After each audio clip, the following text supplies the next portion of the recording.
there, BC, Swell. Like it's tough times for these teams, but I'm hoping they come back with a vengeance. Yeah, and Damwon Gaming too, right? Every single team still has a chance to make it. Of course, you're taking a very big hit very early on, not making it in the first Super Weekend. But, I mean, we saw it, right? We saw Nova miss out on the Super Weekend, still qualify and become world champions. So even the teams that haven't made it so far, they can still climb back up and do a great impression in the Grand Finals. Yeah, and of course, if you guys missed out on the first week, I have to ask you, where the hell were you? I mean, you knew this was happening. It's PMGC, baby. You want to tune in for this. But if you did miss it, I got your back. We're going to talk about the format of the entire tournament just to get you guys up to speed and ready to go for today. Now, on Tuesdays and Wednesdays, we'll have our league stage, our weekdays, where every team will be playing out 8 matches, and the top 16 from that will go into our Super Weekend. Now, this is where it's really important. Every point you get in the Super Weekend sticks with you throughout the 3 weeks. We'll have 2 weeks left here for some of the teams. And at the end of those 3 weeks, the top 16 teams will go into our league finals. We'll be playing 6 matches a day for 4 days of time until we do have our top 9 teams to represent the East League here in the Global Championship Finals, the Grand Finals, and 6 teams from the West, and of course 1 invited team from India. And I have gotten confirmation, that Imperium knows who's to be invited from India, but he doesn't want to tell us. Why is that, Imperium? Wow, Imperium. But wait, I know this information. Why is this being put on my shoulders? Did you do that? It's his first day No, at I the didn't read the script. Desk Max. I don't think he read the script today. No, I didn't. I'm sorry, Max. Well, I heard if Imperium gets 20,000 followers on Instagram today, he will announce the Indian team participating in PMGC Grand Finals. You heard it here. So if it happens, Imperium, you don't shy away. You got to tell the whole world. $6 million though in prizes for the entire event. Though I'm just kidding. No one knows who the invited team's going to be. Don't give anyone hate. But $6 million is a lot of money here for all these teams. I mean, it's 5 times more money than last year. I think I don't know the breakdown of the Grand Finals yet, Max, but I'm pretty sure if you win the event, you're taking home at least $1 million. Oh, for sure. If you win the league stage plus also the Grand Finals, if you get back-to-back, like you're definitely going home with a minimum of $1 million. And as I like to say, that's a lot of 1+s. So you definitely want to try and potentially get those wins while you still can. But yeah, it's a huge prize pool, one of the biggest, if not potentially the biggest in mobile gaming esports I've seen ever. So yeah, it's great to see, and of course you want to try out a little bit into this. I think that this is a good reason to try hard. So yeah, keep on going, boys. Yeah, Have you not calculated how many exact 1+s it is, Max? You know what? I could do that, but you're asking me, right? I think that it involves math, and I don't think any of us want to get sad that we don't have any of those amazing devices. But speaking of amazing things, look at these groups here we do have coming back into the mix, as we do have finally Bigger Chunk coming back in, BC, Swell, Damwon, FaZe Clan as well. As we are talking before, like these teams, they've had an extra 3 days off. You might look at that as like, oh, that's great. They get some extra time off. I'm pretty sure, though, they're thinking the complete opposite. They're kind of frustrated that they have that extra time off because they want to be participating in these Super Weekends. But they're going to be coming out with a vengeance here. And Imperium, kind of recapping the entire first week in total, league play and the Super Weekend. Which teams really stand out to you, good or bad?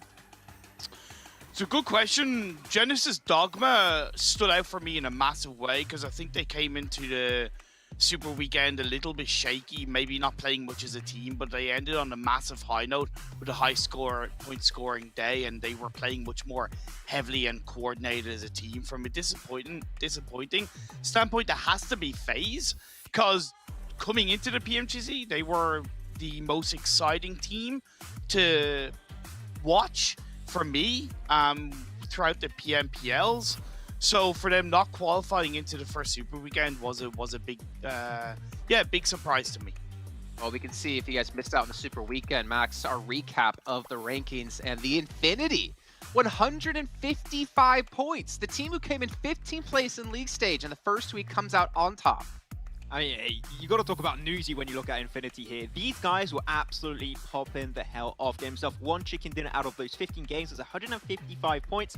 I don't remember exactly the bubble where it was about to what we saw in the past. I think it was around maybe 150, if I'm not mistaken. So 150 to 190. Yeah, exactly. So John was theorizing. They're already on the lower spectrum, right? If they just get another decent Super Weekend, they're pretty much already got their ticket to make it to the league finals. So they're looking super, super comfy. But now onto the second page. These other teams don't need to re-qualify, Jason. And Enigma Galaxy, after getting 1 point out of those 5 last games, like that was a rough finish for them. They cannot allow themselves to not qualify this Super Weekend. Otherwise, I mean, you're looking at your FaZe, you're looking at your VTRs. Like, these are teams that are willing to push forward and take that position away from Enigma Galaxy. So they have no option here. They just need to make it. There's no choice. And no choice at all. And I mean, 47 points. Again, Enigma Galaxy was, I think, probably one of the most impressive teams, actually. Them and Stalwart Esports coming through the first week of League Play Imperium. I mean, this team had 0 chicken dinners. They were so consistent in placements. They finished 3rd overall in League Play, and then Super Weekend comes around and they collapsed.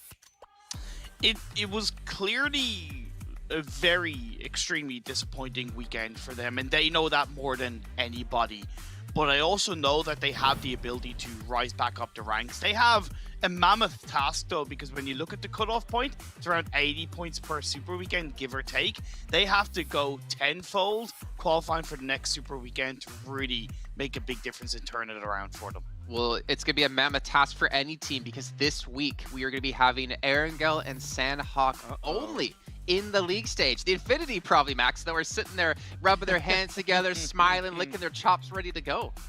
They're definitely going to be ready to go onto this map. They're going to be super comfortable. I think that's why Kalaris is not here. He's like, oh no, Sanhok, and he just left. He's like, please, can you find a replacement for me? And we got Imperium. But yeah, Sanhok is going to be happening all over the place. I mean, it's fine. Hey, you're good backup, Imperium. Don't worry about it. But yeah, Sanhok is going to be a rough one. If you can try and find some consistencies, that'll be fine. But actually, interestingly so, a team that also needs to requalify after having a relatively poor Super Weekend, I would say, is Cryptics. And they currently, I believe Imperium, we were checking the stats earlier, have an average on this map of 2 points. And because you have half of your games here being Sanhok, Cryptics, they need to adapt to this map a lot more, because if they don't make it, just like Enigma Galaxy, they could be one of the first teams to fall in that bottom 4 teams that might not make it to the league finals. Obviously, consistency and Sanhok are kind of on the opposite ends of the scale, but there is a way of playing this map. It's an oxymoron. Sanhok. Yes. But it is important that they do look to learn how to play around the map, and you don't need to get a fantastic result on the first Sanhok game. It's helpful, but it's about adapting. I know it's a keyword that Professor Tarzan has used a lot, but it is genuinely about adapting to what's going on around you. A lot of circle shifts we've seen in Sanhok have been pretty fair in the mainland, so we haven't seen teams have to deal with the river and the other islands. So it is about adapting, playing to your strengths, and taking the bull by the horn. Yeah, and as you guys noticed there as well in our schedule for today, certain groups are playing, certain groups are not playing, depending on the match, because obviously we have 5 different groups, we have 20 teams in total playing. But the keynote is groups A and B will be playing 5 matches today, which means they only have 3 matches to play tomorrow. However, on the other side of that, you have some groups playing only 3 matches today and 5 tomorrow, and a couple of teams playing, or sorry, I think one group playing 4 matches over the course of today. So it's going to be rough. You know, if you're one of those teams getting most of your matches in today and you're just having an off day, it could really hurt you going into tomorrow. However, if you have a really good day, hey, then you're going to be sitting perfect to get into the next Super Weekend. I think another way to put it is you don't want to pull a Deadeyes guys where they qualify purely because of tiebreaker rules, where it's placement points and chicken dinners compared to kills that are in priority. So that could have been the difference between Deadeyes guys qualifying or Bigatron potentially qualifying into that first Super Weekend. So it gets a little bit rough there. Yes. And even worse is if you do the teams playing 5 games today, out of the 3 games they play tomorrow, 2 of them are Sanhok. So it makes it even worse. It makes it even more volatile. So I'll be looking very closely at the teams in Group A and B and how much of a cushion they can create in the standings. Yeah, and that cushion will desperately be needed as well. We're not sure where the buffer will be, where that bubble is going to be expected. I think it was 47 plus or minus 3, but as we saw last week, it came down to just that 1 point. And speaking of 1 point, OnePlus, our official sponsor of PMGC here with its flagship performance and immersive 120Hz display and HyperTouch technology made specifically for gamers. The OnePlus 9 and 9 Pro are your best shot to climb the leaderboards and potentially your best shot to win on Sanhok. You need every single bit of FPS you possibly can when things get down and dirty. But gentlemen, yeah, I mean, I don't really know where to go from here. I feel like it's so hard for us to really theorize how have teams changed, how have they adapted since week 1. I feel like we don't know. We can't predict it. It just comes down to who's going to show up today and who's going to perform. Yeah, I think that there's been some clear improvements from the lobby as a whole in terms of how they drop, how they've been rotating so far. So especially in only a week off play, I think that teams can be very proud of how much of an improvement has been made. But of course, and we know this, Jason, that The teams that haven't been playing, they haven't been slacking off, right? They've been consistently looking at the games, looking at the lobbies that were playing out on this first Super Weekend. So they're going to come into this with a lot of information and hopefully ready to make in that top 16. So, I mean, and we talked about this many times. BTR, FaZe, are these two teams you don't expect to not make it in at least 2 Super Weekends? Personally, I think they're going to make it. But it's rough because now the other teams also had a rough first Super Weekend. They need to requalify. So it's really tough for all these teams. I think he brings up a good point, actually, Pyram, that I kind of want you to talk about here, is that with BTR, with FaZe Clan, you have extended rosters, right? We got to see U-High Boy, I think only on one day last week, and he actually performed better than the rest of his team. Or actually, maybe he played every match. I'm not sure exactly what Clara said, but he was like the best performing player on the team. At what point, if you're FaZe Clan and you're Bigatron, do you just start to dig deeper into your roster list and put different players in? I think for BTR's standpoint, they need to play U-High every single game. The second he joined the team, I really believe that he should have been carved around his playstyle, around how he moves, how he grabs control of these games. That hasn't always been the case, but when it has come through, it's made BTR look like a big team. And for FaZe Clan, they have the wealth and knowledge and experience of Beer 11, right? So playing him into the mix and bringing his wealth and expertise in the Sanhok games could be a big game changer. So I'm glad that was brought up, and I would like to see U-High play every single game. Beer 11, I want to see him in the mix for FaZe. Max, Beer 11, or Cuathita, that's always a touchy topic. What team? I don't remember. I just take that memory and just put it in the bin. The team that shall not be named. Exactly, it's like the Voldemort equivalent, but PMGC edition, yeah. We'll see. As you said, Imperium, I would fully agree. I would like to see maybe a little bit more of B11, but I remember, especially last PMGC, Team Secret, maybe not being one of the top performing teams on Sanhok, but at least getting some good results, and that might be some valuable experience that could be brought to the table for BTR through U-High. So yeah, I think U-High, if you can bring in for some of these Sanhok games, it could help them get the edge every once in a while. So I think that could be a fun addition today, yeah. Yeah, I'm actually curious. Out of the... Or go ahead. Yeah, go ahead, Imperium. Out of the teams that have struggled so far, even in this Super Weekend, such as Nigma and kind of Cryptics, I really want to see BTR come back and grab kind of 2 chicken dinners today. When we look back, I know it's going back over a year, Jason, but there was that day where BTR performed really badly, and then the next day they got 3 chicken dinners. They need to have that kind of shutdown day, right? I know that's going back a year plus ago, but it is still something that I really feel we need to see from them. Yeah, and I kind of hate how much we focus on them sometimes, but again, like we kind of have to, considering like the dynasty they created for themselves. But to maybe move on for them and to maybe talk about some other teams, I'm curious when it came to the Super Weekend, if you think off the top of your head, which individual players really stood out? I think Nuzi, you already mentioned before, Max, coming from the Infinity, like he had a standout performance the entire Super Weekend, consistently being MVP multiple times. Is there anyone else that really kind of catches your eye?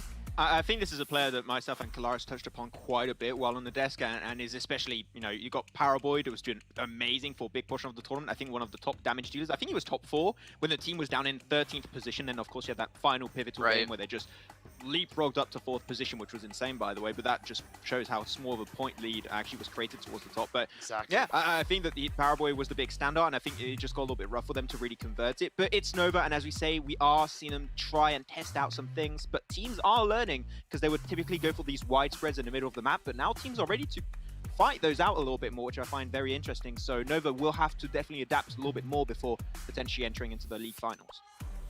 What about you, Imperium? I'm a little bit surprised you said Paraboy. I understand why, but for me, it's Pika from Stalwart. Yeah, okay, Stalwart had a poor day 3. We can put that down to possibly the Maxman curse. But definitely across the way. What? Sorry, did I say that? Pika for Stalwart was standout time and time again, game after game over the 2 days. And he didn't look out of place. The rest of the team were following that. But Pika for me was across the weekend. Big brain. You know what? Talk about them. I'm trying to. No, you know what, Max? Okay, so Imperium, I think it was the last 2 days actually. I think they only had 1 decent day with the 1st place and the 2nd place, and then from there on, their best finish was 4th place with 8 eliminations. They had a horrendous day, but you know what? I got my boy Max's back. I don't think he cursed him at all. I don't think there was any curse at all. He talked about it when it came to league play. They performed. He started to focus on some other teams as well. And those teams are formed. Maybe it's the Maxman blessing, you can say. Maybe he needs to get the blessing back to them in particular. But what about TJB? We have about, actually, no, we only have about 56 seconds left. So, you know what? We're not going to talk about TJB just yet. Maybe the casters can talk about it when we head into it. But really quickly, I want to get some predictions out of you two. Ooh. Really fast of who's going to take game one. FaZe, let's go. I want to see it start with FaZe. Let's go. Let's see. Oh, wait, on Group E. Wait, on Group E. I take it back. No, oh, no, BTR. Oh, yes! All right. No, well, you can't. I picked picked BTR. No.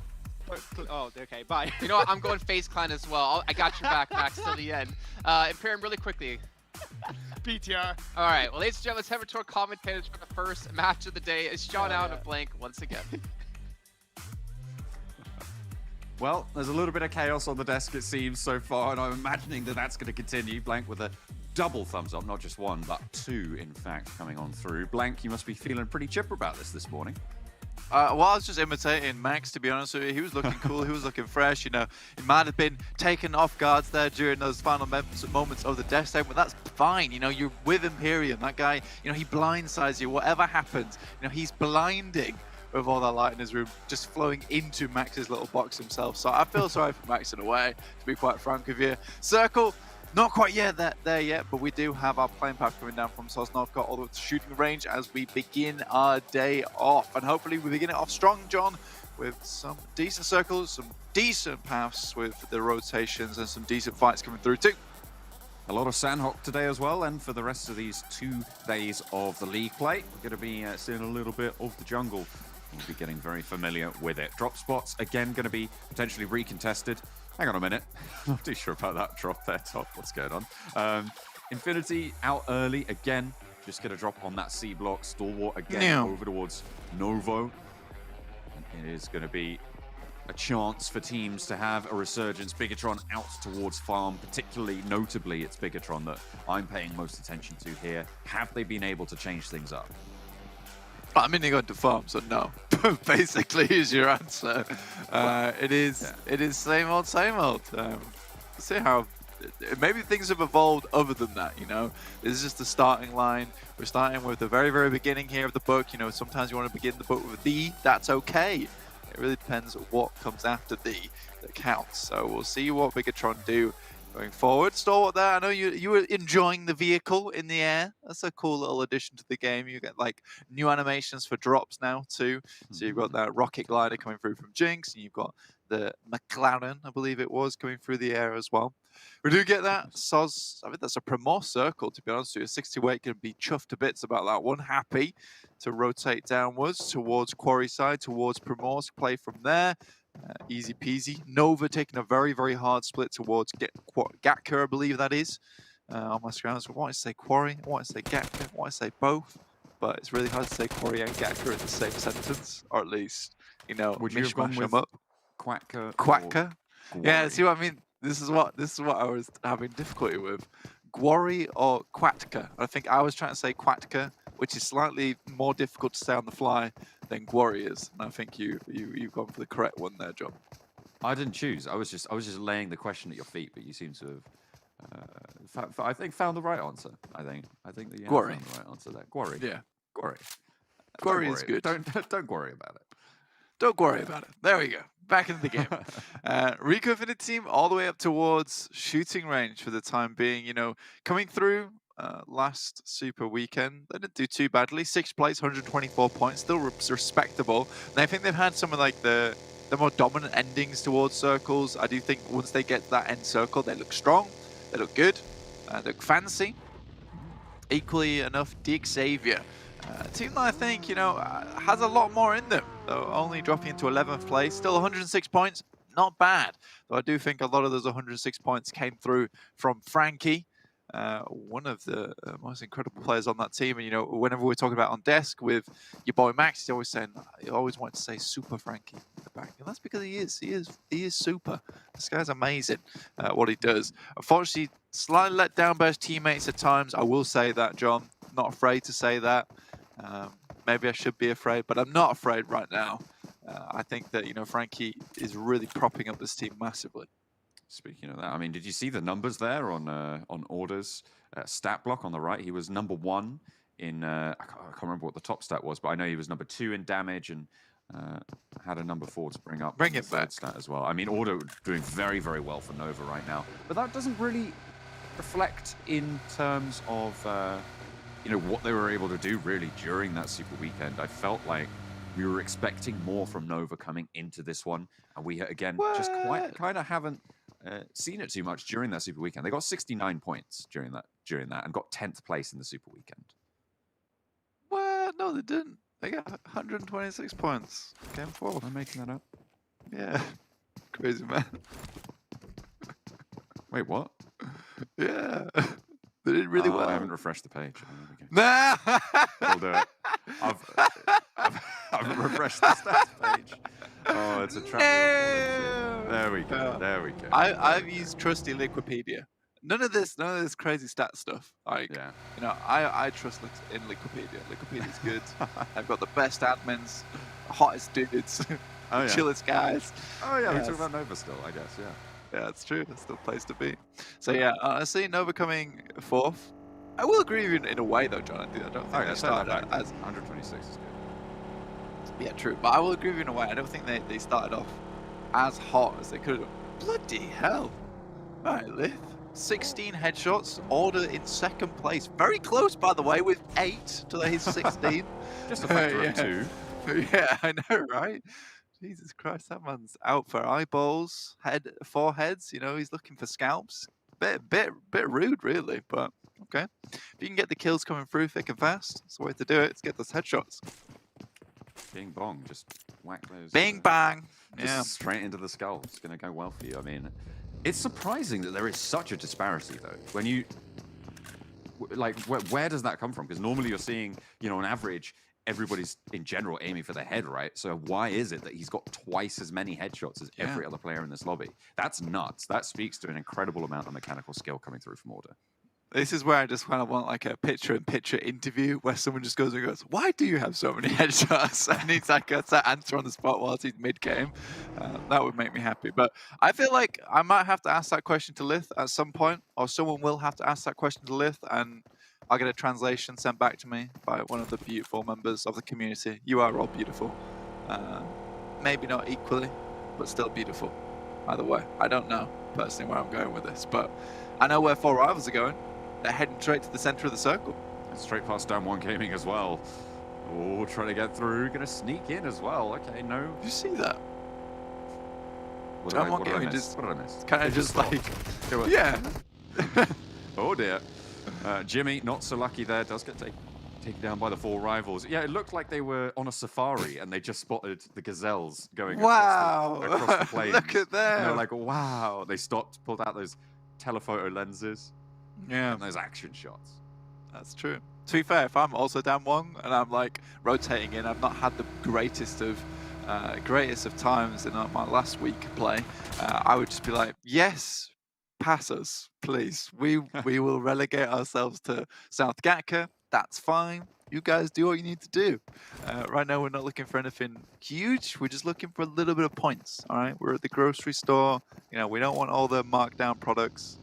We just want some of the products, please. Big Galaxy fighting off against Reject and doing pretty well for now. Reject lose duello. On the south coast, that is, an Infinity are actually pretty close by. They have now crossed that western bridge. 6 to 8 have moved up a little bit more central, and they're ahead of this fight further to the north. On the north side of Quarry now, obviously we're on board with Daoshi, and then we've got a couple of other players surrounding that Quarry position. Reject tried to spot out the Infinity, but gonna have to regroup as 3. Yeah, I mean, slightly difficult situation going ahead of you. I do think that these bridge crossings have become hella more difficult in the past couple of days. I think people have been kind of noticing, especially when you're the Infinity and you've done so damn well over that Super Weekend. You know, coming in a hot first place, 155 points. You're a whole, I believe that's 13 points ahead of the second place team. Like, you're looking good, looking strong, and people have realized they need to fix that. And if you're a Soltanovka team, the best way to fix that is to stifle those bridge crossings, because they are just far too easy to cross sometimes. And the Infinity's getting a huge amount of loot from C block, move up into actual Erangel proper and get a massive advantage ahead of themselves because they've got so much utility, so much gear on board, and then because they're naturally a good team as well, you know, getting to a very, very late point in the game is not too difficult for them. Next circle shift, very much towards the western side. So much water in this one, and very awkward terrain around Gwari. So yeah, I would start to Gwari now, to be honest with you. Oh, well, there you go. Infinity, they're moving away from that bridge position now. See if they'll fix it for a future game. But in the center, it is really centering up around 628's position and around this 4 Rivals position. Tashi actually left that north side as 4 Rivals crashed on into the north side and is repositioned. I feel like these buildings down here are going to be a very, very valuable asset if 628 want to move and try and occupy them. But it looks like they just want to expand into everything nearby. Yeah, which is fair enough. Duello out in the open, quite easily taken down. A little replay for us there. 628 though, I'm curious to see what they play with this circle, just because this is like their home ground, right? And a lot of times when you've got a team that drops around this at a certain location, so comes over to it, they should know that location like the back of their hand. Most of the teams will know it, but they'll be looking at the back of their hand in relative darkness, because you know you don't go down to this area very often. So for 628, should be a dominant ending with very, very good positioning. So I'd be very surprised to see them not do well here. No, the first trial of Bigatron, and it's up against the Infinity, currently doing very, very well in this tournament. And Zuxi goes around the crater, tries to fly out of it, and unfortunately the wings don't sprout. Bigatron lose one of the twins. Now they're under pressure from the rest of the Infinity. Hi, boy. You hi. We're going to reposition out wide. They looks like they want to take this fight blank on the eastern side of the circle. Yuhai is repositioning. Ryzen and Luxy very far back on this fight right now. I'm not really looking to fully engage it. I'm interested as to why Yuhai is still so far forwards, given that the rest of that player base is also far back. Scouting opportunity. I think for Yuhai, he is such a good player as well. Like, you want to send him out forward first, but I do agree. One of the other guys are just kind of rotating out of this one. You have almost high ground advantage there. Yes, you lose one, but it's still a very doable fight versus 3v4. Now you're stuck in an awkward scenario where you need to just leave. And I think Yuhai is the only one really in a vehicle at this point in time. They can move up and over the top, and the Infinity, if they want to follow, sure, go for it. But you're kind of in a standoff now, because to your northeast, you have just basically a sheer wall of the quarry. If you continue upwards, that's fine for the other team, because you're forcing them into many other players who are also trying to make their way through on the eastern circle. So already we do see Bigatron start to move, and they've been relegated up towards that eastern side of the circle now, and they have to fend off 4 teams rather than the Infinity, who stood their ground and now can slip by unnoticed on the south. So, you know, it's just a game of staring each other down there, really. And they lose a player in the process for Bigatron. It's really not good news to start things off. I mean, coming into this, you'd imagine that they would be very, very wary. It feels like they don't want to leave these vehicles as well. It feels like they just really want to stay on the move all the time. I'm not sure about it. I'm not sure about it. Maybe it'll work. Maybe. Maybe. There we go. Circle set us up on quarry, so we will have a quarry finish here. The lots of elevation, a lot more elevation than we're used to here on Erangel, so it should be interesting in terms of finishes. Do have Tongcha about up towards the northern side, but then again we got Deadeye guys, Cryptics, as well as Rico Infinity team, all coming from that angle. All very good teams. I think Cryptics, you know, fell off massively though. Still, I think El Chapo, Senkei, both extremely good players on that team. El Chapo certainly is one of the best long-range specialists in this lobby. I just think that they need a little bit extra going into that Super Weekend. Deadeye guys, though, they certainly impressed, or at least Tudorlove did. He is really, really, really their standout player from the Super Weekend, basically saving them in terms of getting points and putting them up there on the map. Doing very well. I mean, in the Super Weekend, they got 122 overall. It's a pretty solid result. Very, very close to that boundary of expected qualification. Although there's a lot of teams that got a lot of points in the Super Weekend. It was fairly smooth on the curve. A lot of fighting going on, though, as well, as Tongja Bao and Deadeye's guys clash. Manhan manages to stay alive and get the knock onto Frag Boy. An aid from True Love, sir. looks to find Manhan. Will be able to get the knock there. Now it's up to Serta, maybe get this res, but the flank coming in, the push from on top, and regrouping coming through from both teams, but the backline is wiped out entirely. PUBGMOBILE get the flank off, and on top has to send for the houses across the way. Half HP, and no way you're getting back to this one. Yeah, he's just leaving it. I mean, it was 1 serve versus 4 serves, and, you know, that's 3 book bags full serve for PUBGMOBILE. They'll take the 3 knocks, the 3 kills, and send on top on his way. Not bad at all. Really, really well done. And I think that, you know, holding their ground from PUBGMOBILE is not something that I'm used to. So really, really, really well played, and happy to see it. Again, versus Deadeye guys, are the best of performances before, but again, we still have to praise them. You know, even if they did come out and have 122 points in that super weekend, there was only, how many is that? 4 points breaching between 9th and 4th place, which is crazy, to say the least. Yeah, it was pretty nuts. Save the bullets, Senke, just to roll them down with the front and rear axles. Seems to work out quite well. In the bottom right, we've got Bigatron now looking to take on the rotation from Stalwart. It looks like they're going to be able to pick themselves up at least 1 point here on the northeastern edge of this circle. The rest of Stalwart, though, might have other ideas. Scry low will get flushed by Yuhai. And the oversight is there for Stalwart. They can move a little bit earlier. They're out in the open. Infinity also have beads on this fight. They're on the hillside further south of Stalwart. Bigatron are beyond Stalwart as they look at it. Stalwart in the pinch right now. Just a small bit of pinch. Just a pinch of salt on the wound, at least, because they're stuck on that hillside at the moment between the Infinity and Bigatron. They would like to come down. For the time being, they're going to have to play this hillside. They're outside of the circle for the time being. They can kind of scoot across a little bit. Sara down from Reject, leaving just Regiocio as well as Divine outside of the circle. They'll most likely make their way back in again. 628, still just playing along the massive divot over towards the south side. Enigma Galaxies found themselves a beautiful compound within this circle, just to the west of Ferry Pier. So there's massive chances here for them in this game. Down1 Gaming also still in this one now. Down1 Gaming definitely a team that I would like to see do well in this first match, because it'd be a great indicator of whether we'll get to see them in that second super weekend. Obviously, we didn't see them in the first, so this is high time. This is high time for them. Yuhai, the vanguard for Bigatron as they push up the hills towards Stalwart. Pretty crucial fight to prove themselves. Stalwart, they've shown their chops. They've shown their ability to stand up in these fights. Bigatron are to prove themselves yet. On the northwestern side, just on the mouth of Quarry as well, you've got PUBGMOBILE and Down1 Gaming looking to hold on the eastern end. Too many other teams going full at it right now, but Bigatron's nades are still flying. Yuhai did get knocked in the meantime.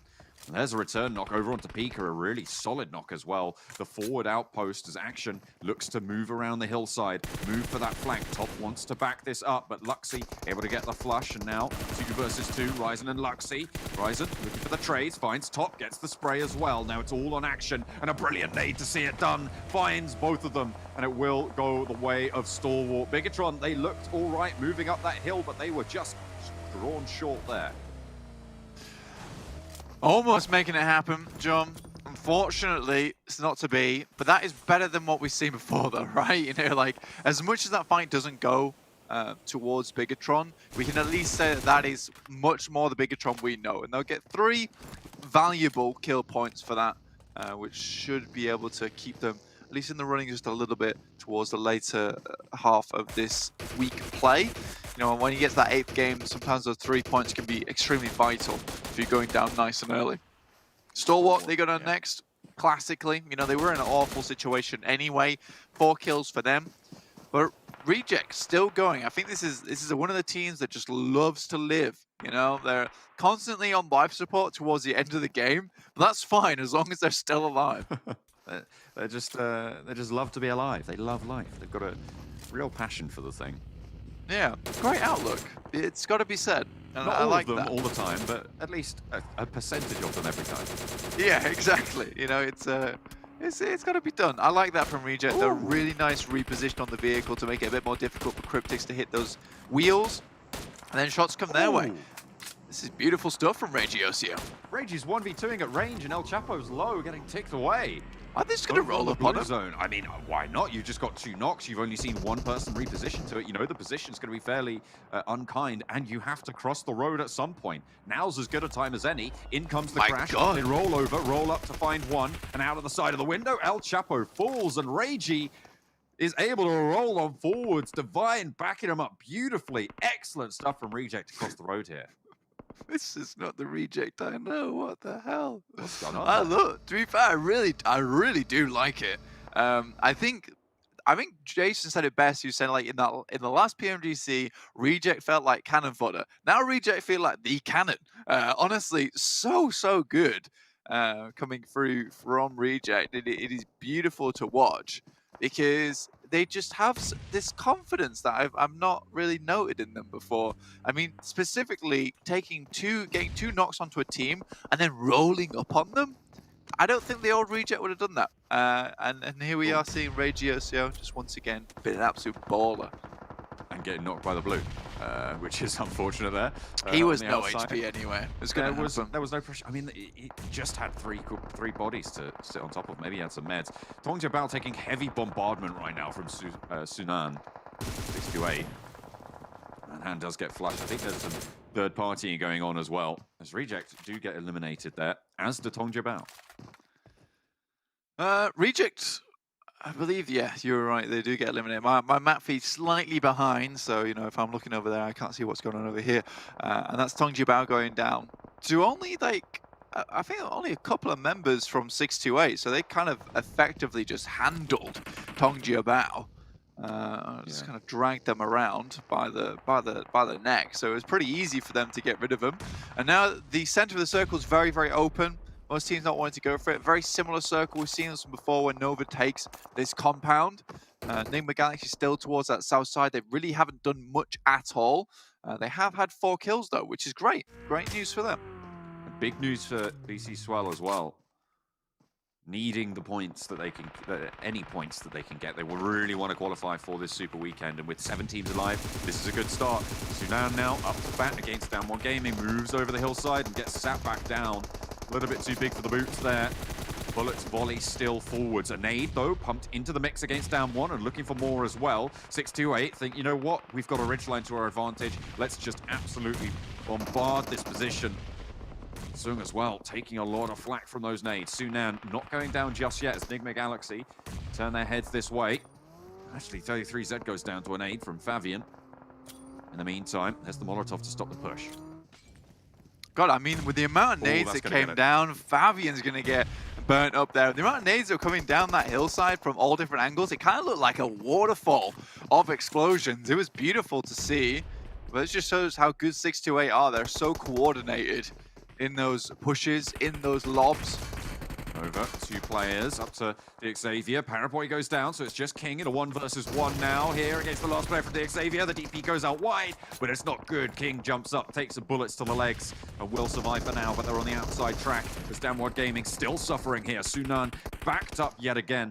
Has to get the heal off this time around. Doesn't get knocked, rather crucially, as the blue zone starts to move. Junie, nade up top, and it's going to be Yu Yang to fall. 33Z now looking to take the flak, and Sunan as well, trading things off, and 2 players fall. Excellent juggling of the aggro there. Down One Gaming fall. Yu Yang can get rezzed, and they'll have to make a really hasty beat for the circle. Yeah, it's very smart coming through from 628, just switching out the players individually, you know, taking off that aggro, like you said, where you've got one player heads forward, has full HP, goes down to low, you switch out the second, and now you're faced to a fight where you're effectively fighting a player with 200 HP there. So really well done, 628. They do lose a player, and probably 1 player more than they expected to in this engagement between them and Down One Gaming, purely because it took so long. I think that their nades were just flying a little bit too short. Now just down to 3. They do send 33Z towards the center of the circle. They're trying to move up. They didn't really have time to loot up on Down One Gaming though, so utility's going to be low, but Yu Yang spots out Nova. Oh, they hit the deck really quickly. They are in the circle, but they're on the wrong side of the road. I really like this finish, Blank. There's a lot of tree cover. There's a little bit of terrain cover as well. I'm a fan. I'm a fan to see how these teams are going to handle this. 5 teams remain. Kind of unfortunate Enigma Galaxy steps up now. would much rather they stepped up in Super Weekend, to be quite honest with you. So I don't know if it's a confidence thing coming through for them. The Infinity, on the other hand, they step up in Super Weekend and in the league play. So those steps, they're getting done. They're getting sorted. They're looking at their watch and they're heading towards 10,000 today. To be fair, though, I feel like in general I would be much happier to always qualify for the Super Weekend than I would be to necessarily always pop off. But you're right, I mean, the point score that they were able to get, not the best. However, 2 players of theirs down as they take on BC Swell. Just this, gets a 1-for-1 trade, and BC Swell with 1 player alive against Amodi. Looks for the shots, but it's not going to happen. Enigma Galaxy take heavy punishment, but they stay alive for now. Infinity, they're doing work as well, as they're able to be one of the last 3 teams remain, 4 players alive. It's absolutely over there for Nova. There's no way you're getting out. It's absolutely Nova. They're getting out from that position, to be quite frank with you. They're just stuck. I think perhaps they can take some shots backwards, but we'll see what can happen. 6-8 did go down. The circle shift, though, over the north side of the road, means that the Nova still have a sliver. They don't have any vehicles, though, so they can't reposition. And with 2 players from the Infinity left on their side, this is the advantage there. But if GodTunny puts them a position there, or Paraboy gets knocked, unfortunate. Really, really unfortunate there, and King can't stand up to go for this res. The Infinity, I feel like the Infinity have just won this. Yeah, you wouldn't be surprised. I mean, there's so many little angles through the buggy as well. It's not the most covered of vehicles. That is a nade from GodTunny. Goodness me. He puts the fear of GodTunny in them, that's for sure. And now just about to roll up on Hamodi. Looks for it, but gets shut down there. GodTunny moves on forwards. It's actually an Uzi to find the final knock there, but it's a chicken dinner coming through from the Infinity as they stand tall. I mean, it's fair play. We kind of expect this from the Infinity at this point in time. They're just so damn good, and I think they're one of the teams where, you know, I can kind of say that every single player on that team starting to step up in their own little way. I think there are some weak links over on that team, but not many. I do think we've got GodTunny though and Nuzi definitely leading the pack for them. But as a group, as a team, they play that. They play that play style right, where they put 4 towards the end. They're not likely to lose out players. They're holding their ground. They don't chase either, which is one thing that I really do like. Like, once they find a kill, once they find a good position, it's not going to be a case of let's give up the position to try and chase this team down. So honestly, the Infinity just looking so damn good. Also, Reject though, I've got to give a big prop to Reject, because that game was, I know, right? That came out real gobbledygook. That came out like quacker. But looking at that team, it was extremely good to see that kind of confidence coming through when you get 2 knocks rolling up on them. That is a very different vibe than what I've seen from Reject for so long, basically, for so long. I feel like they knew El Chapo was the only one there as well. I feel like it was the right decision at the right time. They know there's a 1-player team over there, really, effectively. They need to cross the road, and yeah, you're right. They took that momentum, and they played it very, very well. Reject is something we haven't maybe seen from them too much before. Their passion for life will continue. They did get cut down a little bit later on, as well as Bigatron having an unfortunate fight there against Stalwart up the hillside. I mean, it looked good, but they were just getting knocked on these unfortunate positions around the hillside, and yeah, it wasn't as disciplined as we're used to seeing from them over the course of their history. Tongjabao, on another note, you know, look at this. They're in the center of the circle. They can't quite find anywhere to stay. Sunan basically kills them all by himself with the help of Nova.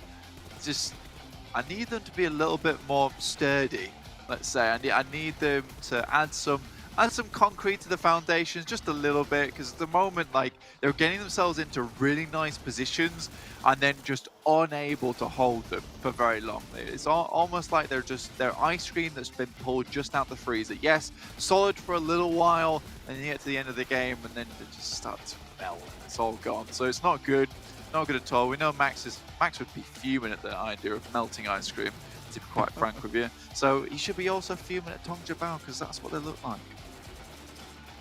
Well, there we go. I mean, good news for Enigma Galaxy as well, getting to those final circles. Maybe they would have liked a few more of those results, as you say, during that Super Weekend. But they find a decent result here on the first Erangel. But it will go the way of the Infinity in the end, as they take the first chicken dinner. What is going on? I don't know. Infinity go from 15th place in the very first week of league play to leading the pack at the end of the first Super Weekend. So now leading the pack here, getting a chicken dinner the first match of the second week of league play. I don't know what they did, but clearly it's working out for them here, Max. Yeah, you even brought it up earlier, right, Jason? You got Sanhok. This is a map also that they do well on. They get themselves the first win of the day on Erangel. Like, they could be having the best league play session so far in this PMGC, potentially even ever if they just keep getting these type of results throughout the entirety of today and even tomorrow. Man, I mean, Infinity, we'll have potentially, I hope, a map clip later on to explain how well they play this game, because that was just 10,000 IQ set up to get to that late game. It was just, and Godton and Logan just play that extremely well towards the ending period. That was just fantastic. It was so well calculated. The clip will speak for itself. And what's even more hilarious, so to speak, is that the weakest map for the Infinity is Erangel. So I made note of that during the Super Weekend. I said if they can clean things up in Erangel, they can look extremely, like, even more dangerous than they already do.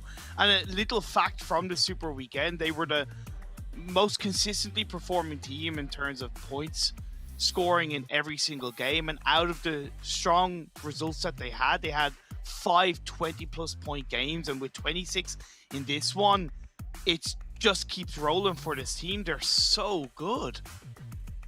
I don't know how I feel about that stat that you just gave us about the most consistently performing team. I feel like because they're number one, they should have been the most consistently performing team. I'm not sure. but the fact is, you're right. Like, they are the best performing team right now and continuing to be the best performing team going forward into week 2, which is very, very important to mention. But we can see here, 26 points for them here off the first match. But Enigma Galaxy, we'll touch on them now. 18 points. This team had 47 after 15 matches in Super Weekend after being 3rd place overall in League Play Week 1. And now they have a good performance here. Is this the footballist, guys?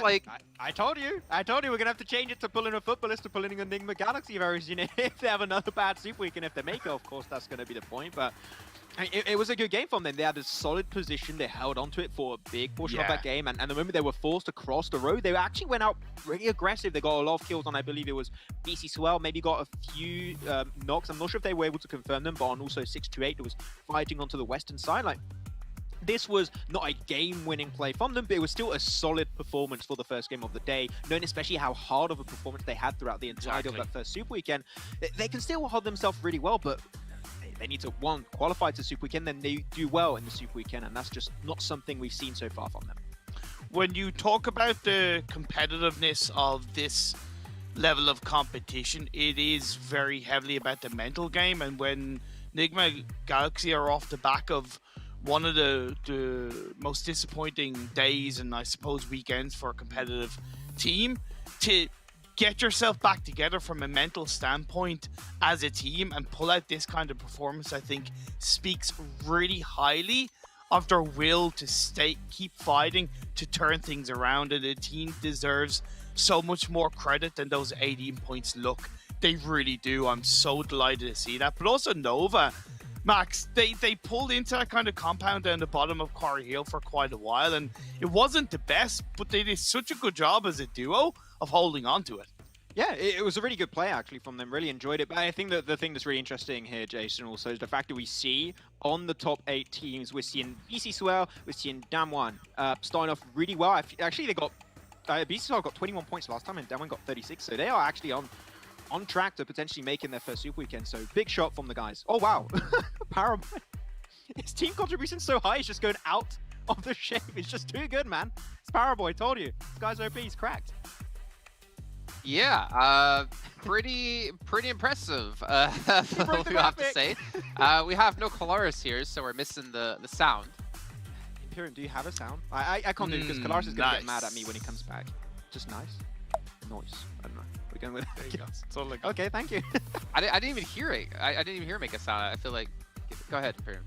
Do it again. Ooh, nice. Okay.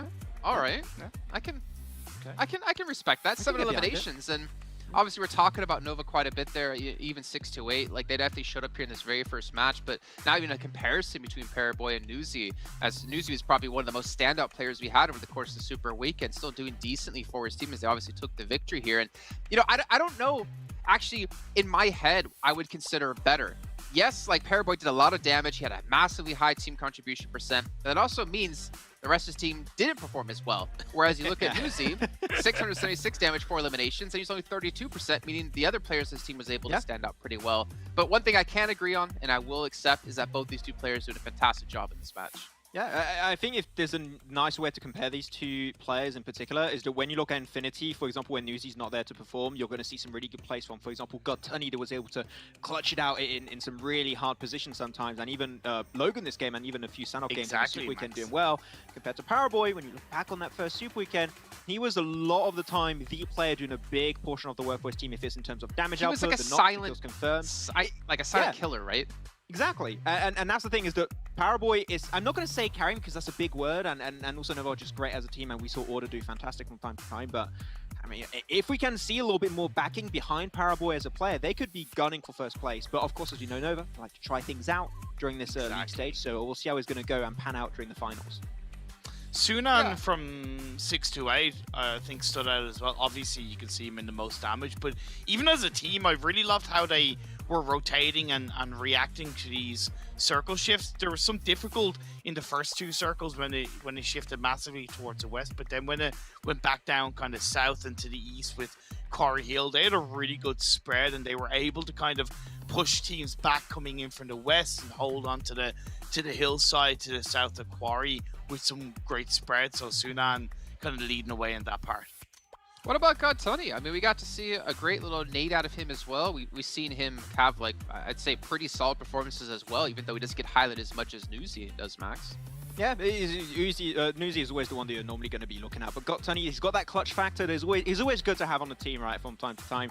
Erangel, also great to see a Japanese player here in this top 3 for this game, and they took some really good fights. I believe it was versus Cryptics at some point. We've got a clip to break that down a little bit more, but Erangel just allowed the entirety of Reject to get to that late game in the first place. So, I mean, Rage has always been one of my favorite players from the Japanese region, so it's always good to see him perform this well in game. Whoa. What are your favorite players from the Japanese region? Does that mean you would vote for him as your favorite player at PMGC, which is actually fun enough going on for all of you at home. You can get your votes in for your favorite teams and your favorite players as well, and you can get some permanent items from this on top of things. So not only are you supporting your favorite teams or your favorite players, you get something back for yourself. So who doesn't love a little kickback as well? I need to get my votes in. Ends off on the 27th of December, as you can see there as well towards the bottom of your screen. So make sure you do that ASAP, maybe while we're in break, but don't do it while we're talking, because we like to have your guys' attention.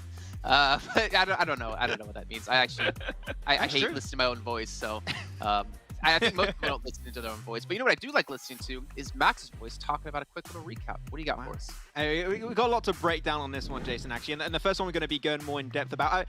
Fan favorite, go check it out. But yeah, we got a lot of You're doing the call out now.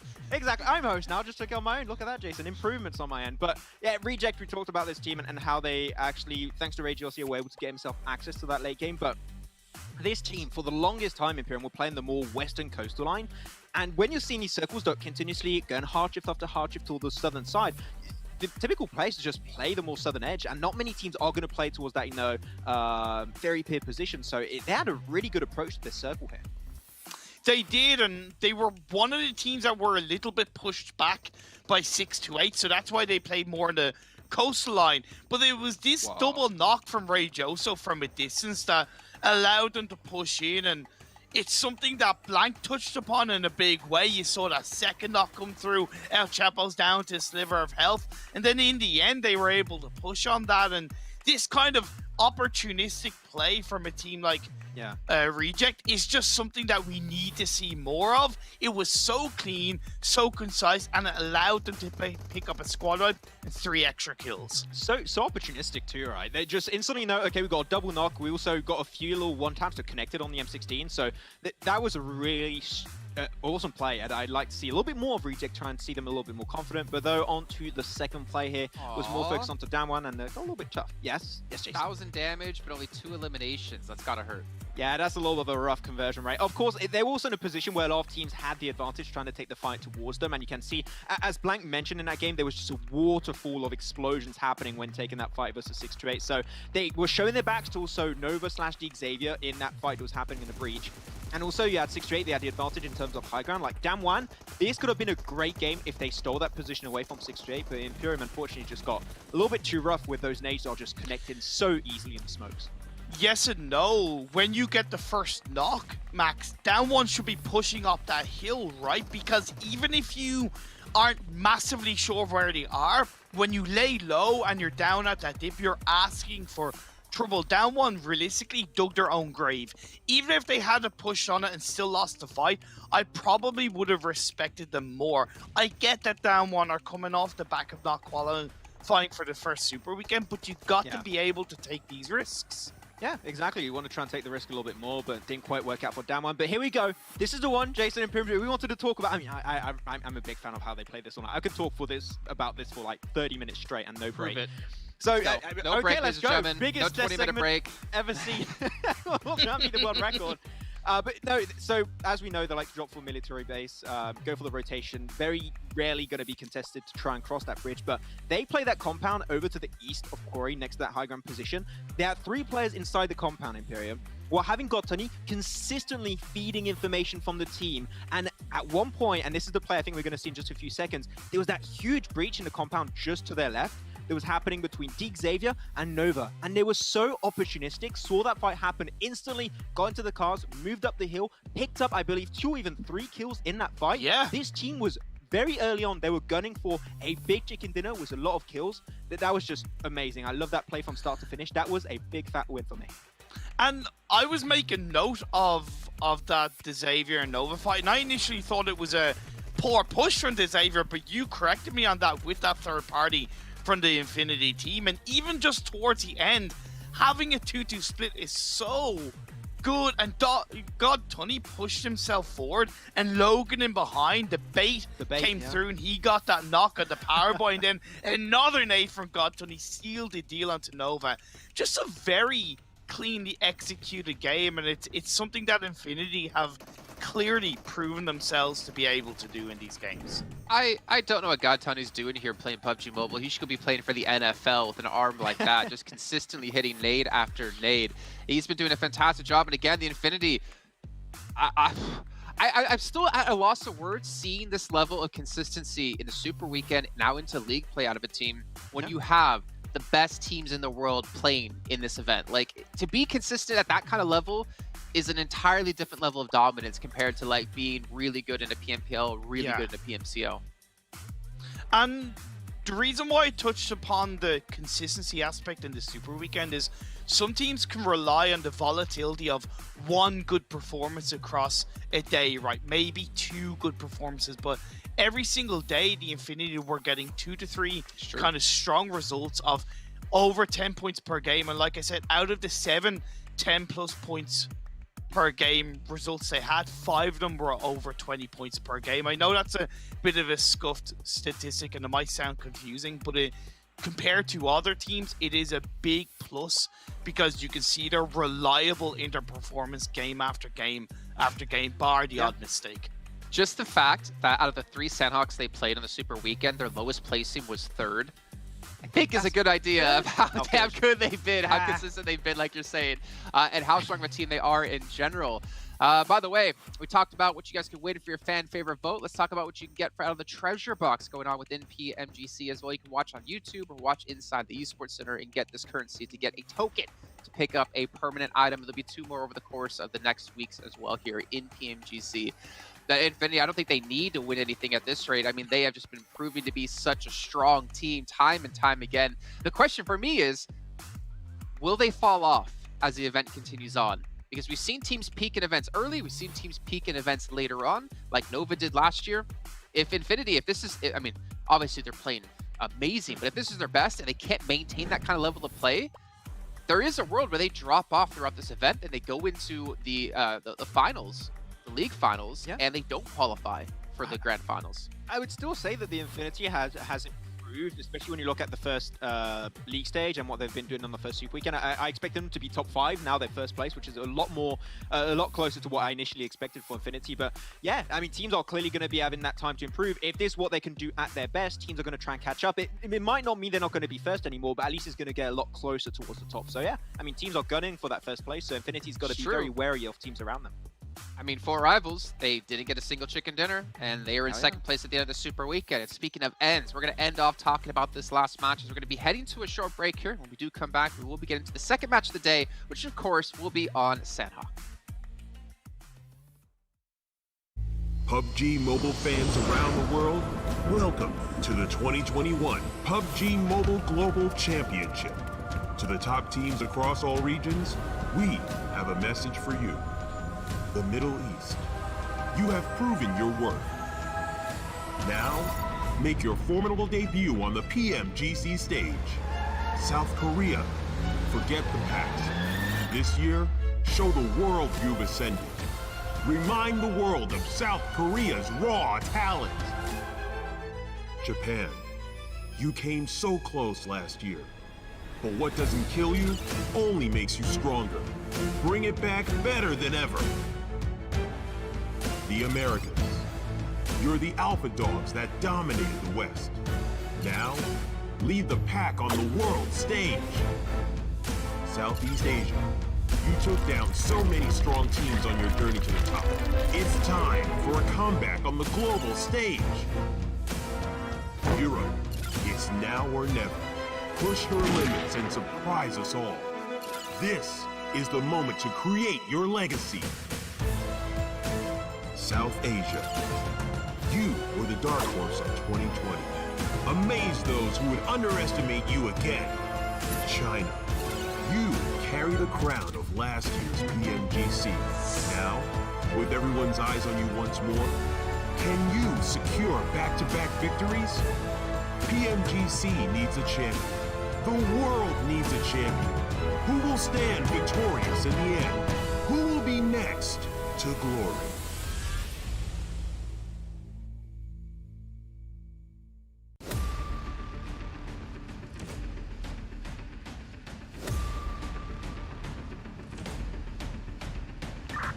Danny, ready for abstract.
I saw the first light, the first steps.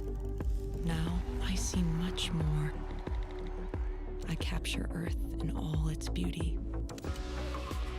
I see action. I see drama. And I see it in the finest detail. Moments of inspiration and the first steps. I am the 1+9. All right, ladies and gentlemen, it's time to now hop into the second match of the day.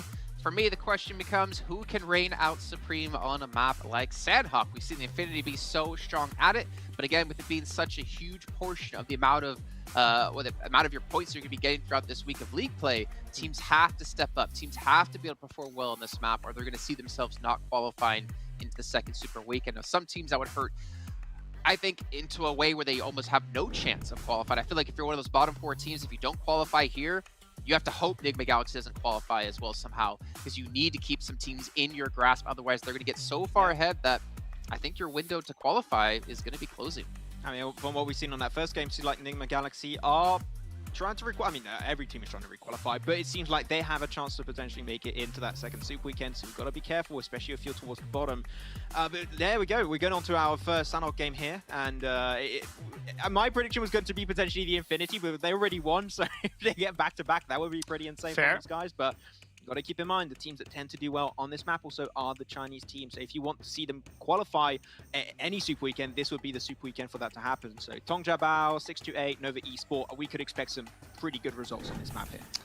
Yeah, and for Nigma, this does fare well into them because the strongest map in the first Super Weekend for them was Sanhok, where they had 7 points per game in Sanhok compared to just over 2 for the other 2 maps. So getting 18 points in game is not only strong, of course, in general, but leading into their strongest map in Gate 2, hopefully will give them extra momentum to get another bunch of points on board and really secure their spot in the second Super Weekend.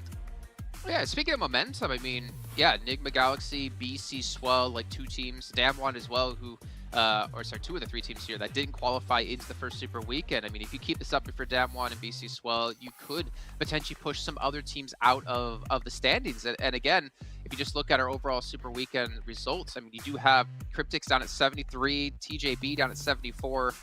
That is a lot of points to have at the moment, but if you can somehow keep those teams out, then you have a really good chance of like closing that gap and potentially propelling yourself into the top 16.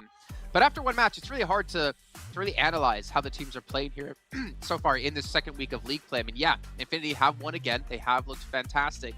But I still wonder, I still feel like in the back of my head that they can't keep this up the whole time. But if they did, yeah, there you go. They're winning global championships. No way any team's going to beat them. Yeah, I would agree. I mean, it's just hard to remain consistent throughout an almost month-long tournament, right? It's really tough, but I mean, if they can make it happen, they can make a precedent for themselves and hopefully for the teams that are going to participate in future events of PMGC, so we'll see how that's going to work out. Another team that needs to make it in here, and I don't want to touch upon them. I still haven't got my glasses, but I can see it this time. Jason is Stalwart. He got himself in 9th position right now with 5 kills, but in the Super Weekend, then 13th was 99. I need to see them be a lot more confident. They did so well in the first league stage, but then in the Super Weekend, I just didn't see the Stalwart I wanted to see perform. Except for Pika getting his few clutches here and there, of course. That was great, but I expect a little bit more from Stalwart, seeing what they showed at the start of the first week. The good thing for Stalwart, at least when we look back at them in PMPL South Asia, is they always looked very strong in Sanhok. Now, that hasn't transferred to the PMGC so far, but I still believe they have what it takes to play Sanhok to its biggest strengths and get a strong result. We also need to consider that the 4 teams that didn't qualify for the first Super Weekend, we haven't seen them in Sanhok at all, right? So what kind of variability are they going to bring into the mix on how they rotate? They've been able to watch the VODs. They've been able to study teams' rotations and path lines. Will counters come into play? Will shutdowns come into play early on from the likes of BTR? So I'm really excited to see how those 4 teams perform on Sanhok. Yeah, I think maybe one thing we could be focusing on is we talked a lot about hardships in week 1. And I feel like we almost need to keep our eye out for that coming into week 2 and what teams can perform better from that one. Because that was a major talking point of like teams struggling dealing with the hardships, Max. Yeah, it got really tough for a lot of the team, and especially where the quarry finishes, which I say many times, I don't like it. But teams had to try and adapt to it as much as possible. Some of the teams that were able to adapt was, for example, MS Chonburi. That was very interesting. Tongjabao had opportunities, not able to quite frag out as you initially expected, but if you're looking for a good team that can adapt to hardships, in my eyes, it would be Reject to play the trifecta and to play really well, especially down south of bootcamp. So Reject could be a big contender on this first Sanhok.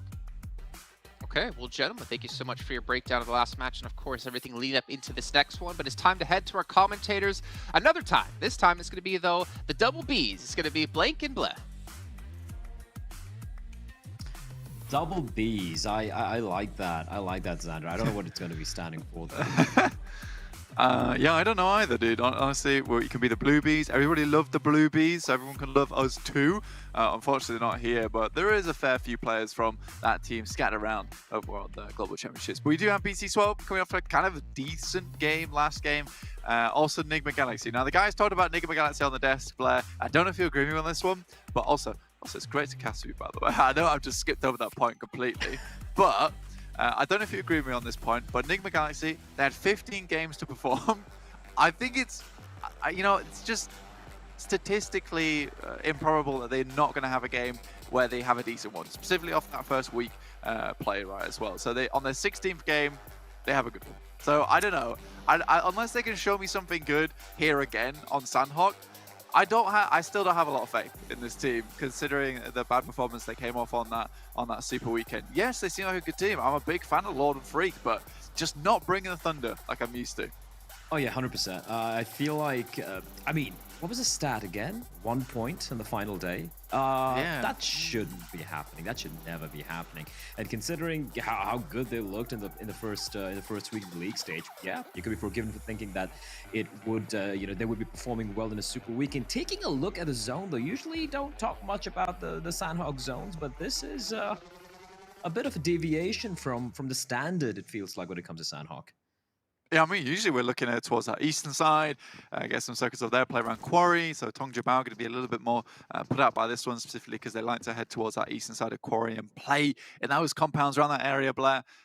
But then again, we're going to get that western side of the map. So Down One Gaming a little bit more happy. Coming to that last game, they got a fairly decent result. Not the best result in the world, but still, this is another one where they can start to build up those points to get towards the actual Super Weekend. For the time being, we'll just keep an eye on them. BTR as well, another team all the way off to that eastern side. They've played this side of the map since absolutely forever, Blair. We've had teams like DRS cause them problems in this area as well, but luckily not in the game for this one, so they won't have to worry about them too much. Xavier once again around this position with a massive split. Equally so as Tongjabao, which have a player in Barn, player down towards Lakawi, and then players up towards Camp Bravo as well. So they're very, very cut off between one another, stuck between BTR. So BTR, not only do they have to break out this cage that's been built by Xavier and Tongjabao have to make sure that they can keep the padlock on BTR. Yeah, BTR, one of the bigger disappointments thus far, right? Alongside FaZe as well. Yeah, but you want to see them play. You want to see them make the second Super Weekend at the very least and make things very interesting. I also just realized that this particular pairing we have, it's the exact same as the Invitational, the East Invitational a few months back, where it was you and I on the desk. It was Max and Imperium testing. But just everything's just flipped. Yeah, I know, right? This is crazy. It's crazy. We're just going topsy-turvy here. We're giving the boys a bit of a time to try out their desk flair, whilst we get to be back on the role that we're most comfortable with. Not to say that we can't kill it on the analyst desk. We're pretty slick with it. We're pretty slick with it, Blair. Absolutely. We're just giving them the opportunity, of course, as BC Swell. Gifted. BC Swell, meantime, in the water. Justice and Juzzy swimming around, having a bit of a, I want to say stroll, but not really a stroll. I do wonder what their plan is here. They're going to be crossing over, I do believe, to the Western Bridge, but playing in the 2-2 split. BTR, as I pointed out, grouped up for the time being, but eventually, as you said, they would have to break open that cage to make their way into the circle. But fortunately for them, it looks like, well, at least the Xavier has already started migrating westwards. While for TJP, yeah, sure, they're still kind of spread thin, but I don't think they're really looking to kind of take this fight, at least the way they're spread so thin. Now, as I say that, they will take the fight. What the hell do I know? Bamboo was just lying in wait and is going to find Highboy, who will be the very first casualty in the server. Yeah, either this is 10,000 IQ coming through Tongjabao and just kind of setting up that line that they can catch a Bigatron as they're coming out. Again, though, more players are starting to coalesce around this location. Manhan as well as Sir are coming down from that north side. So BTR could be certainly trapped up, and Padlock as well as Sledgehammer. Keep these guys in place. Sledgehammer more as the intimidation tactic in terms of Bamboo. We'll see if he can hold these guys out for the time being. Nade's coming down, but he desperately needs help from the rest of the team now. And they're still a little bit out of the way, so Bamboo needs at least one knock. Luxie goes wide. I don't think Bamboo's even seen him. Looks out there, doesn't quite catch it though, Blair. I'm just gonna say that was, the fact that Bamboo got the first knock on the kill was just good fortune. I don't think they were really planning to, have that 10,000 IQ play as you alluded to right there, Blank. But yeah, BTR, they get some vengeance. They get the kill. They get the trade. So TJ being BTR down a man, but at least they do gain the one elimination point. So they're going to be decently happy with that. I'm a little surprised we haven't seen early squad wipes yet. All the Sanhok games, at least I've had the opportunity to cast. We've seen a couple of hot drops coming in. We've seen Paradise Resort especially being hotly contested. And it has been a pretty tepid start thus far in Sanhok, which is something you don't see that often. Yeah, it's a little bit awkward, but we do have BC Swells, also Damwon Gaming in this lobby. I would say that, like, looking at it with BTR as well and no phase, you are looking at 3 of the teams that didn't make it into the Super Weekend, so that might have a factor into it. So 3 out of the 16 are all just looking for those safe plays, and on Sanhok you're kind of looking for just those consistent points, make it into that Super Weekend rather than having that breakout. If you're the Infinity, you know you're good, you know you're strong, you know you've got the backing behind you to make it into the Super Weekend, already coming off the back of a very, very strong first game. Like, they can just run with it right now. These 3 teams, on the other hand, they have to play a much more safe game. So I think that maybe that's kind of altering the way the lobby's currently playing. We do have this massive group up towards that southwest island, sorry. So you've got Stalwart around here, Nova, Damwon Gaming, Reject, all in this position with BC Swell on the northwest island, waiting for the rest of the players to move across. Well, that's the first knock coming through from that little engagement. Again, Nova, Stalwart in the wings. Look at Reiji as well. Damwon Gaming took the knock from Sarah, but they are very unaware that there is a ninja in the midst. Nade is going to be lobbed in. Fortunately for Damwon Gaming, it won't find them, but Powerboy charging in, using the opportunity created by Reject to find a knock, looking for the second. He should find this one. Powerboy, yeah, there you have it. It's going to be Order, in fact, coming in from behind, and Damwon Gaming are getting crushed between the Chinese and the Japanese team. So the battle of East Asia really not looking good for the South Koreans, and it looks like 2 members Sung, there's nothing he can do. And I think Reiji has an idea. Now, of course, he is aware and is conveying information that Nova have arrived, so he will have to lie a bit quiet. But Sung is stuck. Yeah, just a little bit of an awkward scenario to play in, especially with Reiji Osio off in the distance. You know, Reiji's like coming back to his team. Many men, at least 8 man here. And the team's like, maybe we should regroup a little bit, possibly then, guys. But Reiji's just completely out in complete stealth operations at the moment. You know, the rest of the team's probably not going to get over towards him. Maybe he can belly crawl down the rest of the mountain. Order moving up towards Sung's position now. I think they have a general idea of where he is. These are typical rocks to play in Blair. Nova could be in. Oh, Sung. Oh, how is he? He hasn't made a single noise yet. Now's a chance for him to strike. Order. Nice. Getting maybe a little too overeager. They're completely unaware of the possibility of a member hiding behind the rock, and that might have just given a glimmer of opportunity. Sung with a double now. Jimmy's been knocked down as well. This Nate should find him, however, but Fabian, can he help his teammate out? That is the question. Nate's going to be lobbed in, and great repositioning from Sung, but that's going to force him out of the cover, and he's going to find another one. Powerboy, he's got nades for days, and he's going to try and flush Sung out, but a great incendiary being tossed in as well, and that's making things very uncomfortable, and Sung just dancing making a mockery around out of rocks. He's making him look like a fool. This is ridiculous. A lovely little Molotov to kind of scare her away, Paraboy. Now, Fabian's finally made his way over. Will flush out Jimmy. Order's probably next on the plate, but this is really, really well played from Sung. He's been darting from rock to rock, making it so difficult. The smokes has been employed as well from Damwon Gaming. You know, I don't think that Nova have a really good idea of where Sung is at the moment. Fabian has been spotted out by Sarah, though. Sarah, one of the best players from Reject. His actual gun skill has been beautiful, but I'll just to wait it out. You know, they know they can third party this one after it takes effect. As Sung's point goes down, Sarah will take away the kill from him. Really, really well played to wait on that one. Powerboy finishing off the final member as well, and with that we will bid goodbye to Damwon Gaming. Great attempt though from Sung to get the double knock, but Fabian, I felt he maybe needed to be a little bit more proactive, and I am a bit surprised that he wasn't cognizant of the fact that Reject could potentially be just watching all of this unfold, as Reggie still hasn't moved yet. I mean, I know he was a recon guy, Blank, but considering his teammates have already come in and got a couple of knocks, he still hasn't budged.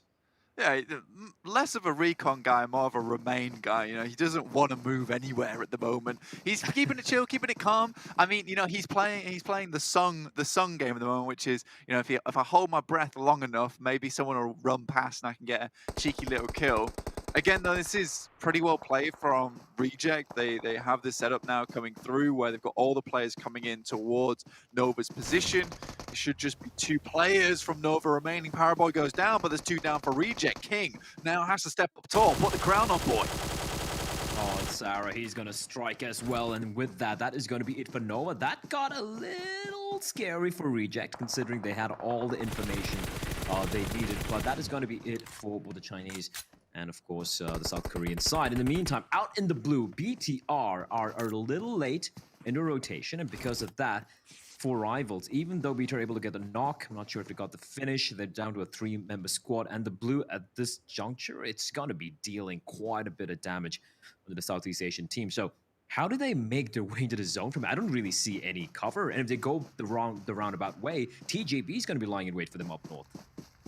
Yeah, it's difficult. I think that maybe that's the reason why they're down here, is because TJB have been up towards that northern side, and they're opted that, maybe south side is the way to go. But they have to continue to get these knocks over towards 4 Rivals to make an indent and push in through that way. So the moment with 4 Rivals, with this slight line that they've got going on, just makes their lives very easy. Now, BTR is just being held out. And now you've got to make that consideration. It's like, BTR, you've got to do something different. You've got to go somewhere new. Another one of them goes down. Awkward stuff. So down to 2 now. See what they can make happen with it. This next circle comes down towards that southwest island. You do see Deadeye guys. They are rotating in a vehicle down towards the very southwest by Nakam. They're coming in behind Nigma Galaxy. Now, I do like this from Nigma Galaxy so far. Both games they've played very much out of the way, opting to use their strength, which I believe is as that 4-man, because they're very good at working together to make these fights happen. So they're staying out of the battle quite frequently, but that works out for them in the end. Yeah, I feel like the overall game plan here for the Galaxy would be just to... oh, there it is. Not coming in. Replay. Thank you, production. Making sure we don't miss any of the action. But yeah, for the Galaxy, it's like... their priority here would be to ensure they qualify for the second Super Weekend, right? Because here's where it's going to be disastrous for the MENA team. It's going to be if Nigma Galaxy do not qualify for the second Super Weekend, considering they're the one team who is languishing at the very bottom when it comes to the points. Any one of the teams who did not qualify for the first Super Weekend, they have a great opportunity to just, leapfrog over Nigma Galaxy, right? So they're the one team who, amongst everyone else, apart from, of course, the 4 teams who didn't make it in the first Super Weekend, they need to guarantee themselves a spot in the second Super Weekend. So I can totally understand why they want to take this one a little bit slowly, as we did see a bit of a skirmish between 4 Rivals and Tang Jiabao, and that means now 4 Rivals down to a 2-man squad. So this attempt by 4 Rivals to try and keep BTR at bay, at one point they need to make up their minds and they need to move on into safety, but they seem to be fully committed. Yeah, I know. It's an unfortunate situation for BTR at the moment. I'm not sure what the guys are going to be able to do here. You've got APU off in the distance from 4 Rivals. Ryzen quite low himself, and down to just the 2 first aid kits here for Zuxi. Now, it's Zuxi and Ryzen. Like, these 2 names have been a household for PUBG Mobile for the longest time, and we're seeing Zuxi crawl along the coastal side like an alligator, gets put down almost immediately. Now, Tail's not growing back anytime soon. We'll see him in the next game, at least. I think it's just a real struggle bus. It's a real struggle bus now for Bigatron, and they're not showing us anything special, anything that gives us hope. I think for Tong Jiabao at the moment, we've had our doubts about them, but in this game in particular, no, they've taken fights on the eastern side. I said that they might struggle because they've got to pass through Quarry, but they're taking significant control over this southeast side of the map. They've been taking fights of 4 Rivals, and I'm a big fan of that. I think that for Tong Jiabao, one of the biggest things that I have troubles with their gameplay is that it doesn't feel like they're very strong in team fights at the moment. they're starting to address those problems, and I can be happy with that. At the moment, Bigatron, I don't really feel like anything is occurring in that space. Yeah, and the fact that the two members of four rivals, I don't want to say it's disrespect, but it's more like, they're like, yeah, it's just BTR. It's free kills. Why do you want to let it go, right? They're just sticking around in the blue. They're like, we're gonna beat them. We're gonna wipe them out no matter what. That's the level of confidence four rivals seem to have right now against BTR. And again, four rivals really impressed us during the Super Weekend, while not quite able to claim the tippity top position. They looked very, very good. Speaking of the team who has looked the best thus far, we have to talk about Infinity, man. Like, we thought they might start trailing off a little bit, you know, faltering a bit, a couple of missteps, but no, it looks like they're going to be playing at the same level they played when it came to the Super Weekend, you know, getting a chicken dinner in the first game. And of course, with four still alive, they haven't really been but they're going to be dangerous considering everyone very I think pale that, and you know, and they're everyone's still ready looking to run. so strong. Yeah. And they have a massive opportunity to move towards the end of this match as well. Particularly on this side as well with their eastern camp. Rico Infinity team with 4 in front of them as well as DX Xavier. So this is going to be a real test of their mettle though. I think that's the main thing to be thinking about. That's a nice knock as well on towards Rico Infinity, as you just pointed out. And for Infinity, this is a good opportunity for them to actually strike. Because you look at the zone, they will need to move uphill. And Rico Infinity just had a member knocked down. So I would be too surprised to see Infinity just charge on in. Speaking of people charging on in, completely unaware as to the possibility of a team lying in wait on the banks. It is going to be MS Chonburi. There was a chance there for TG13 to take down TG2, but it looks like that nice guys, the cavalry has arrived, and TG13 will be mowed down. Back and forth trades taking place. Ponzai trying to mow the grass with that gun of his, but it is just bullets flying thick and fast, back and forth. And for the time being, a couple of knocks going against Dead Eyes guys, and I do believe True to Love is the final member remaining, and I don't really fancy his chances going up against the surviving members of MS Chonburi. Neither do I, to be honest. Yeah, I think for MS Chonburi, they should be just fine in this situation. Blair, I don't think that anything's going to come bad of this one. I think they spotted this one out very, very early on, realized what was going on in this situation, and then just played against it. I think setting up on those rock sides, beautiful stuff from them. This Infinity team, they're going up against Rico Infinity. The two Infinities going at it.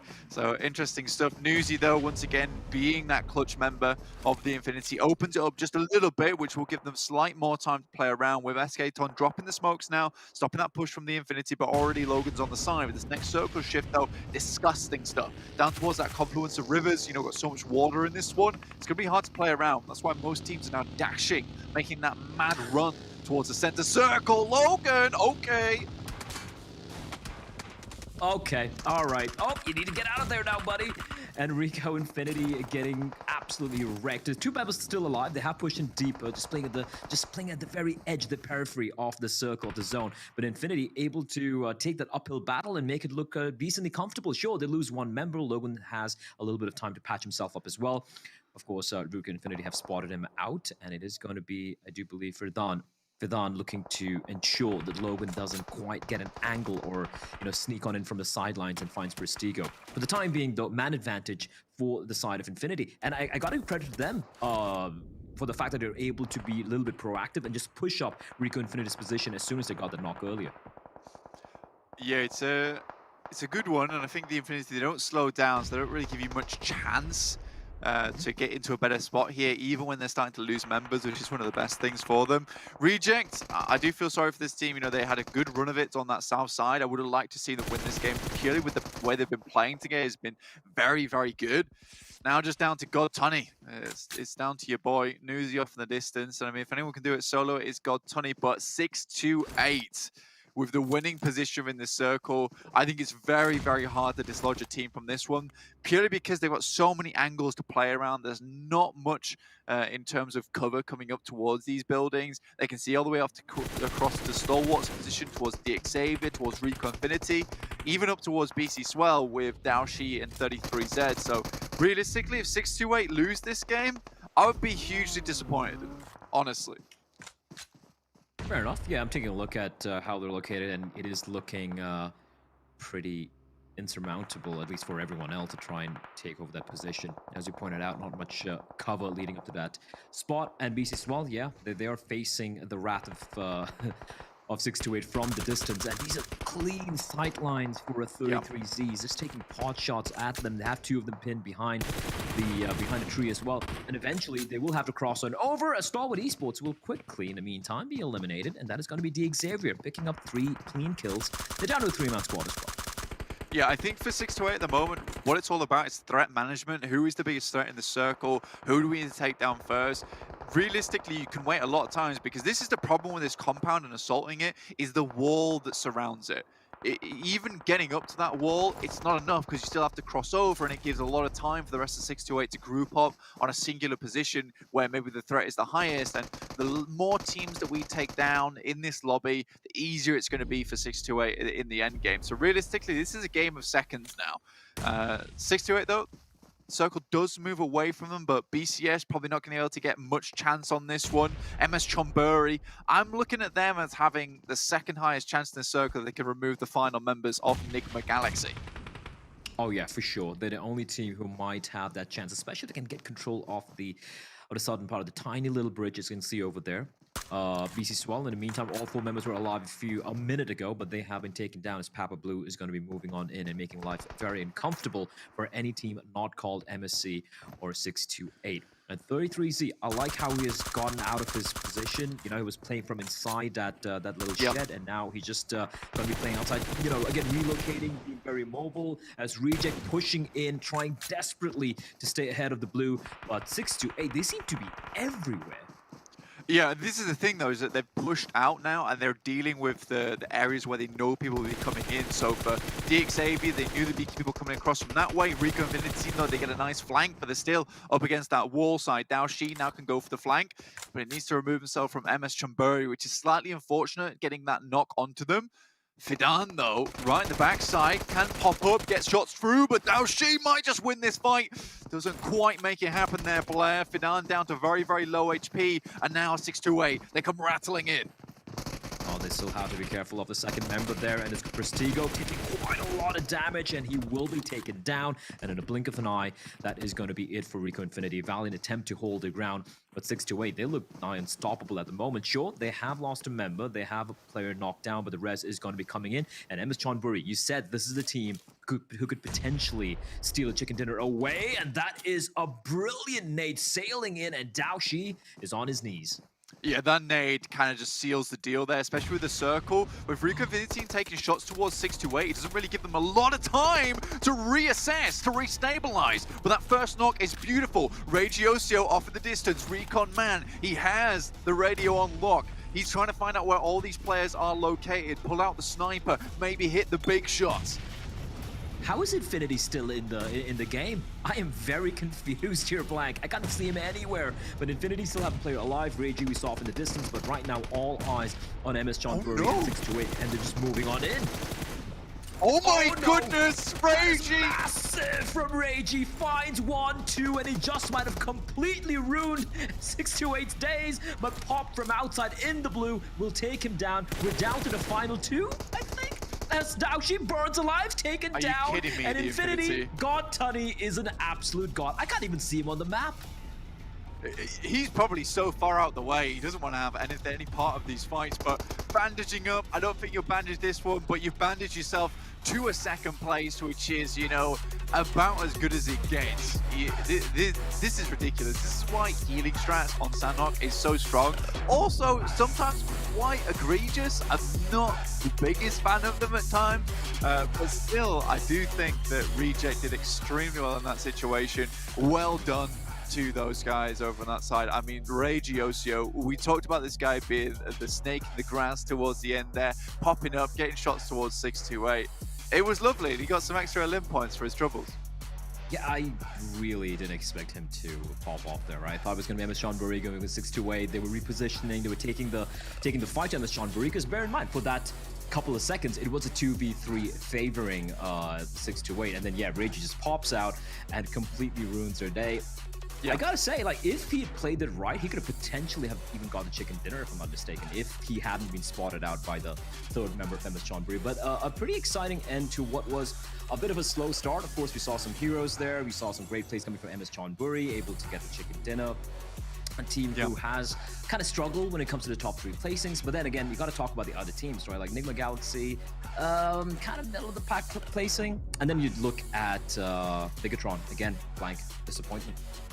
Yeah, a big disappointment, honestly. But again, MS Chonburi coming in a first place on our final Sanhok of the Super Weekend, getting another first place now, so they're looking hot on this map. 6-2-8 equally on the very first Sanhok of the Super Weekend. They were able to get chicken dinner there too. So we're getting some familiar names coming through on Sanhok, the Infinity 2. But Reject, yeah, honestly, that was an incredible little jump out from him. And it could have gone either way, to be honest with you, because the way that the teams rotated, they kind of rotate anti-clockwise with your boys from 6-8 moving up towards Reiji's position when it could have been completely opposite. So that could have gone either way. I think the problem for Reject in those final moments was that for Reiji, he was searching for that final member from 6-8, but there was a smoke off in the distance that was blocking. I believe it was Dao Shi from 6-8, in which case he's not able to get that final kill, and MSC is able to quickly clean it up. Again, they played really well on that coastal line, even dealing with Deadeye guys, so for MS Chonburi, this is a solid win, and one that they made look good. I don't think Sanhok should be your best map though, Blair, personally. I don't think it's the one where you should be getting most of your points. Very, very unreliable. Unless you're Infinity, I guess, right? I think it was in Perry McBrothers' stat last the previous Super Weekend where they had an average of something ludicrous, like 14 points average in Sanhok, 15 on Miramar. Sure, smallest sample size, but if you're going to be delivering 15 points in average every time you play Sanhok, I guess you can be called a team that is map agnostic. This nade, that nade from Ponzai, that's how it turned. That's what turned everything around. Yeah, because it was a case that the guys from 6-8 managed to somehow stabilize after that fight from Rico Infinity team, and after they got themselves back onto their feet, limping a little bit with their legs just wrapped up in bandages, they get immediately naded once again, and it was all curtains from there, to be honest with you, and they were hospital curtains too. And it's going to be curtains for us, at least for the time being, as we're going to be heading straight to the analyst desk. Of course, we have Jason and the boys to break down what was a pretty interesting and a very fun end to a fun map. Fun all around is what I'm understanding there, and definitely we had fun watching that match as the zone centered up on that trifecta we talked about before we got into the actual match there about what could potentially happen. But Infinity, I mean, yeah, they don't get a lot of eliminations, but again, they get the fantastic placing and they get a second place finish. So they've had a first on the day and a second. I mean, this team is just not stopping. I didn't even see them on the map, to be completely honest. I didn't see God Tunny, but then he surprised me and I saw the POV go to him. I was like, okay, well, it was a good play. It was a hard rotation to go for Infinity. They had to try and take that fight, I believe, at one point on Rico Infinity. It was super tough, and they knew they were not going to make it in the trifecta. That Imperium, in my eyes, is the perfect moment to go for heal off when you know it is almost impossible for you to pull off a cross like that to make it into a circle, and they're just like, okay, we're not going for first place. Let's just heal off and see how it works out. And they get second place off the back of that. 17 extra points. Like, Infinity's looking unstoppable right now. You take it. You always have to have a plan B, even a plan C to an extent. So the heal strat in Sanhok, it's in the back pocket of a lot of teams, and Infinity pulled it out very nicely. 6-8, they moved down to that trifecta position, which Reject gave up for obvious reasons in Phase 2, and they held on to it comfortably. I felt a little bit bad when 6-8 got third party by Reigioso, because I think they were right to swing around in that direction. It allowed them to get a lot better angling onto MSC Chonburi, but the absolute ninja, the legend, I thought that the firecracker of a player that is Reigioso stepped up, got a double knock, got a double kill. Okay. Firecracker of a player. I don't know. I never heard that before. Okay. I mean, I do really, I can't wait till we get to the recap section actually to talk about 6-8 and of course Reject as well. But to move on past them, you saw 4 rivals with a decent placing. But as we get to the second page, teams that desperately need some good results: BC Swell 2 points, Bigatron 2 points, Damwon 2 points. At least for them, they kind of all just get 2 points each. And actually, to be fair, I think this is one of the first. I think it's one of the first matches ever that I've worked on in PUBG Mobile in like my 2 years that I've seen no teams get 0 points. Yeah, it happens very rarely, but if this map is going to happen on Jason, it is going to be Sanhok, right? It's a little bit hectic, it's a little bit all over the place, so not too big a surprise when it actually happens on this map. But I mean, to reiterate the point that Blay and Blank made at the end of that game there, it's just unfortunately disappointing from BTR, because they get in position, which I called earlier, Cave is like the graveyard of BTR. I think the most time I've seen BTR die has been on Cave. Unfortunately, it's been really weird to see that happen, but they're making it really hard on themselves, going for hard crosses. Yeah. You're having 4 rivals, you're having Tongjia Bao, potentially gatekeeping you away. Like, they are not going for the easiest entry points in circles like this.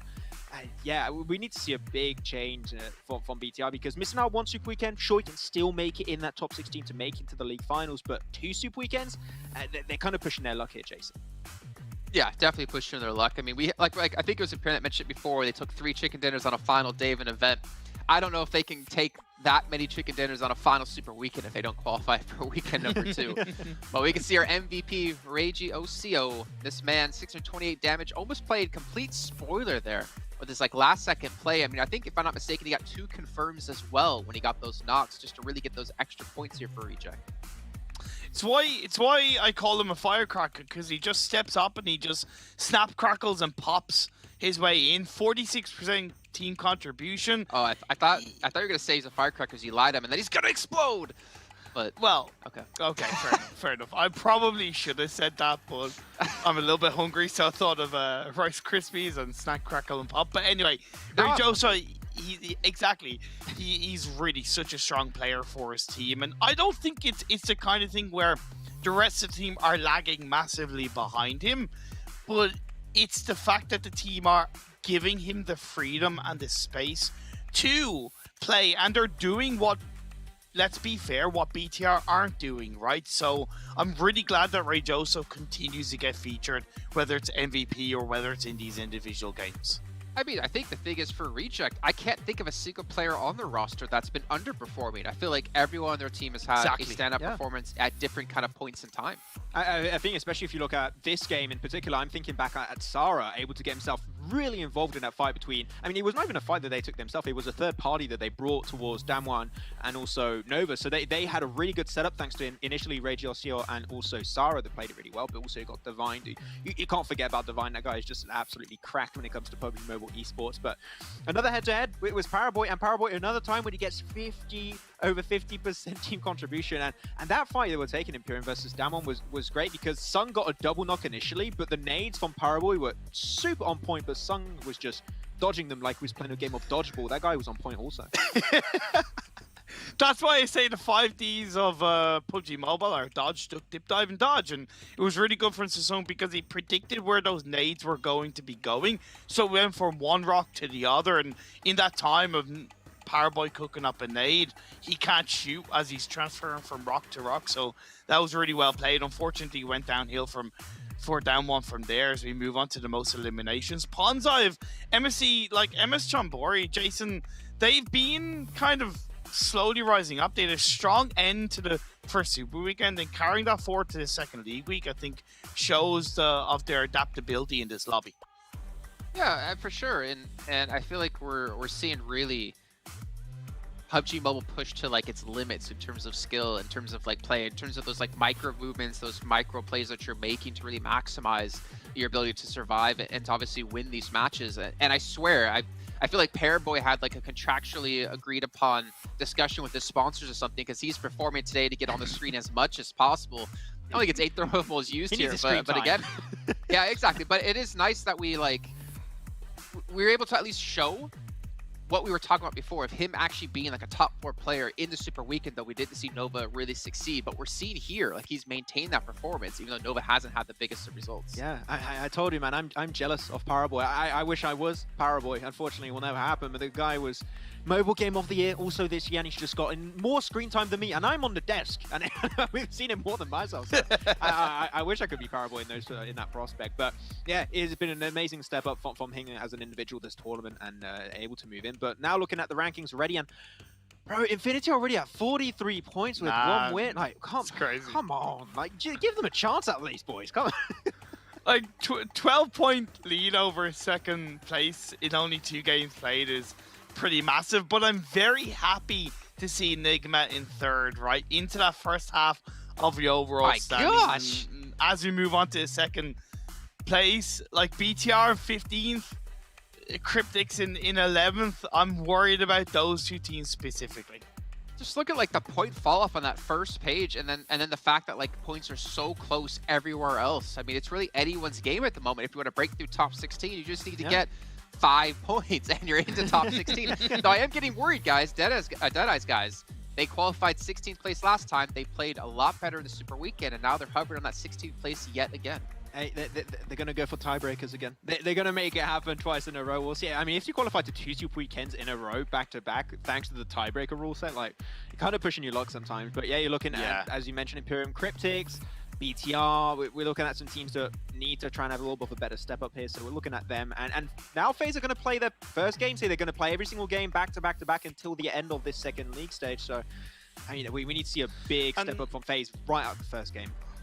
And what's even better for the likes of FaZe and even Team Secret as well, who are also in Group B, is that BTR and BC Swell aren't playing in the next 2 games, so it kind of allows them to catch up even further coming into the final game of the day. So I'm excited to see how FaZe specifically are going to come into these next 2 games. Yeah, but the problem is, I mean, the upside is they need like 8 points, and they're already in the top 16 by far. Well, by 3 points, right? But the Infinity is still playing. It's not like you have an easy chance, right? They're still going to be taking every point they possibly can in these lobbies. So it's going to be tough for all the teams. I mean, even DRS as well, who we still have some really good consistency in the Super Weekend. We'll get our first little glimpse of them when they do pop up in the next match. And maybe they can become your fan favorite, which the voting is still going on to the 27th of December. You guys can get some permanent items unlocked if you participate in this. Make sure you guys do, because you have a good amount of time to do so. But just wait till we're in the break, because we love that you guys are listening and watching us. And Max loves to be in the center of the spotlight, to have everyone out there listening and watching him. So Max, what do you got for us? Hey, I need my screen time, but alone this time, Jason. That's how I need to catch up to Powerboy in terms of numbers eventually. But yeah, so a lot's been happening in this game especially, but the weird start that we had happening is apparently 6-8 were in the water very early on, and they were trying to make it over to the coastline. Not sure what's happening there, but okay. But yeah, when you're looking at 6-8, especially because I believe that this is a little not really what you expect to see, unfortunately. But they play the trifecta very early on in Imperium, right? They were playing the more northern, western side island, and they didn't have the coastal finish, which you're seeing on the screen here, but they just took the trifecta super early, and when the circle ends up in those positions, you are the gatekeeper of the lobby. You are the one that needs to make sure that teams such as Rick Infinity, Dig Xavier, Infinity don't make those crosses happen, because if you do, your position is heavily contested. The fact that they were to clear it out, they had a clear shot the win, which is amazing to see from 6-8. I was worried about 6-8 spread in the trifecta come phase 5 area, because it's hard to hold down every single building in trifecta if you have a full squad push up. But I recognize that Yu Yang stayed on that kind of more western edge or eastern edge, and the other 3 players are more in the center trifecta, and that allowed them to then grab hold of Rico Infinity, come in and get the squad wipe, and that meant it made it a lot easier then for them to focus on the likes of MC to MS Chambori in that area of the map up north. So really well played by 6-8 in trifecta. Yeah, we're going to be ignoring a little bit this map clip because it's not where we expected it to be. But yeah, Reject also, we talked about this early on, Jason, right, at the start of this game, that this is a team that plays Trifecta. That is their bread and butter when it comes to Sanhok. They love to play it, but unfortunately they made a very big assumption that did cost them what could have been initially their win, is that they decided to fully commit to the to the southwestern island and take those fights, get involved with Damwon, get involved with also Nova Esport, which is not a bad idea, but I guess a little bit too early, knowing at what circle shift they were, which I think it was phase 2 going into phase 3, which those hardships could be happening, and the fact that they went for such a hard decision towards the end hurt them, lost a lot of members. But as we know, Imperium got Regiosio, gets a sneaky double, confirms one potentially for the second here. He gets one onto Yu Yang and even goes straight onto the second onto Sunan. So he just gets a sneaky double and just ruins the opportunity for 6-8 to actually get that win. And kind of helped give the win over to MS Chambori. I don't disagree with when they did commit down to that south side in phase 2, because it was also based off an opportunity of third partying in that fight between Damwon and Nova. And recognizing that opportunity and striking on it did make it technically a little bit easier in the late game down on the South Hill side of the trifecta area. So it was overall well played from Reject. You know, I almost wish we had Infinity on the map there just to see where God Tutty and just him sitting there for like however many minutes, just sitting there healing as much as possible. And again, we've seen this as a viable strategy. It gets you a lot of placement points.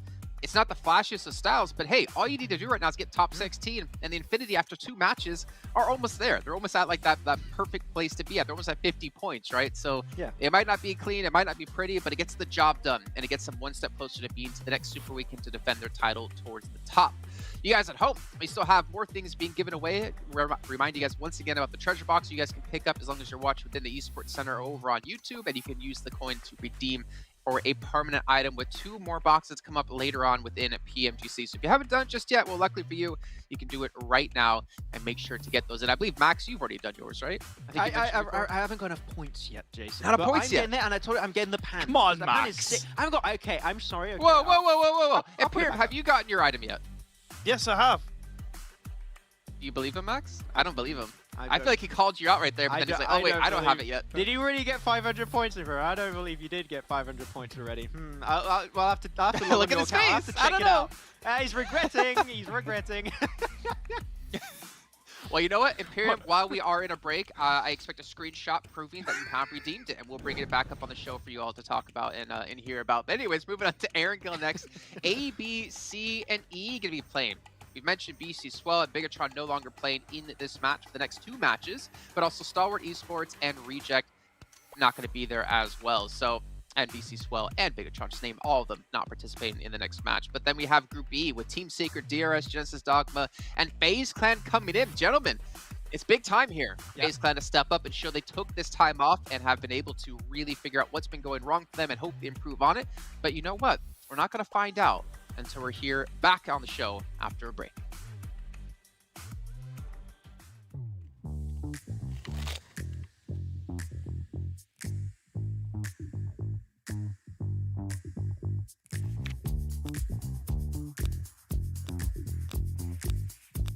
Setiap saat, chicken dinner.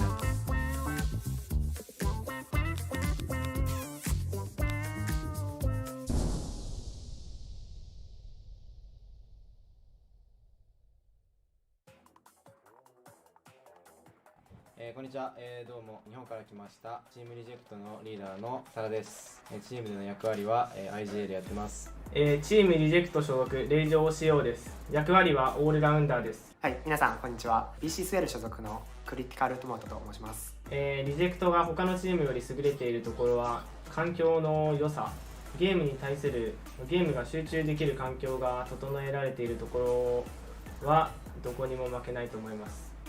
現在の僕らの実力としては、僕らのメンバーは世界大会を経験したメンバーが少ないんですが、今まで僕らがやってきたことを十分 PMGC でも発揮することができれば PMGC でも、十分トップ10以内トップ5以内にどんどん食い込める実力を持っているというふうに考えています。まあ4人で固まるというよりかは、一人一人が自分で考えて判断して動く、どちらかというと、海外のグローバルのチームよりは、中国のチームを参考にして僕たちは練習をしてきているので、そういった特徴が強いのかなって思います。やっぱり一番気になるのは、ビゲトロンっていうチームは BTR は、すごい昔からずっと世界大会で敵として戦ってきたので、やっぱそろそろ一矢報いたいというか、勝ちたいっていう気持ちが一番強くて、はい、自分たちの脅威となるチームとして考えているのはビギトルンです。理由はそうですね、僕らのチームとは対照的に、世界大会の経験を非常に多く持っているので、そういった面で、世界大会の戦い方をより熟知しているというふうに考えています。注目している、意識しているチームは中国チームです。はい、仲がいいというか、普段から、たまにですけどコミュニケーション取るのは、ビゲトロンの選手、ラクシーですかね、ビゲトロンのとかは、なんか誕生日の日に僕がテキスト、チャットを送ったらなんか電話突然かかってきて、ラブコールをもらいました。勝つためにしている努力はその強い選手の欠点を見つけることで、僕たちのフィジカル強化とか練習とかというよりかは相手の選手の欠点を見つけることです。僕たちリジェクトのチームの目標は、ずっと世界でチャンピオンを取るということがすごい目標としてやってきているので、それに向けて、チームで課題であった、コミュニケーションであったり、チーム全はい、今困っていることというか不足していることというといえばそうですね、やっぱり世界大会の経験が少ないので、他の世界の代表チームになれるっていうところが一番必要なところだと考えてます。頑張ります。現在のチームの状況としては PMJL、PMRC が終わってからすぐなので、かなり、成熟度が高くなっていると思っています。僕ら新しいチームが世界王者のチームをどかして新しい風を吹かせてやろうと思います。じゃあ、日本の強さ世界に見せつけてやるから待っとけよ。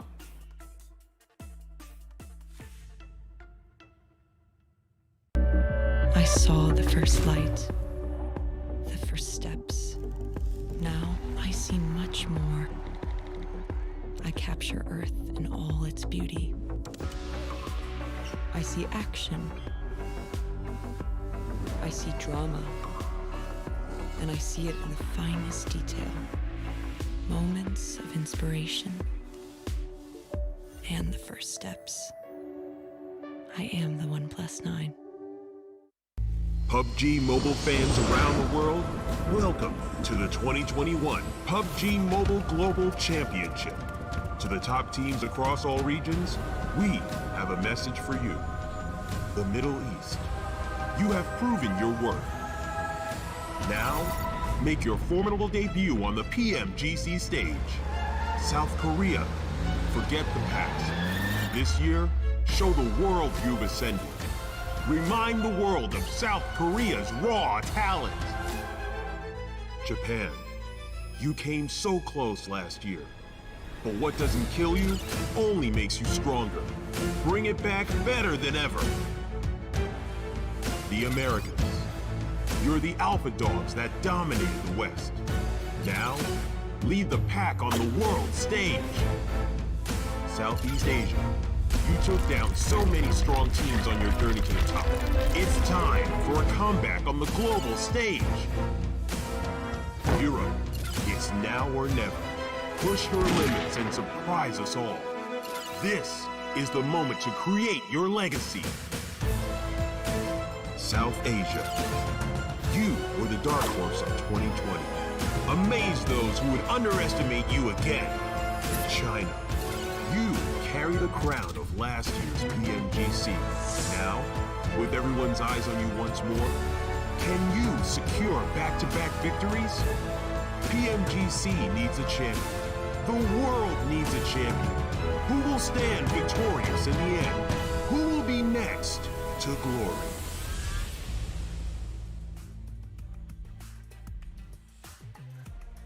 Who's going to shine? Who's going to be the one carrying all the glory with them? And of course, the large amount of money they get for it as well. But let's just be honest, the trophy might be a little bit better. No, honestly, winning $1 million would be definitely better in my book. I could probably buy a trophy, but either way, they'll be getting everything they possibly could desire if they could come out on top here at PMGC 2021. We're going to move it along with our day, though, as we're going on to Erangel, third match of the day with groups A, B, C, and E. So to remind you guys, once again, Bigatron, Stalwart Esports, BC Swell, and Reject not be participating in match 3. However, my eyes are more focused towards the new teams coming in with Team Secret, DRS Gaming, Genesis Dogma, and FaZe Clan. FaZe Clan in particular, the only team from Group B who has not qualified in the Super Weekend. It's really down to this. How have they improved since last week? If they come out with a chicken dinner here, I'm going to be like, they're a team to watch out for going into the Super Weekend. Man, you've been scaring me the entire time. Just what's happening? Just like, I think I'm allowed to say that I hope that FaZe is going to do good now because they're actually playing the game. So yeah, FaZe is the team that we want to see make it this time around, hopefully. Genesis Dogma's improved drastically in the Super Weekend. Same for DRS, Team Secret also. So these are 3 big contenders in Group E, but we need to see FaZe make it into the Super Weekend eventually. But man, looking at the rankings, a lot of these teams are already somewhat safe, and we've only played 2 games right now, Jason. Like, these teams are gunning for this second Super Weekend. Only 2 matches played. However, Infinity had 46 points in total last league play out of 8 matches. Like, they're almost there already. Wow. And then that drop-off, and you made note of that, Jason, from Reject in 6th down to BC Swell in 7th is 9 points. So, and they played 2 games, BC Swell. So, really for the likes of FaZe, Genesis Dogma, DRS, and Team Secret, 8 to 10 points in this game, as much as that should always to an extent be a target for these teams. You get that in 1 game and you've already kind of gotten much closer to the top half of the standings. So this is going to be an exciting Erangel game. Yeah, and I feel like, Max, let's just say you're FaZe Clan here going into this. Do you feel like they have a lot more... You are FaZe Clan. You are Corpy. I thought you were 1+. I'm everything. Okay, I'm the omniverse. I don't know. I'm going with that one. He is nothing and everything.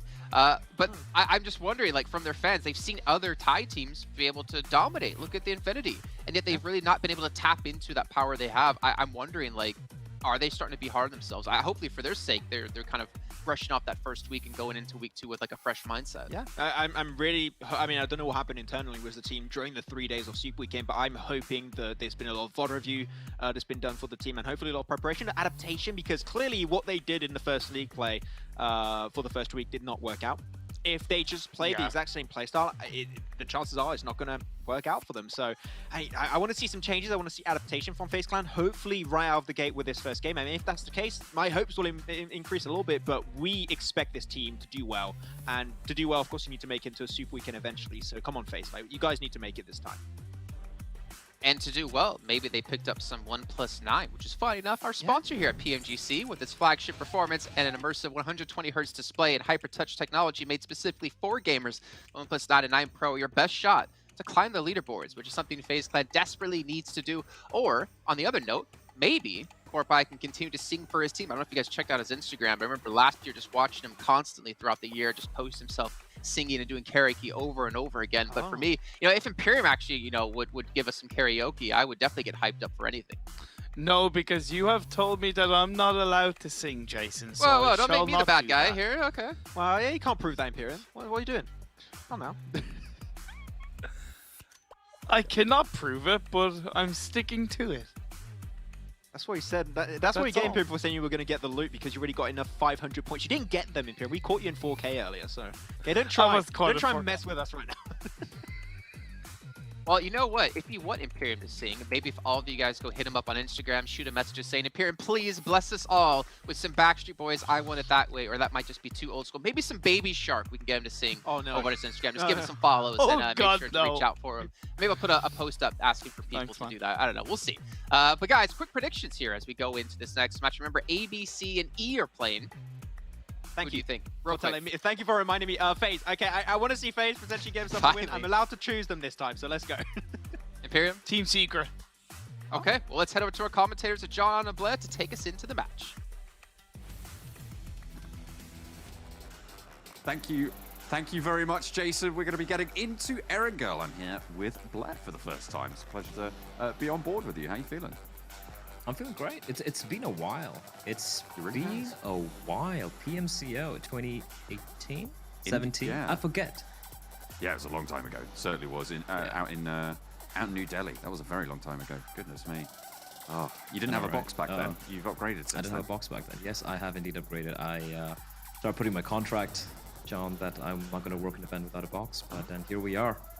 Thankfully, everything's online. I'm sitting on my chair. You know, I don't need a box for this one. But jumping into Erangel, I think the topic here is it going to be phase up or phase down? Is it going to be? Yeah, that's the thing. It's the buttered toast question, right? Phase up or phase down? Where's it going to land? We'll have to wait and see. Spinning like a cat with a bit of toast strapped to its back right now. Seeing just where we can go. That's the thing, right? Cats always land on their feet. Toast lands buttered side down. So if you strap a bit of toast with its butter facing up to the back of a cat, which side's going to land on the floor? I seen, I think it was just like a YouTube video or like a GIF of it, of this scientist-looking guy, right? He does that. He puts a toast on the back of a cat and he drops it. And since neither can land face down, it starts spinning at the speed of light or something and creates an infinite power source. I'll link it to you. It's actually very funny. That makes sense and seems to have sound fundamental principles of physics there. I'll have to look into that. Maybe we'll... Absolutely. I can't believe you brought that up live on stream, because now we're going to have to patent it really quickly. Well, I mean, I'm sure someone's tried. There are quite a few people, you know, who believe in certain strange things, like the world being flat. Who's lying flat, though, is Fredo on his tum-tum, and AJ hasn't spotted him. Not just yet. They're going to get away with it. A quick vehicle swap up the top on the road there, and Fredo might be lucky, might be able to get away with the dribs, the drabs that are left behind, but for now, Just sticking to the old 2 legs. All 2 legs. What are the new legs? What are new legs? Like, would we ever evolve to a point where we have replaced feet? Because I always have this argument. If someone's like, hey, why don't we just walk to this place, even if it's like 100 meters, 200 meters away? And I say, we invented the wheel for a reason. So I'm not going to go against actual human evolution and walk. So that's my reasoning. But would we ever have new legs, John? No. That's I actually signed a contract the other day saying we'd never have new legs. Unfortunately, I know. Look, I know you've been hopeful for a long time, but you have to stick to the boxes for now. God damn it! Thought I could have extendable legs. There are a few people who have leg extending operations where they smash a femur and then they put in. No, seriously, they smash it, they break it in half, and then put in like 2-inch long or 3-inch long nails, like these big ass screws between the femurs, and they heal it. And so for a year you can't walk. Just so you can get a couple of inches. Can they? Which is. Can they do that to Bigatron's points total? Is that possible? Can't believe you've done that. I cannot believe you've done that, John. Yeah, well, you know what? Someone had to say it.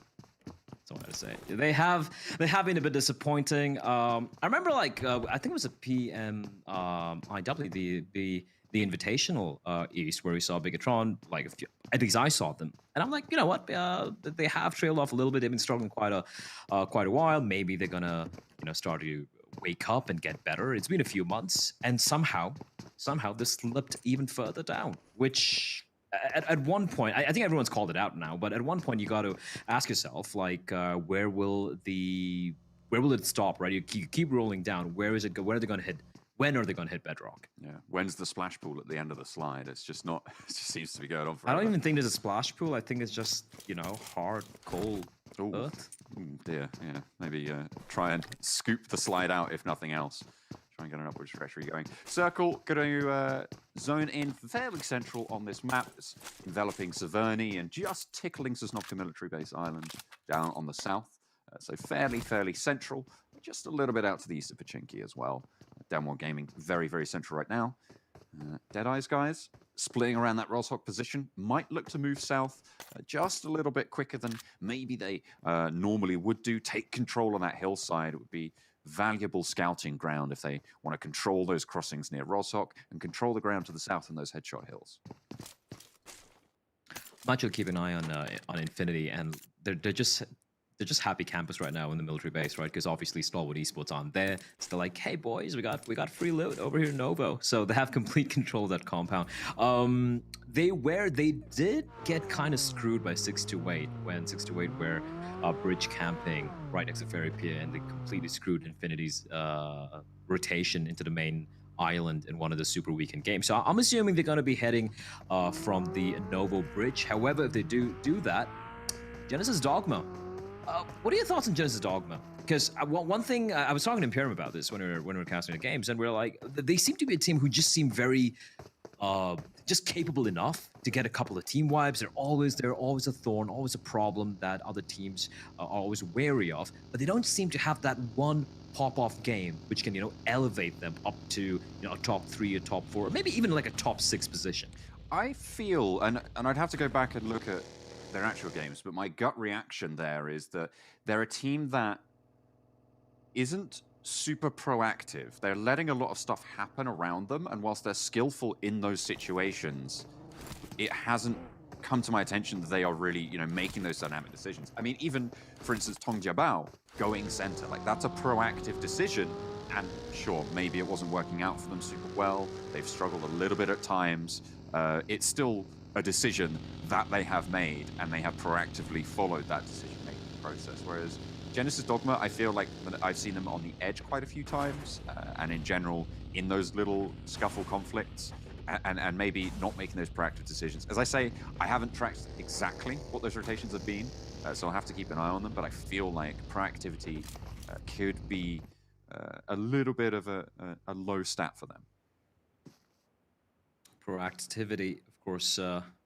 Speaking of being proactive, Cryptics, they have not been looking so good thus far, but they're going up against a FaZe who have also been one of the teams who have disappointed quite a bit. One of the big names coming in, and of course the initial question we all had was, is it going to be FaZe up or FaZe down? For the time being, we still don't have an answer.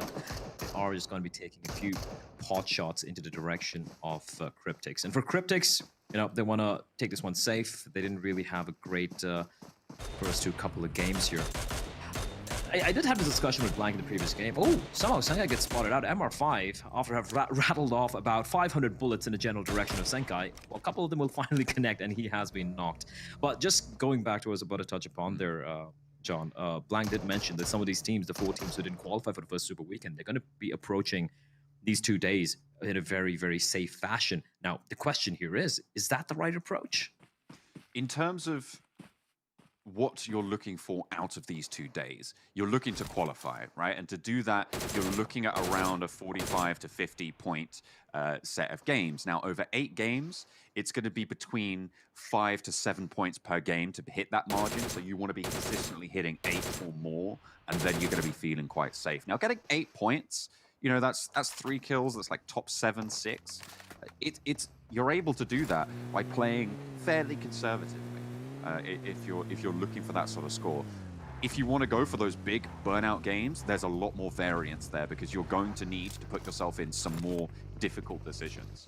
So for me, if you're looking for a safe qualification spot, playing a little bit more conservatively, I feel like is the right choice. Reduce that variance, make sure that you are getting those points consistently, even if you're not shining bright right at the top of the tables, the star on the Christmas tree, if you will.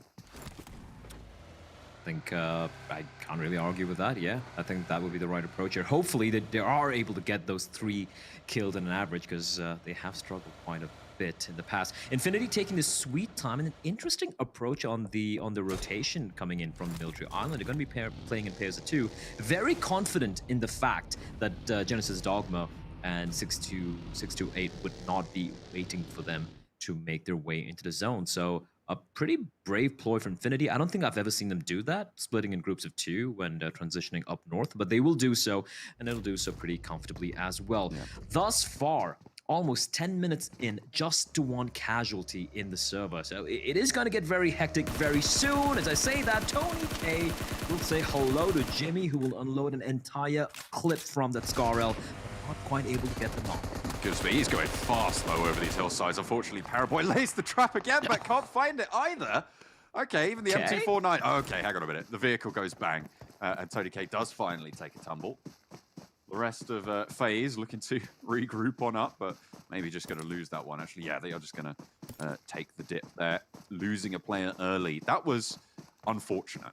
Paraboy, the second phase of that Nova curtailment on the rotation there. I want to loop back on the Infinity's rotation. I feel like the only reason they've been able to do this is because Reject isn't in this game, right? You've seen those Super Weekend games. 628 and Reject have both been on that southwest side, being able to have a little bit slower progression from there. 628 is now sent very central. They're actually spread out with an outpost of 33Z to the west of Pachinki and 628 over towards Potato Hill, because Reject hasn't been there that they might be worried about. They've gone a lot faster and a lot quicker. The Infinity, in the meantime, have maybe read into that a little bit and have pushed up 2 and 2 to avoid themselves getting bridge camped on either bridge. They've just decided, you know what, at least we'll get 2 in. But now they've regrouped on the south coast. Yeah, they might have to potentially go up against Genesis Dogma. Obviously, there is no rush yet for Infinity to push in any further north. If the circle does shift further down south towards Pachinki, maybe towards Farm, they will be in much more comfortable position. I'm taking a look at School. I'm looking at Dam 1 Gaming's positioning, and they're spread quite thin.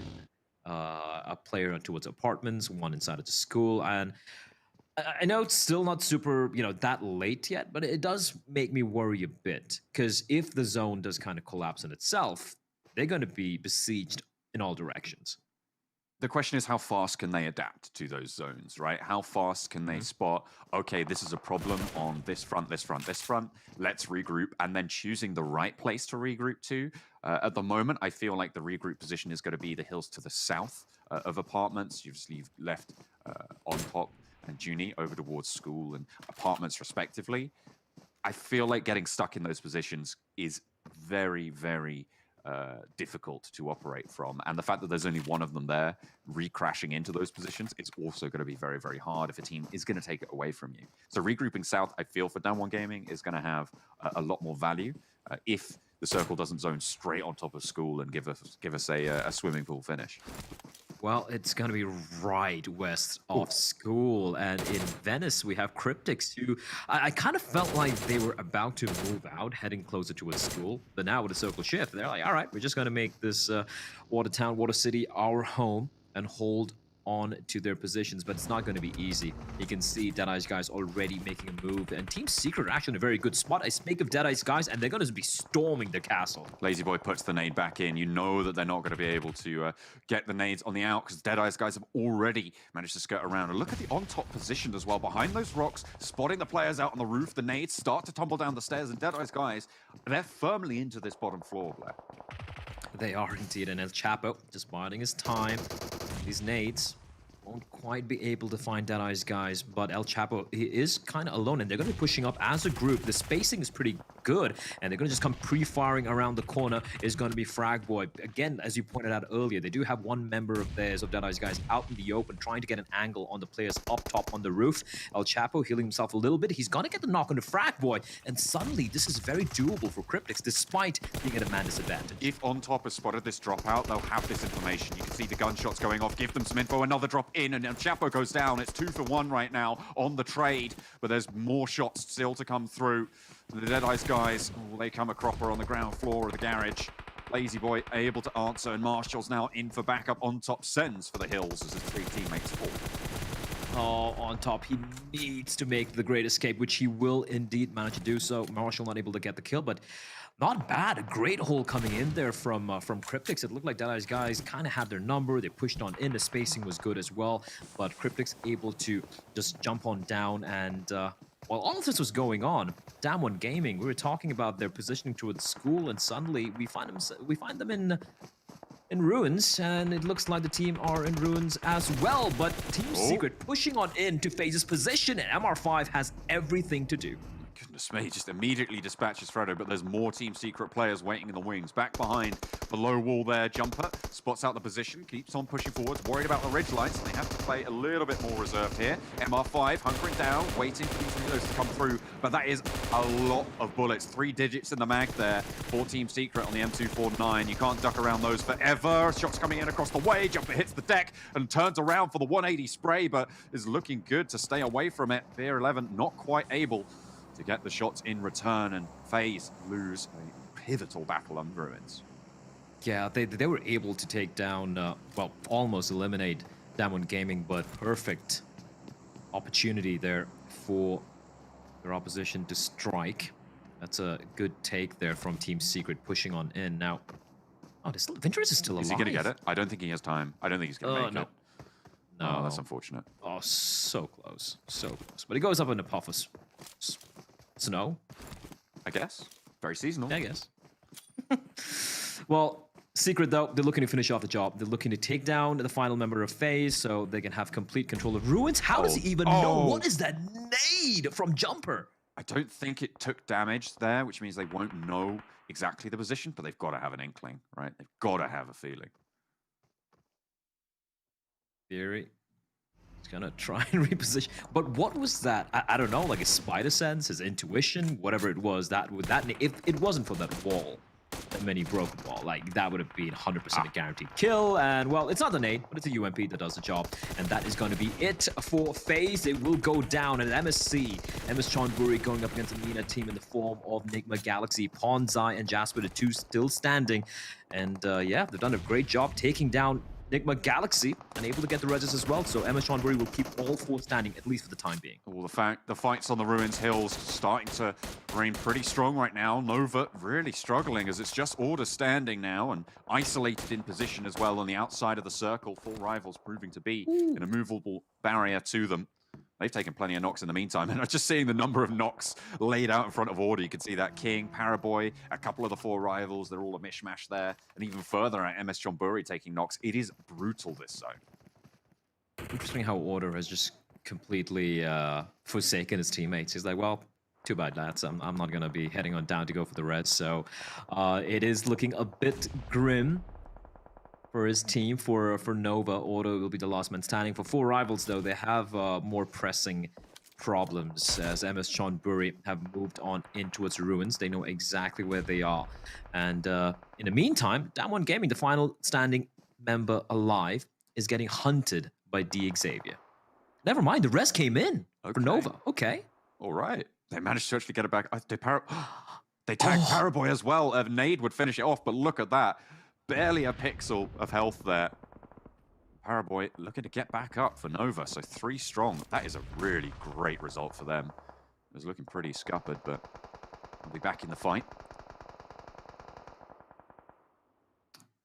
I really thought that Aura just gave up that particular, like resing his teammates there, but well, kudos to him. No man left behind. As now for Rivals, they need to be wary now because again, they got those knocks. They weren't able to confirm those kills, and considering quite a bit of time has elapsed, they should be aware that okay, Nova still there right behind us, and now not only do they have to go up against MS Chonburi, but Nova could be coming in for some vengeance from behind. As TJB, Tang Jiabao, thus far have been very quiet in the game, John, but they have finally come alive here, looking to take the fight, wrest Water City away from Cryptics.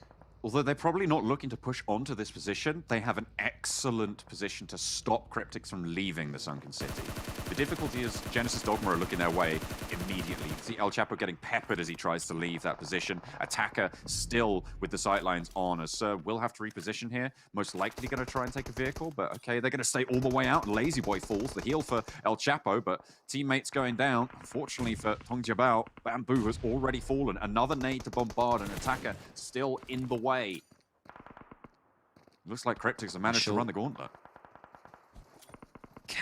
How long can it still survive the Great Nade? Great Nade, that could find Attacker. There we go. Perfectly lobbed by Marshall. And Tang Jiabao, like you said, I think they managed to run the gauntlet. They managed to, somehow, it's not just survive that battle, but just completely eliminate the danger being posed by Tang Jiabao.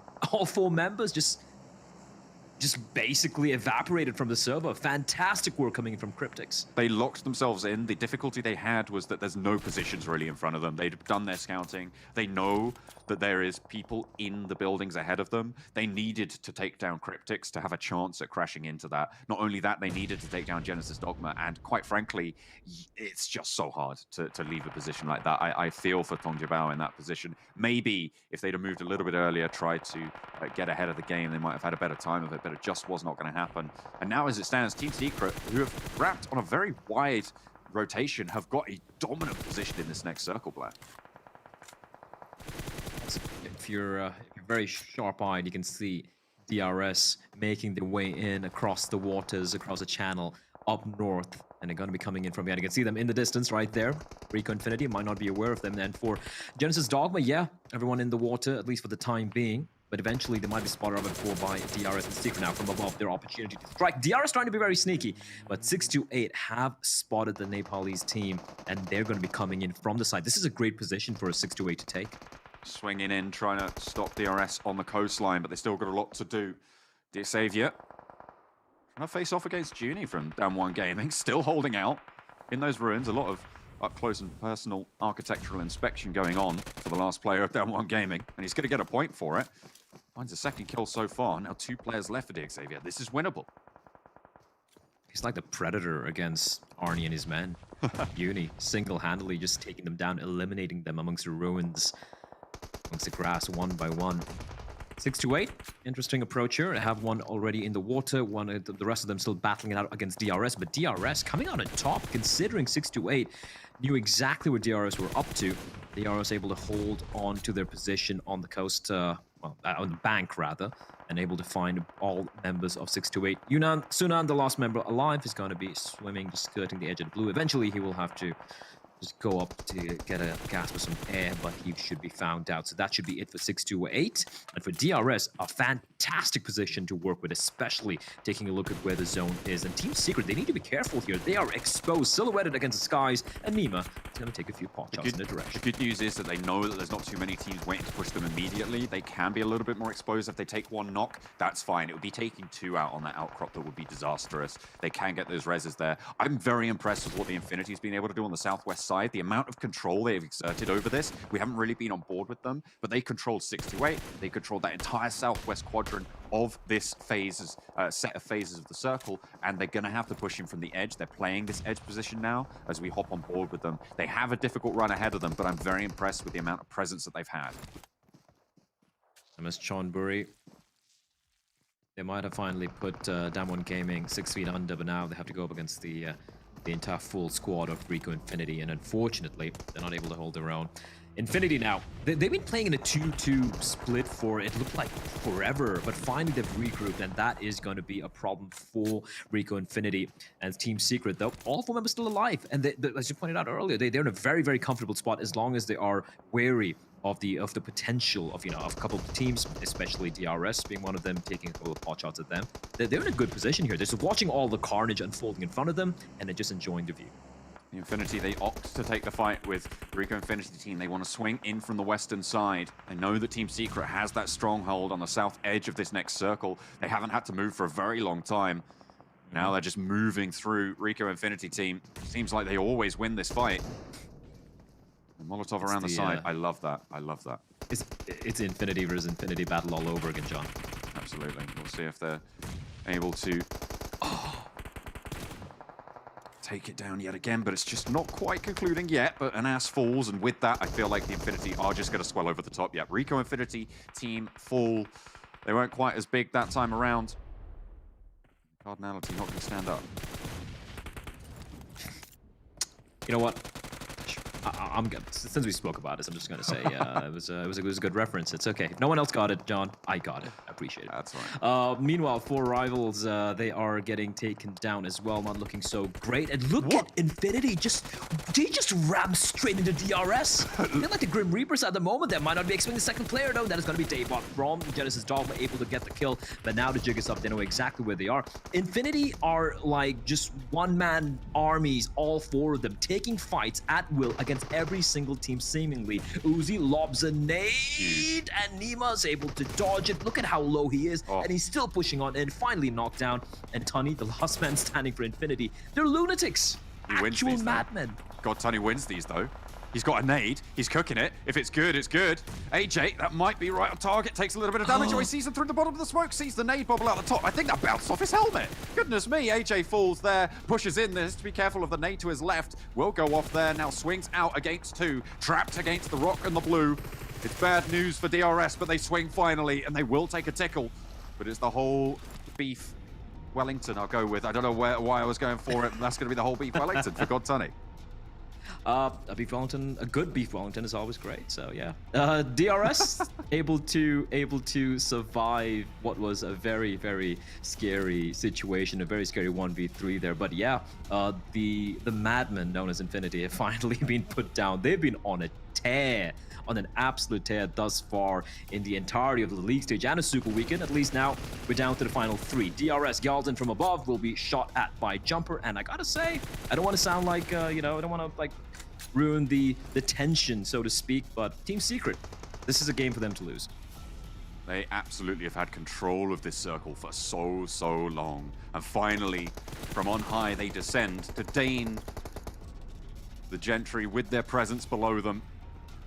Only a couple of players stand between them and imminent victory. 16 kills so far, plenty of meds, plenty of armor. He's even going to go for the scout there. Nima gonna boost on up in that buggy as well. Daybot gonna survive. That's a nade. That feels like it's on target. Might just seal the deal against Nima, who is going low. Swims out towards the spit. Team Secret, they'll spot Nima first if he tries to go up there. But Daybot trying to push him out. Oh dear. A little bit of argy-bargy. Not really the springtime swim that you want to be going for. It's Daybot to go down first. DRS fall next. And it's Team Secret to finally win out the game. DRS, the better swimmers, clearly they're coming out in the 2nd place. They're going to be reasonably happy with the way they play that. It was a bit of a low fragging affair, I felt like. But for me, yeah, Team Secret, very well-deserved win. As you pointed out, sure, we might have had the zone favoring them a little bit, but they played it perfectly, right? They didn't really have to budge, didn't overextend. And when they did manage to, go in for the fight, they knew the fight was definitely going to be heavily favoring them. But Infinity, man, John, they seem to be just brimming with confidence at the moment. I mean, and it's working. That's the thing, right? They're getting results for it. They survive really quite late into the game. They get a lot of points. And yeah, it's great news. Obviously, that was a very difficult push to make for them towards the end against Team Secret's stronghold with DRS, with Oversight. I mean, you don't really have a choice other than to just go full send in that scenario. And the fact that they did what they did in that position is also very, very phenomenal and indicative of the performance that we're seeing from them. I want to talk and loop back to something that we talked about with Genesis Dogma towards the start. They came third because they were just there. The only decision they made, I felt, other than the smaller macro rotation staying on the edge, was go to the river and then hide under Team Secret. That was the only decision they actually really made fully. And from that point onwards, it was, again, just a lack of proactivity. This time it pays off, though. So they do get the point return for it, not poking their heads above the ridgeline and staying alive for as long as possible. Good. But that doesn't get you the points that you want to be able to qualify for the later stages of this tournament. Oh yeah, for sure. It's still looking very, very shaky. I know it's still well, I can't call it early days anymore because you're more than halfway through the day, right? And it's 2 days of league play. We're talking about 10 games, and for a few of these teams, they've already played 3 or 4 games already, right? And we know a couple of these teams. They didn't play the first Super Weekend. They want to ensure. You look at FaZe, you look at Bigatron. Again, super quiet games. It looks like the guys who managed to qualify for the first Super Weekend, they're continuing to deliver. They're continuing to look very, very solid indeed. While the guys we expected to kind of rise up to the occasion, they've been obviously watching everyone else playing the previous Super Weekends. They've been making notes, figuring out what went wrong in the previous week. It seems like the issue is it continues to haunt them. Yeah, it's a difficult scenario there. Obviously, FaZe not having that first entrance that they were looking for. Maybe we're going to have a little bit more FaZe down than FaZe up this time around. What do you think, Desk? What have you got? I think we kind of are maybe coming up with the idea that you guys should be actually really critical of them. I think, yeah, the fact that they got 4 eliminations, they got knocked out early, that does suck for them. However, they got more points, I think, in that one match than teams have gotten in like 2. I mean, they're tied up right now with Deadeye's guys at 4. They're tied up with close to Bigatron, who's at 5. And this is only their first match. So at least able to see them get some eliminations is great. But I will agree, that's not the performance you want to see out of FaZe. But considering the points so currently going on with Secret, with the Infinity, it's really not that bad in the grand scheme of things. Yeah, a little unfortunate of a start. You would like to get a few placement points here or there. I think that's definitely what FaZe are trying to aim for. Whoa. Yeah. So, out of the 4 teams who just came in to play, 3 of them are in top 3. Yes. Damn.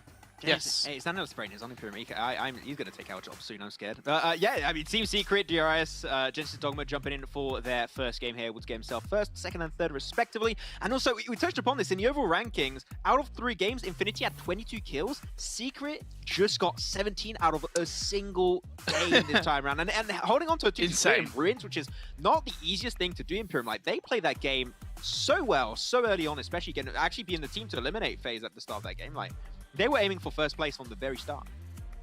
Yeah, they played it exceptionally well. We'll be breaking it down later on, or you will be at least. And I also want to highlight that I called Team Secret to win the game. Just saying. And they had the biggest point scoring match so far, funny enough. Yes, exactly, and the biggest point scoring match so far.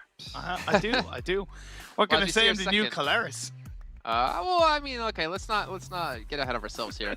As we take a look at the second page, I think the Galaxy 0 points again, having a big struggle for this team, but we'll see if they can maybe change their tides a little bit later on, as we're going to focus now on our MVP, and it's going to be Kid. You talked about him a lot, actually, Max, coming into this event, and I believe like within the first week as well, and it's great to see that he can step up to be that player you expected. Yeah, of course, when you look at Team Secret, there's been some big changes that were made throughout the year. Of course, you had yourself Yuhai, now he's part of BTR, and you needed some new blood being brought to the table, and Kid is exactly that, and he was a player that was rated heavily in the region for quite some time, and the fact he was added to the side of Team Secret. A lot of people were really happy to see that happen in their respective PMPL. And this is a player that I still have yet to completely suss out in my mind as to how he exactly plays. I still need a little bit more time, but if he has the opportunity to get those kills, get those off angles, and set up the team for success, Kid is definitely one of the players that will do that extremely well. And you can see even with eye shots, they were performing really well. So, I mean, yeah, I think that Kid is a great addition to the Team Secret roster. Yeah. And I want to see more of Kid, especially because I think he's been subbed in and out sometimes. So I want to see him play a little bit more potentially. What I loved about that statistic is not only was a head-to-head between two players of the same team, but it was also the fact that 31% contribution for Kid and 24% for eye shots. That means the other two players from Team Secret in that game had similar types of contribution. It was a team effort that allowed Team Secret to absolutely dominate that game. Yeah, I mean, if you're going to get 17 eliminations, I at least hope it would be a team effort there to be able to pull it off properly. But, you know, either way, I mean, teams are going to get themselves really close now to being qualified through to our second Super Weekend, which is fantastic for them and really showing the power they have. And of course, the bounce back from week 1 into week 2, maybe those extra 15 matches they played the Super Weekend really got them accustomed to the lobby and accustomed to the way everyone was playing. But also, Kid, you know, Max, I think I remember you saying your fan favorite vote was towards Pika, if I'm not mistaken, right? Yes, that was it. Where are we going with this? I'm just curious. I haven't done my vote yet, so I'm trying to keep my Okay. options open. I mean, it's open till the 27th, so I got a little bit of time, and maybe Kid is deserving of it after I saw him pick up those many eliminations here for Team Secret. Remember, you guys can get some permanent items, some various pink level items if you guys get your votes in, so make sure you're doing that. And Imperium, who would you actually vote for, or have you voted for? I haven't voted for anyone at the moment. I'm waiting just a little bit longer. I would be on the same boat as Max in terms of Pika, but I think there's a couple of other team players that have really impressed me. Ray Joso from Reject. Powerboy.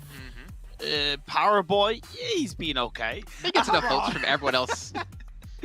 And also, I would say any of the Infinity players across the board, God Tunny or Newsy for sure have shown themselves up big time. Okay, well, Max, you have a recap for us, and I think you kind of alluded to it before. Let's take a look. Yeah, we're going to be diving right into how Team Secret were able to secure themselves the win. We knew it was Team Secret that was going to win because Imperium called them as being the winning team. And you know that when he comes on desk, it doesn't happen too often, but he tends to have a little bit of a blessing going his way. But Team Secret, as we know, they like their drop towards Stolba Kameshki because it's not contested. Who's going to be chasing you in Stolba Kameshki? Exactly, Imperium. No one. But also, what is great about that drop location, it just opens up a world of opportunities when you have these types of circles. Do you want to rotate through the circle into the center, through Yasnaya, through Rozhog, or even potentially the eastern side of George Bowl?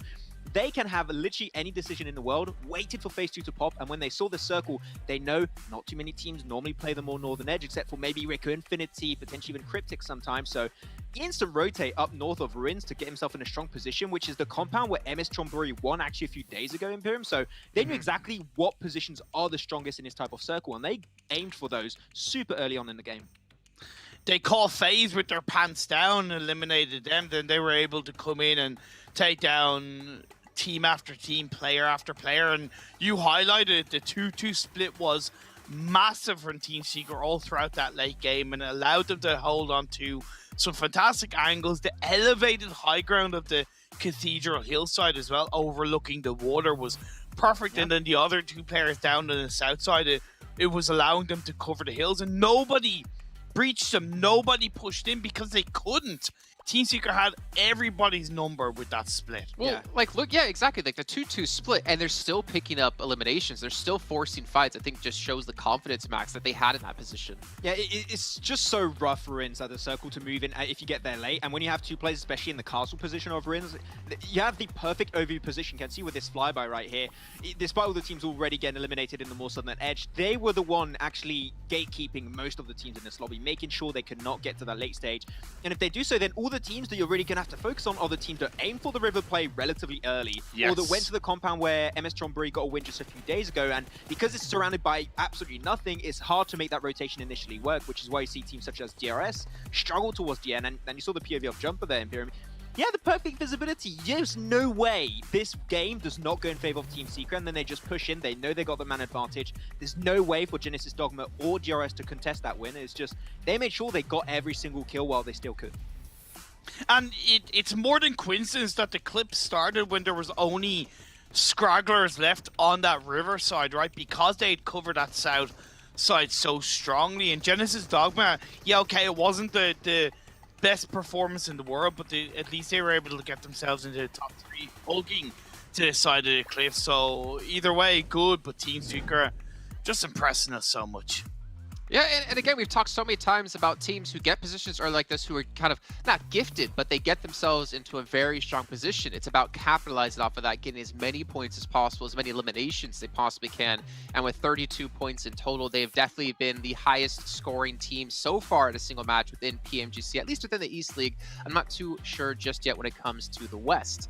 You guys at home, just remind you guys once again, I'll remind you 2 more times throughout the day, we do have the treasure box going on for you guys all to pick up. As long as you're watching here in the Esports Center or over on YouTube, you accumulate some points to unlock a permanent item. Max is getting close. I'm still far. No, okay. I think I'm like 50, 60 point. Like I'm not there just yet, but I'll get there. I'm on my phone on the side, so we're getting there. Well, I mean, we do know between us 3 now who is the more dedicated fan, because Imperium has gotten his thing unlocked, right? I've got a confession to make, guys. I haven't got it unlocked. I'm sorry. I lied to the whole world about that. I won't let it happen again. Okay, it's fine. At least you're honest about it now. But you know what? All of you at home, you still have chances to get it. So make sure you guys are tuning in as much as possible as we now take a look at our overall recap of our points currently within this first day of League play. In the Infinity, well, they've passed that supposed bubble. They have passed it in flying colors at 57 points. But Secret, after 1 match, 32 points. They've passed 6-2-8. That's insane. It was a single game, though.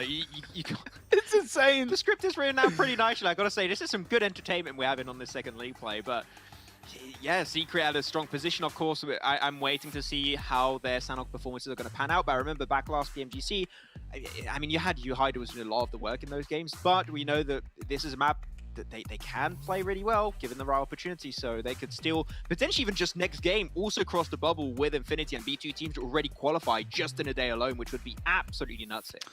Yeah, and I am impressed with DRS. They deserve a lot of respect as well. 8th place after their first game compared to the likes of Reject, 4 Rivals, you know, Nigma ahead of them, all have 3 games. So DRS also having a strong showing in their first game of the day. And yeah, I think that's important to highlight as well.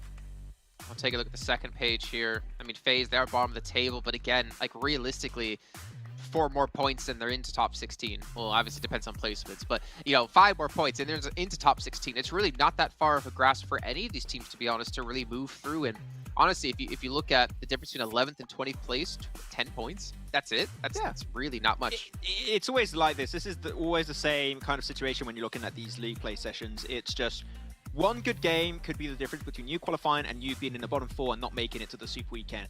One good game is always needed, really, from, I would say, FaZe to those guys, BTR, Tongjabao, Star Wars, and even the teams that are a little bit higher on that second page. So one game is the big difference maker, but the thing is, we've seen some teams just struggle time and time again, and that one game, sometimes teams just don't get it, and they just miss out on entire Super Weekends. They miss out on games worth of points. So teams at the bottom right now, it's still only the first day. There's still an opportunity for you to make it back in, but the more you delay it, the harder it's going to get towards the end. So we need to start seeing those results rolling in as soon as possible.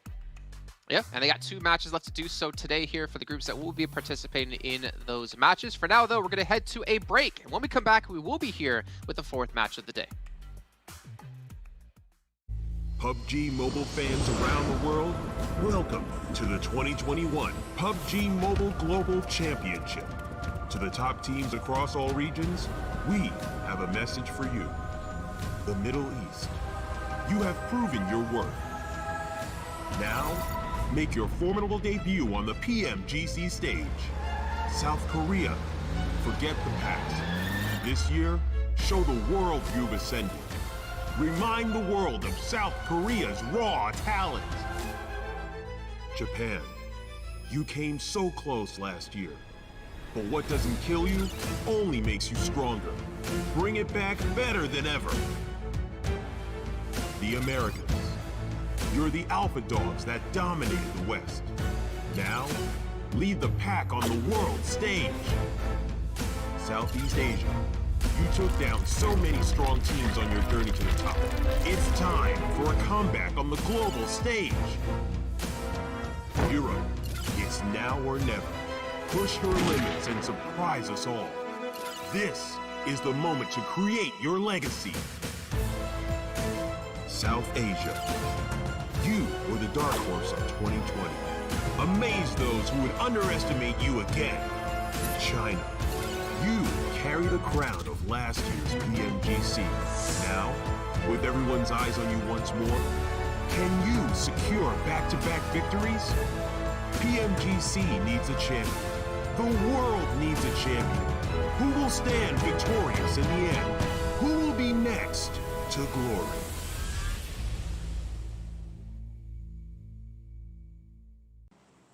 Split coming out from Blue. What happened?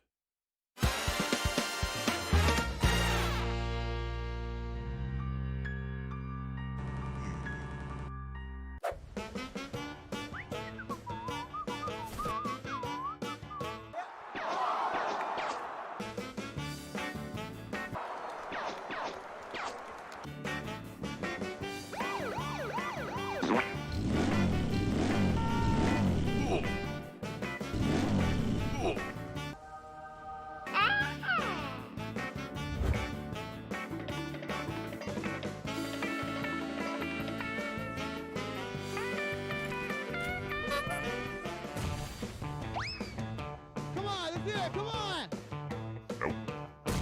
Huh? Oh no! What the hell?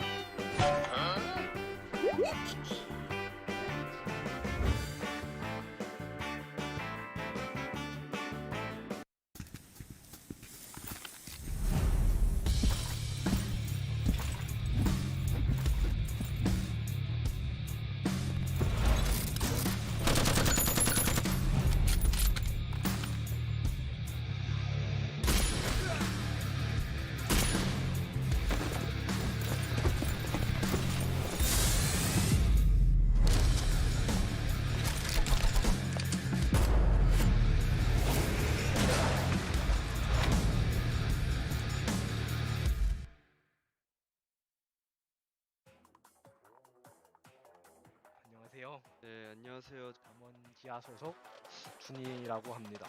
저의 포지션은 포탑 및 어태커여서 포탑도 되고 어태커도 됩니다.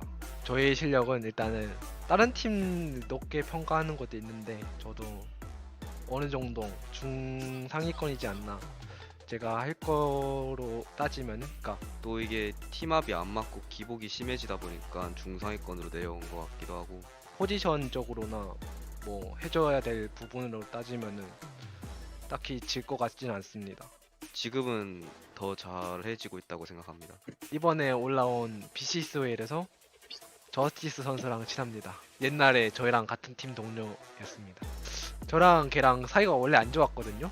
근데 같은 팀원이 되면서 그 안 좋았던 걸 다 풀고. 저도 개인적으로 이제 그 노바엑 스퀘프의 이제 파라보이 선수를 되게 좋아합니다. 이유는 이제 외모도 되게 잘생겼고 이제 총도 이제 되게 잘 쏘고 이제 또 자기가 실수가 없어요. 운영 위즈? 교전보다는 운영으로 가는 것 같습니다. 아직 그 교전을 했을 때 합이 살짝 안 맞는 느낌이어가지고 그걸 좀 더 보완하면은 충분히 비벼볼 수 있다고 생각합니다. 네, PMPS 시즌 1 때 딱 이제 대회를 뛰고 이제 시즌 2 때는 안 뛰었어요. 안 하다가 이제 다시 와서 시작하니까 전처럼 그렇게 잘 하지는 못하는데 그래도 지금은 형들이랑 연습하면서 이제 다시 실력을 다시 끌어올리고 있으니까 저는 네, 나날이 발전하고 있다고 생각합니다. 저는 BCS 저희가 그냥 밟고 지나가는 발판이라 생각했습니다. 보고 있나 저스티스. 모든 선수들은 내 손 안에 있다. 다 죽었다.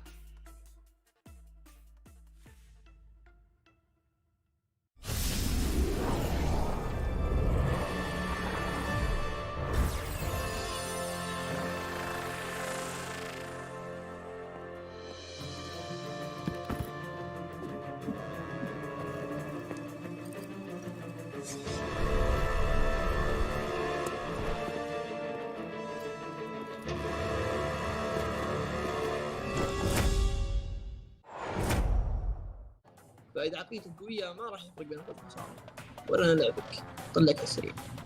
كريبتشيك وين؟ السلام عليكم، معكم الشاركو من فريق كريبتشيك المغربي، أحد ممثلي الشرق الأوسط في بطولة PMGC. Hello everyone, I'm Raouf from Nigma Galaxy, originally from Algeria. بإذن الله جايين هالموسم عشان نحقق المركز الأول في الشرق.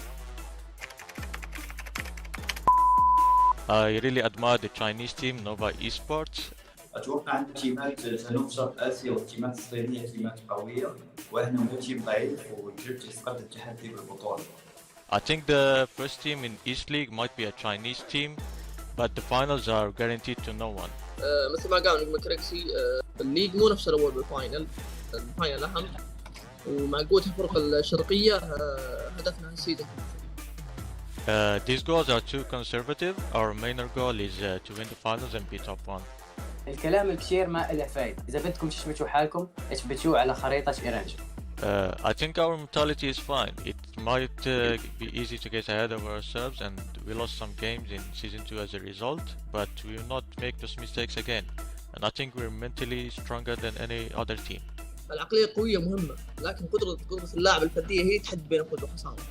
بما أننا نحكي عن عقليات، عقلية تيمنا كثير قوية وما راح نتسرع بالفاينل وما خايفين من الخسارة، وأنا واثق كثير من تيمي أنه راح نسوي شيء بالفاينل. فإذا عقليتك قوية ما راح يفرق بين الفوز والخسارة ولا لعبك طلعك السريع. Nice. You need to trust your teammates, but when it comes to teamwork, we can show you how it's done. داخل الجيم أكيد راح نتصادم مع الفرق الثانية، وأتوقع راح يكون في كر وفر بينه وبين الفرق الآسيوية، ولكن أنا متحمس لتدميرهم مرة ثانية. تاكتيك شبه الفرق اليابانية والكورية قوي، لكن الشيء اللي يفرق داخل الجيم هو المهارات القتالية، وكريبتشيكس ما راح يرحم أي فريق. كريبتشيكس وين؟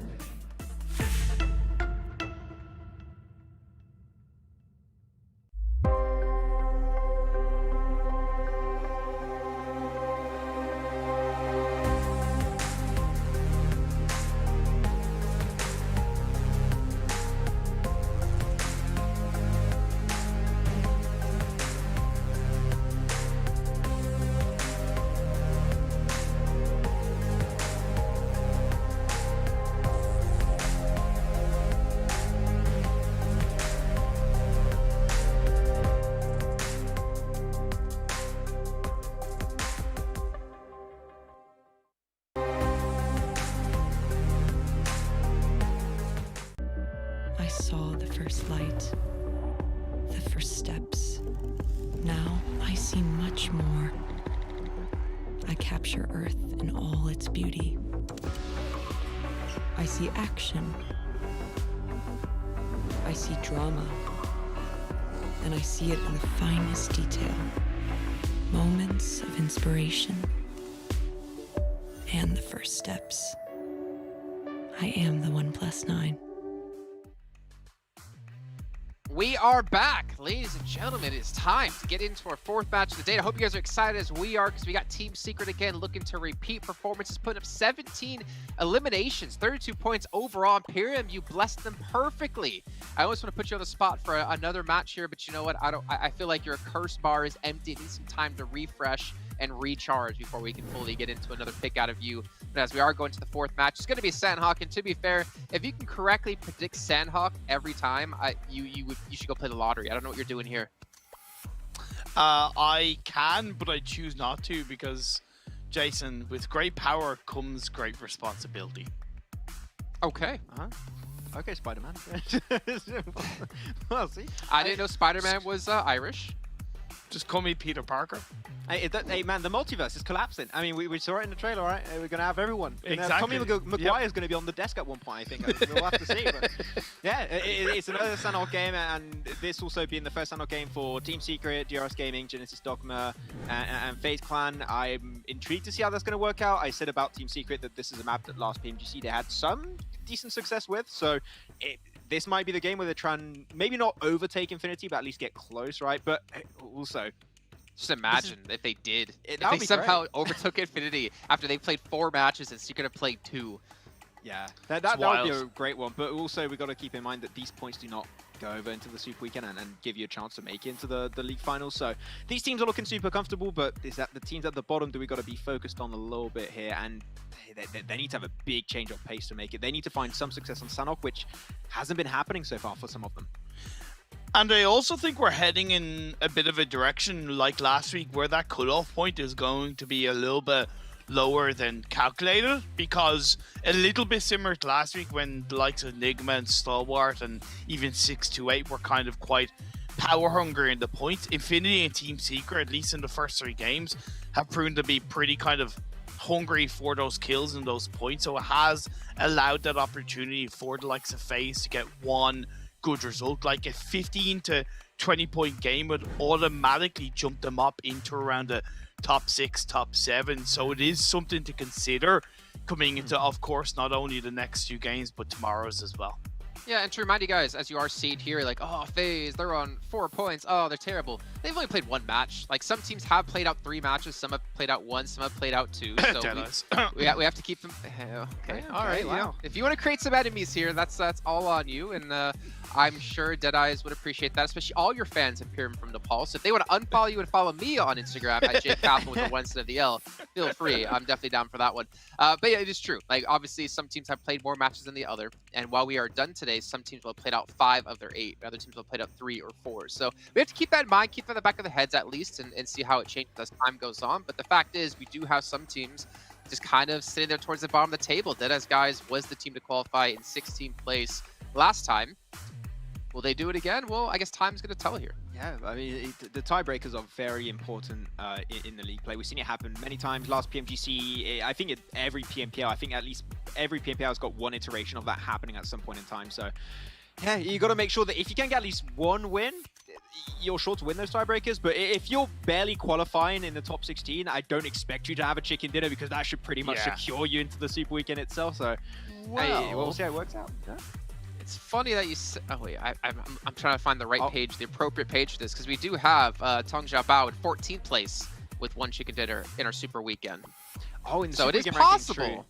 Yes, but definitely not likely. Yeah, especially with only 8 matches in total, right? And I know this isn't, of course, in any way the same as last year, because I think not only is it standard higher across the board, but it's split. But even last year's PMGC, I forget the team name, but Zute's team played all 3 Super Weekends and they didn't make it to the finals. The Unnamed? So it is something to is it?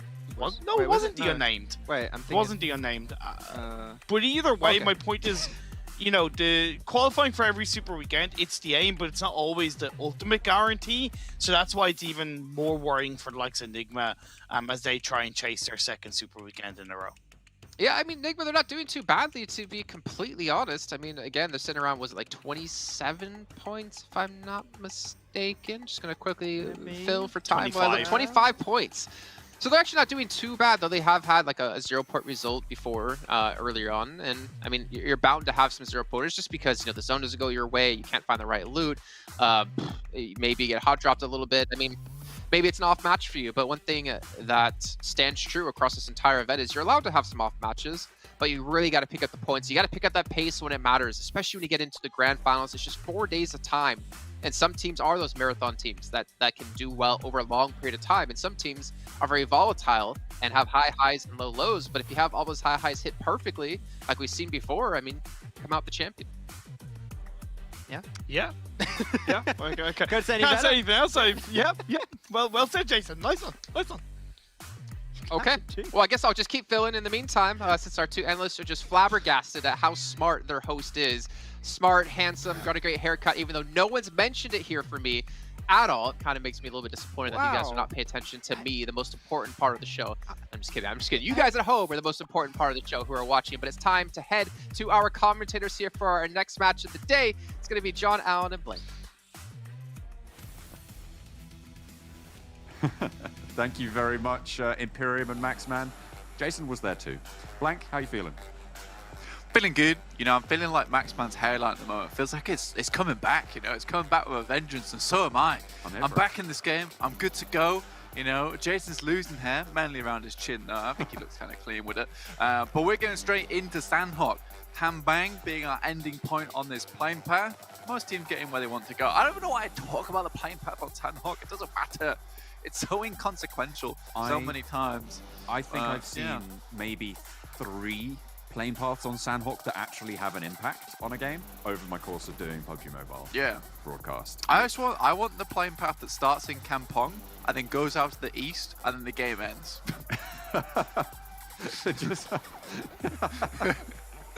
We just leave the map. You guys didn't drop already? Well, sucks to be you, I guess. Pretty much, yeah. But that's the kind of plane path I would like to see. I don't think I'll ever see that plane path. I believe that plane path does not exist. I feel like we are getting. I was going to say, I feel like the most curtailing plane path would be far west, right? Like from you know, just north of Camp Alpha down towards Nakam down in the South Island. I feel like that would be interesting because teams would then have to all cross the river all at the same time. Yeah, especially crossing those bridges. Not easy, rough, but I've yet to see that circle. And again, I'll say it again, we've been casting PUBG Mobile for many a year now. And we've yet to see a Sanhok that's been truly devastating in terms of a playing path. Tongjibao on our screen at the moment. You know, they've had some interesting splits. I was talking to Max in the green room. We were discussing things, as me and Max do, about the teams, and we were saying that, you know, I was trying to tell Max that I think that Tongjibao has been a little bit more active in their rotates, have been taking some fights. Max is saying that he thinks that, you know, they've still just kind of been doing their own thing. I'm not fully convinced though. You know, Max is a smart man. He's kind of made me rethink a little bit. So I'm gonna have to keep an eye on them. I will give them an evil eye, but I will just give them the telescopic eye and just really try and figure out what's going on in that little team over there. Because I think that it did seem to me like they were trying to do more. They were trying to take more fights, especially on our previous Sanhok, where we saw them like crossing all the way from the eastern side to the west. Like that's not easy for them. I know they're used to playing around Quarry, or Quarry. No, we're not on Erangel. Get me out. Let's not. Stop mixing and matching names of places. It will end terribly, I'm sure. But I know that they had to move quite a long way, and I don't think it was something they were particularly used to. So I do think that there is maybe hope for Tongjibao. I don't know, though. It's just a little bit frustrating at times. But I think we can stop talking about them now and talk about 628 on the other hand. What did you think of that second Sanhok, Mr. John? Because we did have that interesting ending where 628 held that insane compound on the confluence of rivers, weren't able to quite hold it out with a nasty little hard shift off to the western side, which MS Chonburi were able to capitalize on. To be fair, it was like they had a snake in the grass to deal with, right? Like getting cut down behind them. It just was not a good time. Ideal. It wasn't ideal. Like, sure, maybe they could have cleared the angle, but it's just one of those things that just sometimes happens. So I feel like maybe if that hadn't have happened, they would have had a better chance to close things down. But their rotation down south was solidly principled. I don't think that that's going to be the same this time around, though. I feel like they're going to have to go to this main island, move into the territory currently occupied by Dick Xavier and Infinity as well, and have a little bit of a go at it there. There's always that option to go down south, but you've got that Deadeye's guy's outpost that's going to be scouting that. Yeah, that's in the form of On Top at the moment. You know, pretty damn good player from South Asia, you know, making it happen for the team. I think that for 628, you are right, though. It's like, where do you really want to go? And the most efficient path would be, like you say, over towards that eastern side. But do you really want to deal with D Xavier? Do you really want to deal with the Infinity? I think there's a great points, John, and I don't think that I would personally want to do that either. I think D Xavier can be quite the scrappy team. Yeah, not getting the most ridiculous finishes to a game, but they're one of the few teams in this lobby that I think to myself that, yeah, maybe not a huge amount of points coming their way all the time, but it's not a fight that I personally would want to take. I think a team that I would rather fight, you know, Tongjibao, maybe even Genesis, Dogma, Cryptics. These are teams that I would say are a little bit easier to push on through. Down One Gaming even, down towards the south side. Dig saving them hand? Oh no, not at all. Oh dear. Well, FaZe right now pretty close to Tongjabao on the northwestern side. They left boot camp almost entirely. In fact, they have left boot camp entirely, and Deadeye's guys can take up position on the western coast on that riverbank there on the cliff faces to the west of boot camp. And again, trying to move a little bit more central for a lot of these teams. Rico Infinity team, they have their outpost down to the south. You can see Sir just scouting that out. I don't think they spotted the player, but they're wary of the position to be sure, for now anyway. Waiting to see if we're going to see any weird long rotations on the boat. I don't think we're going to see too many. I don't think there's impetus for that much to happen. I mean, maybe Nigma Galaxy is the only team I could see doing it right now. But the central teams coming at loggerheads. This is Rico Infinity team and DXavier. This is a fight that's happened a fair few times down towards Paradise Resort. It's not one that goes cleanly either. It's usually quite the messy fight between these two teams within Paradise Resort itself. Frankie already going down though. SK Ton sets up beautiful position, and one starts to wonder if this is something that was set up beforehand. I really liked if it was the case. I mean, they were looking towards that location of DXavier on that northwest side, so it's a really good start from SK Ton and Rico Infinity. Like, they've just held this one down. They've got the angles. Now they're going to walk backwards after quickly flushing out Frankie. Honestly, just a fantastic read from them, knowing that they take this fight so often. Really trying to minimize casualties, minimize that impact that can be had here for DXavier. I mean, they've lost that player already. Maybe thinking twice, but they are still putting pressure on, which is interesting. Yeah, I think that for DXavier now, that begs the question with, like, do you really want to keep going to Paradise Resort? Do you might want to change up your playstyle, because this is no longer a comfortable rotate in anymore. Rico Infinity team know you do this. They drop in Paradise Resort. There's a lot of cheeky little ways you can get on top of the buildings. You can start holding those rooftops, get some nasty angles in. So, you know, DXavier really has been the only one they've had to fend off in these first 10 minutes of the game, every game. So if they can set themselves up for success there, then DXavier's chances here on Sanhok just start to plummet. I think that personally for DXavier, a new plan is in order. A new strat, maybe. That's not what you're supposed to do, Infinity. Try again. 4 rivals, spot Jimmy on the hillside. Up goes the Jack in the Box. Going to get that flush fairly simply. As Nova get curtailed as they try and move north from their quarry position currently. 4 rivals on the hillside. Snakes in the grass there. DRS with a nade over the top. Is right on the money. Tongjabao lose that forward outpost. There's no way you're getting that back up either. They're going to have to play at a deficit here, down to 3. Bamboo scouring the hillside with a crosshair, but the bullets just aren't going to land. I don't like that position from Lons at all. It's a really good rock face to play alongside, because in third-person format, it gives you so much information. And this is an important hillside, by the way. It's not one that goes unnoticed. A lot of teams want to take this one and get some information across before they go in. Having someone there usually means that you'd have someone behind you being able to back you up. But at the moment, for Tongjabao, they're on this 3-man split. So they can't even support one another. I think you have to play very safe and play for info gathering. There's no way you get down back off that rock safely without the help of a teammate that cooks a grenade in hand. So yeah, I'm 100% going to say it's a bad play. That's just a bad play. Didn't enjoy it, fair enough. In the meantime, by the way, we saw a player from FaZe go down, get knocked by 628 and picked up by Deadeye's guys for the point. On their top of their hillside, so they are down to 3. Over the top, it's Genesis Dogma, spotted out Team Secret, Fred out in the open. And that's going to be a flush coming through from Booms. Bold to stay up that long, but it's not going to be punished just yet. Kid around the side, and it's going to be able to crawl back for Fredo. Staying alive for now. The reposition can come in here. Could potentially go for this res. It depends how fast Genesis Dogma act.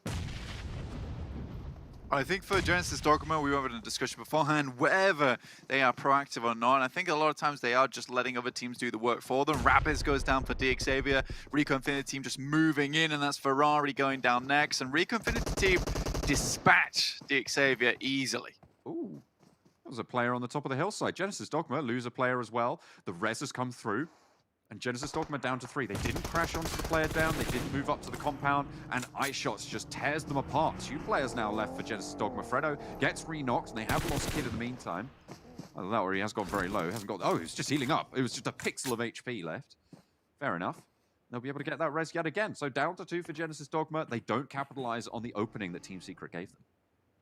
No, they don't. I think that personally, for me, Genesis Dogma, when they are coming to loggerheads versus another team and they've got to pull up the fisticuffs and take a fight, they're not great. I think they're better when they strike from the shadows.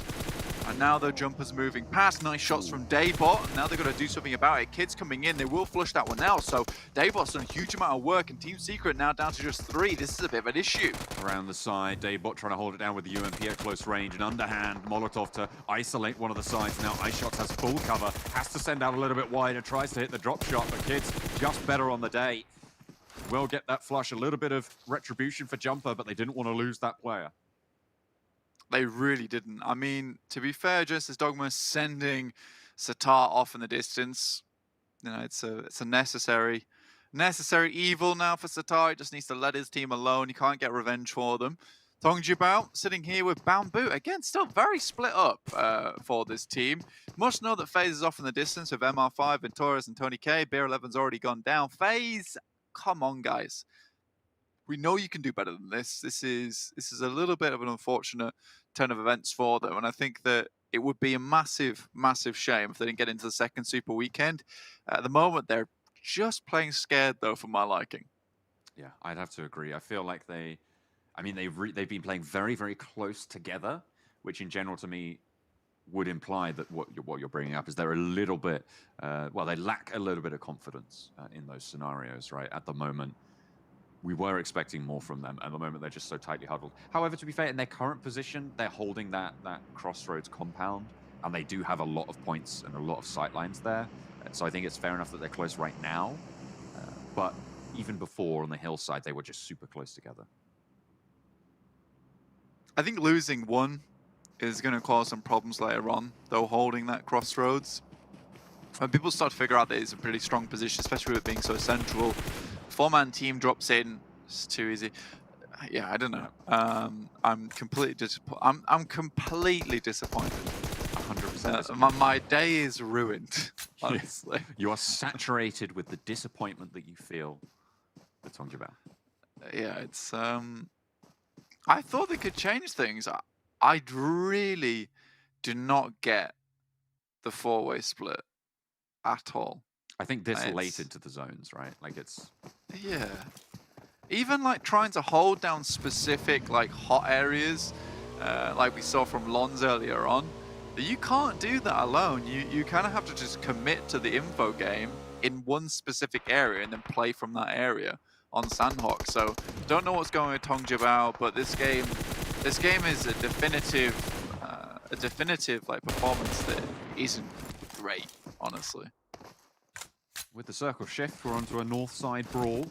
628 and Infinity have taken that to heart. At the moment, Yu Yang getting flushed out by the Infinity, guarding out south of Tapmok on the northwestern edge of Paradise Resort. Rico Infinity team, the only team in Paradise Resort right now. In a very, very central location as well. I'm surprised Tongjibao haven't tried to take it from them. Well, what? I mean, come on. They're not. If we were gonna take that, they'd probably have one guy taking it. The other team would be down towards Barn, you know, having a sip of coffee or something, and getting ready to go up there. You got this, mate.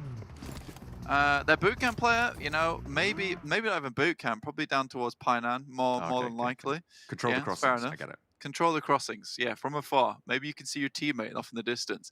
Then, guys, they've about made their way across now from that western island to the north side of boot camp. But yeah, you are right. Rico Infinity team holding down Paradise Resort. They were just waiting for this day. Waiting for the day that we get the circle on Paradise Resort. And that's where Rico Infinity team can potentially shine. I'd expect them to, you know, being able to set up in Paradise Resort nice and early with this kind of circle shift is going to give you so much agency in the circle. DRS on that eastern side as well, alongside Team Secret. You know, the rivalry returns strongly.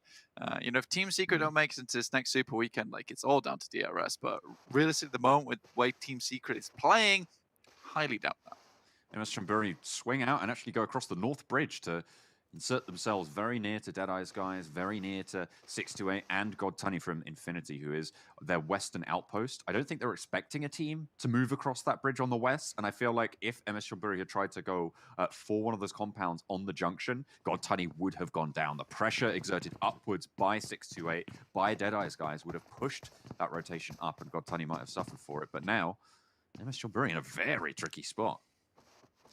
Yeah, with Deadeye guys as well in this area, plus 628, you're almost having a little bit of a repeat of that last game on Sanhok. Unfortunately for Marshall, if they can get themselves in, it's only zone 3, so it's still possible to bring up members. Senke will get back on his feet, but we'll have to immediately run into the circle. Names out the window there, 628 trying to hold off this push. MS Shamburi look for the crash. They've moved on up, and they have the hillsides as well. Pop takes half HP, and the two close players now. Close quarter combat. Sunan cooking the nade, wants to pop it in through the window.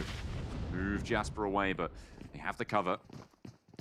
MS Shamburi have found themselves in that close range fight. Sunan takes damage from the off angles, from the top of that ridgeline. Getting suppressed back though, 33Z operating for his team, for the teammates as well. They are just going to try and hold off that push. Team Secret try to crest this ridge, but Cryptics have other ideas. In the meantime, Sunan has fallen on that forward position, and MS Shamburi, they've been playing this very, very, very well disciplined. Yeah, it's very hard to actually get any shots down onto onto MS Shamburi with these off angles in play. It's just so damn good. Aoshi as well, just struggling to do anything to stop the swell of players from MS Shamburi. Sunan gets flushed, and this is probably one of the best crashes I've seen from a team so far. Certainly right in front of us of MS Shamburi onto that compound there. Very well disciplined, very well principled. I feel like the dash from one side down was maybe a little bit overzealous, but Daoshi still giving it. Still giving it out. I think the Galaxy, in the meantime, against Nova on the southeast side. Blank, they're going at it. They are. See what they can get done. I think Nova has had some moments of shining, moments of glory, but at the moment it's been a case of just slowly slipping away out of those standings towards the end of the games, where they just cannot keep up with these other teams who come to bear against them. I mean, I would like to see more from them. Cryptics fly into that side of the Paris Resort down in that bottom right at the moment, see how that one actually ends up, and I believe that is Team Secret. FaZe, in fact, yeah, going down. I think FaZe might have had a pretty tough time of it. Northeastern side here. Rico Infinity team have Cryptics to deal with. Sorry, northwestern edge of the Paradise Resort. Lazy Boy down, nade in through the door. Marshall sequestered away in a cubby. Gonna hide on out. Wither the storm. They are in the next circle, so they'll be okay for now, but DRS have moved in from the eastern side. Blank, right in the middle, there's a compound. Tongja Bauer in it. I don't know how they've got this far. Honestly, I really don't. I don't know how they had 30 players up, considering Man got shot off on the other side of the map. So we'll see. I don't know how they got Attacker back up in the game, but they sent a massive rescue team out that way. If Tongjabao win this game, I'll be very surprised. I'll put it that way. The Infinity still have 4, though, on that top side. You know, this is a team that is insanely good on Sanhok. Their ability to control areas and confidently do it is just shown the way they have this northern side of the map locked down with that 4-way split, which I think is actually good considering they're on the coastal side, so they have to really worry about the 180 degree in front of them. The circle moves over to the Paradise Resort as well, so Infinity's movement was very, very well timed there. They regroup as 4, they give up that zonal control, but they now have oversight on some of the most crucial areas of this map as Rico Infinity wants to take out the squatters. All 4 of them in the building. Lazy Boy low, going down, just bombarded into the corner. Prestigo low as well. Needs to be careful, does go down, traded off. Marshall last standing for Cryptics out on the balconies. Rico Infinity look to move through for the flushes. Looking for more here. Might just be able to get one player back up again. Infinity don't really want to go in on this fight. They've sent out 2 wide towards Deadeye guys and MS Chamburi, which is an insane play from them because they don't have to push this fight at the moment between Cryptics and Rico Infinity team, which will finish it off right there. Rico Infinity team really suffering though, so maybe a time for a third party from the Infinity. Down 1 Gaming in the crevice, in the cracks, will be taken down or overwhelmed in that scenario. And now look at this, Mela and Nuzi looking to move up for this third party. Perfectly timed from the Infinity. They heard all of that gunfire going down. They saw what was going on. Nuzi getting knocked, but Mela's in for the backup. The flush is good, but Mela over the top vaults into danger and will be able to take care of business. It's 3 players alive for the Infinity as they take down Rico Infinity team in their drop spot. I think that they also took down the remaining players from MS Chamburi and Deadeye guys on that western edge, so they dealt with 2 things at the same time, which is insanity from the Infinity to split their team up like that and effectively communicate at the same time. Goodness me.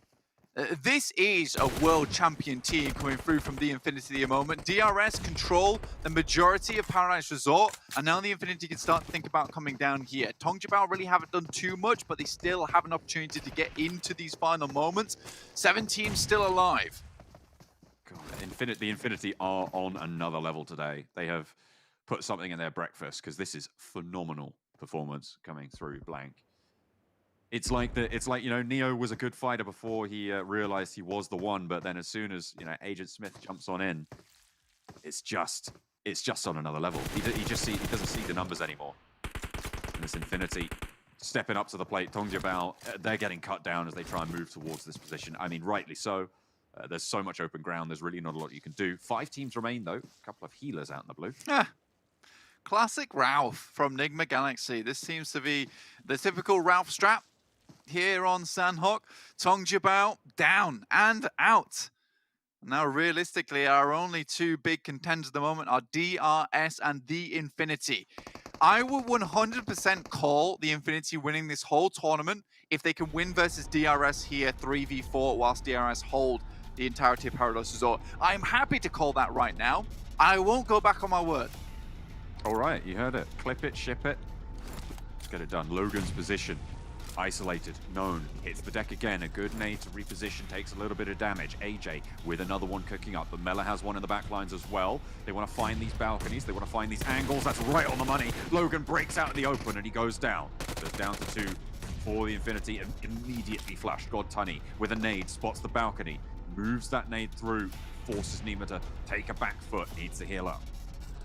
Realistically, at the moment for the Infinity, they just have to wait for DRS to come to them and pray to God that this circle moves their way. Luckily, it has moved further away from the actual compound and towards the Infinity position, but still, it is 4v2. You see MS Chamburi, Jasper off in the distance as well. I don't think he can get much done, but he could make the backstab happen onto the Infinity. The Galaxy as well, healing out in the blue. Yalzin in a crucial off angle here, but I feel like he isn't quite far around the wall. God Tunny goes down to a nade. DRS demonstrating their prowess. I think this might be the first chicken dinner that they're looking good for, Blank. I think they might have managed to finally make it happen. Mela finds one, pops up for one. Yalzin goes down as well. Mela behind the wall. Oh, I was hoping, but DRS finally claimed the chicken dinner. Take down the Infinity in a great turn of events for them. DRS hold down Paradise Resort. You know, if God Tony maybe have pulled back a little bit there towards Mela's position, there might have been a chance. There might just have been a chance. But, you know, the ability from DRS, too much. You know, Nepal riding strong here, coming through on Sanhok, looking very, very strong. Again, it's just holding down that compound, and I think that they did a great job to move in on that spot. After, you know, a lot of other tenants had been removed at the end of the day. Also, Rico Infinity team, I've got to give massive props to that team, considering the amount of onslaught that they had to fight off against throughout the entire game. And just a great beginning from them, taking shots onto the Xavier at the beginning of the game. It was just a great setup overall. Yeah, absolutely. Very, very well done. I was just taking a look back through the match results to see if DRS have managed to get a chicken dinner so far, and this is their first chicken dinner. So it's really, really great stuff for them in this tournament to finally be able to claim it, because they were one of the teams that we were talking about as, you know, they deserve to be one of those top spots, as they have proved time and time again. They have had a great entrance so far into these tournaments, coming third in the Super Weekend performances, but always just being pipped to the post. They've had, I think, like 4 or 5 second places, yeah. A couple of third and fourths as well. Now it's their time to finally crest that ridge and stand atop the mountain. It's been a long time coming for DRS, to be quite frank with you. This was an insane fight between Emma Strumberry and 628. And you know what? Emma Strumberry have been really impressing me recently. I think that they've done fantastically well. I believe they went down in 3rd place there in that game. But again, Emma Strumberry really starting to step up just a little bit. FaZe, on the other hand, not really impressing. Tong Jabao, you know, again, they've just slowly slided their way into that 5th place, I think it was. But I don't think it was anything impressive. Again, I don't want to harp on it too much because I feel like I really am like Tong Jabao's worst fan. On the flip side of that, though, very impressive, the Infinity's movements in that game. They had an incredible set of rotations. Unfortunately, they couldn't quite make their way up the garden features of Paradise Resort. DRS will get to relax there for time everlasting. Let's head over to the desk. Yeah, I don't really know how often we have to keep saying Infinity are impressed us before this just becomes the norm, to be honest. Again, another Sanhok. They place extremely high, actually taking the most points in the entire lobby on that one. This team just seems to have Sanhok narrowed down, and I feel like I have not been able to say this ever about a team before. I think we're unfortunately going to get to a point where we're going to be impressed by Infinity if they arrive 16th in a game. I think we're going to be, wow, they arrived 16th. They can actually have bad games. What's happening? But yeah, 22 smackaroos happening this time around. 10 eliminations in that game. They were so proactive, Imperium, in this one. We were a little bit back and forth. We had a back and forth conversation with Imperium talking about their big white split next to Tapmok into the more northern side, which at the end of the day, I think it was good because it also gives them a lot of opportunities depending on where the circle goes. But because of that position of Godtini that I was unsure of Imperium, but you pointed out could be good for information. They knew where guys were going to be. They knew where MS Chombury were going to stand, and that's because they got so many kills because of the information Godtini was able to feed over.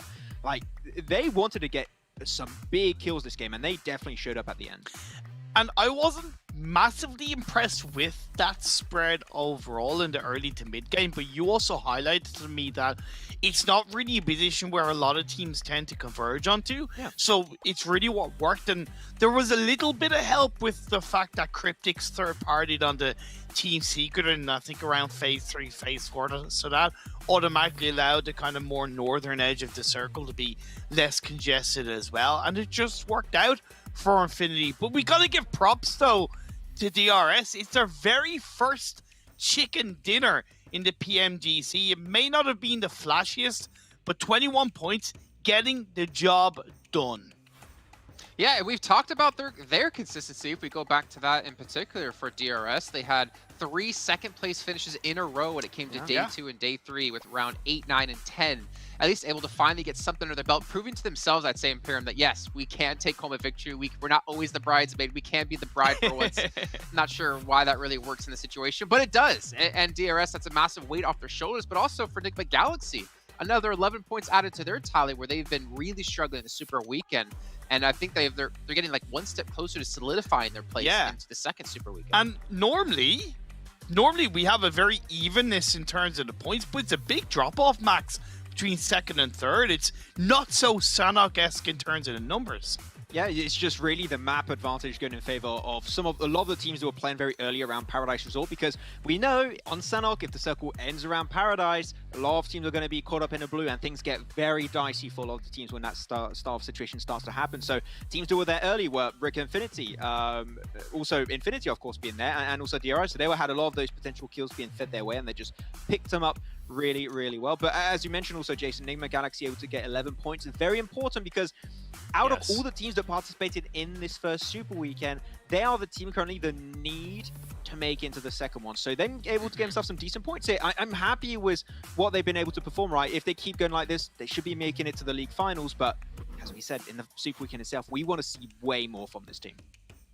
Yeah, and definitely. And I'm hoping if they do get through this weekend, I mean, I don't want to have my heart broken yet again, that they will be able to live up to the Enigma Galaxy we saw the first week of league play. But speaking of heart being broken again, FaZe only 2 points on this match. I think that puts them at 6 overall. Again, they still have the opportunity to cross into top 16. It's not that far of a reach for them, but we want to see that power that we know they can be, that powerhouse team that we just haven't seen, unfortunately, a single time, it feels like, Imperium.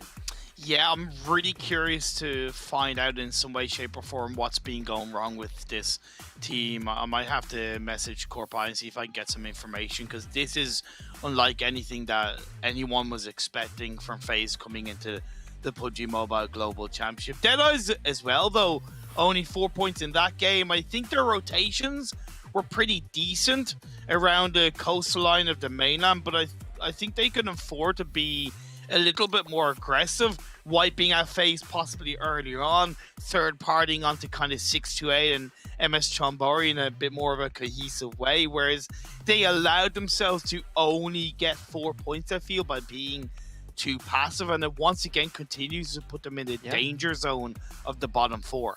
Yeah, I mean, looking at the bottom teams. Yeah, sorry. No, go ahead. Oh, I was going to say Deek Xavier in particular is the team that I wanted to focus on here, because is that we're going to touch upon? There we go. Exactly what I was going to touch on. You always had that back and forth, at least for the first week, but in Paradise Resort, between Deek Xavier taking that fight versus Rick Infinity. It's been a little bit of respect. It seemed like Deek Xavier was not willing to take that fight, at least on the first Sanhok of today, but now they went back into it, trying to play a little bit of a trick, almost on Rick Infinity, but unfortunately it came back against him, so Deek Xavier's got to be very cautious if they want to try and pull a trick like that later on again. Yeah, I think I brought up like a topic of maybe trying to theorize what they were doing there as we take a look at Meller, MVP of the match from Infinity. Maybe they were trying to allure them into like a sense of false security, where they're like, oh, I guess Deek Xavier's not going to go here anymore. They're going to give up the drop spot to us and then attack later on and ruin their day. I guess the unfortunate part was it didn't really work out that way. And I like that theory, and I generally agree that could have been the case, but it was more the timing, and that's where Sanhok plays a much bigger difference compared to any of the other maps, right, Jason? The timing has to be so much quicker because the circle closes in quicker, teams move around quicker. Other teams who are a little bit more aware are going to be ready to fight in better positions quicker. So Xavier, for whatever reason, did not get it right, and they paid the price going down with 0 points. I feel like it's such a risky thing to do too, right? Because when it comes to dropping the same location, you never want to be the first team that like gives up that spot. You kind of like turn your tail, or you like tuck your tails and run. And that's dangerous to do because it shows that you're not confident you can fight this other team. That the other team gets this like sense of confidence that they can beat you no matter what, right? But I kind of like the little change up. I would love to see more of that in the future, but I am curious again when we get back to their Sanhok with these two teams, if Deek Xavier's gonna be like, all right, forget it. We're going back to the drop there anyways. We're just gonna test you right away, or are they gonna abandon it completely? I guess it mostly depends on where are they overall in the standings of that weekend league play. If they want to play it safe and try to make sure they qualify, or if they're confident enough that they can force a fight. The thing is, especially for Deek Xavier, there's so many good, strong compounds, I would say, around Paradise, especially the compound I love that they actually played, I believe, not this Sanhok game, but the one before that. It was over to the eastern side, next to Kampong, which is a really good compound. I mean, I drop there myself sometimes, not saying I'm a pro player whatsoever, because we all know that's not the case, but it's a really strong position, and you have some decent entry points, as long as you spend maybe a little bit more time scouting than what you would initially do if you drop in Paradise Resort itself. Yeah. Yeah. So, there are options out there, but it's just we've seen Deek Xavier, they're a little bit stubborn. And we know what happens to stubborn teams, especially last PMGC. We're looking at, for example, DRS, we're looking at Archer Gaming. You're not going to get rewarded for that type of playstyle. So it's not worth taking the fights, especially on Sanhok. If you got a drop that's nearby that doesn't change how you play the game too much to its core, just go for it. I just don't think this is inherently necessary for them to go for, because it's such a big change that just, in the long run, is going to hurt them, I would say. Well, being stubborn might not reward you, but voting in our fan favorite will reward you. You can vote for your favorite teams and players, and you guys can get some pink level permanent items unlocked for yourself. So, hey, you want some rewards? Well, don't be stubborn. Head on over and go vote for your favorite player and your favorite teams. But Maxman, thank you for that perfect segue, by the way. But you're headed and like, no, this is our drop location. We're going to do it until we can't no more. And I guess they sometimes don't realize maybe we should have stopped a little bit earlier on, right? They keep thinking maybe one time it'll work out for us. But speaking of what's working out for us and working, Maxman, what do you got working for us on the recap? I'm going to work things out, and we're going to see how things are going to be working out for especially Tong Jiabao, because I know Blank is watching right now, and he's not happy. He's a little bit angry against Tong Jiabao, which I can understand. I also do follow in that sentiment from time to time, but Tong Jiabao, this is Erangel, by the way. Yeah, I was actually just wondering, why are we going to Erangel here? They went for such a wide rotation that they actually ended up changing maps entirely. So things got a little bit tricky for them. But regardless, so we can still look back on what was happening in that game, despite this not being exactly how they were rotating, is that they go on Sanhok for these big spreads right Imperium. And at one point, I believe we had Longs. It was not even on the same block of terrain as the rest of the team. They had Longs solo over to the eastern side, which we know, as a fact, is a position where DRS excel really well, where also Genesis Dogma play well from time to time, even Team Secret. And they tend to send scouts out very, very early. I think you're just taking an unnecessary risk to potentially lose player early, which did happen for them at the end, and it was a little bit unfortunate because this team has true potential, but just not living up to the expectations right now. And Blank even alluded to, I believe it was about Tongja about not really kind of understanding the massive splits they would have, and I agree with Blank in that regard, especially when in this Sanhok situation, it was the dead center of the circle, so you gotta know that the likes of DRS, even teams kind of coming from the southern side of the map above Quarry, are going to be much closer to you. Yes, we give them credit because off the back of losing Long Z and even Attacker getting knocked, that was a bit of a slap in the face, and they did get things together and end up getting an okay result. But that initial spread, it just makes your job so much harder as a team. I do like finishes like that, though, as Max is looking entranced. I think he's trying to search in those last few moments for maybe a potential treasure chest there, located somewhere around the map. Because if you guys log into the game and you are watching within the Esports Center or on YouTube, you guys can get a chest which has a permanent item for yourself. And we have finally gotten to the bottom of this one that neither of all three of us have unlocked it just yet. But we'll keep watching. We'll continue to work towards that. You guys at home can do just that because there's 2 more chests to be given away as well over the course of the next few weeks. Max, man. Yes, okay. Interesting stuff. I don't know. I'm actually really curious for tomorrow because things end off. Yeah, I just like to say his name. Max, man. Final match on Sanhok tomorrow. I think it's gonna be so interesting to see like how teams are gonna be playing that much more crazy. Like when it comes to, I mean, again, I don't know how the points are gonna break down, but let's just say 12th through 20th. I feel like things are gonna get very hectic for some teams to try to pick up every point possible. Wait, is Kalaris analyst tomorrow or not? Because if we know how much Kalaris loves finishing moments on Sanhok. You know, it's like his favorite thing I think ever in PUBG Mobile esports. It's great to see. But yeah, it's gonna be tricky, and I think that one of the things you see a lot when the final game to qualify to the next stage, it is Sanhok game. Teams just heal off and just try and get as many placement points as possible. That's how it works out. 79? Yeah, Max. 40 points ahead of second place. Guys, that's insane. That's ridiculous. It's better than Infinity. And beyond. Pun intended. Yeah. It's magnificent performance from the Infinity. I'm kind of a little bit speechless. They have almost as many eliminations as DRS, MS Chonburi, and Enigma Galaxy combined. I thought you were going to say they got as many kills as me as I had during the entire I tried to qualify in PMCO. But you know what? He didn't do it. I mean, I did it to myself now, but fair enough. Yeah, I don't know where you're going with that one. You just like ripped on yourself. I was trying to talk about, something not about you. But hey, if maybe that's what I've kind of done to you, Max, is that you expect every time I talk about something amazing, I'm going to be ripping on you. Just trash maybe that's my fault now. That's how it goes. But on to the second page. This is where things are getting a little bit more scary for some of the teams. BTR phase, we know that they have not made it in that first Super Weekend. The fact that they're still in this position, I mean, still early. We're still not even done with the first day, right, of this second league play, but we're seeing history tends to repeat itself, and if it repeats twice in a row, they're going to have to not only make it to the third Super Weekend, but they're going to have to have the best Super Weekend ever seen by any teams so far if they want to have a chance to make it in that top 16. So, yeah, this is not at all what we wanted to see, but it's just happening again. It's insane. Groups A, B, D, and E sort of jump in here as we're going to potentially the final match. I did want to bring up, as John Allen actually mentioned to us, DRS Gaming in second place with 39 points. Yeah, they might be 40 points behind the Infinity, but they also have half the games played at 2. That in itself is pretty impressive, right? That they're already at 39 with 2 matches played, whereas the other teams around them all have 4 until you get into Team Secret, and obviously there's 17 elimination game they had before. But ladies and gentlemen, we have our 5th and final match of the day coming up shortly, but we have to go to a quick break, and when we come back, we'll be diving into that one and find out which teams will come out on top. PUBG Mobile fans around the world, welcome to the 2021 PUBG Mobile Global Championship. To the top teams across all regions, we have a message for you. The Middle East. You have proven your worth. Now, make your formidable debut on the PMGC stage.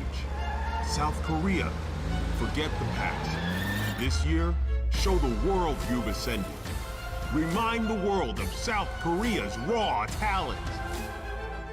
Japan, you came so close last year. But what doesn't kill you only makes you stronger. Bring it back better than ever. The Americas, you're the alpha dogs that dominated the West. Now, lead the pack on the world stage. Southeast Asia, you took down so many strong teams on your journey to the top. It's time for a comeback on the global stage. Europe, it's now or never. Push your limits and surprise us all. This is the moment to create your legacy. South Asia, you were the dark horse of 2020. Amaze those who would underestimate you again. China, you carry the crown of last year's PMGC.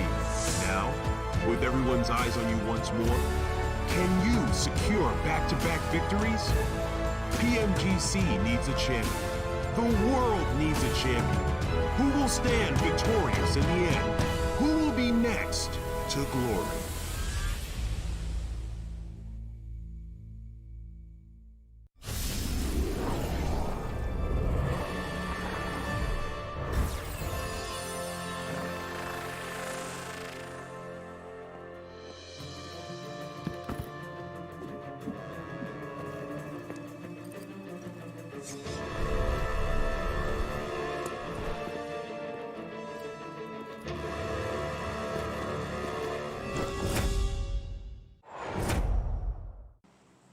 Split coming out from. What happened?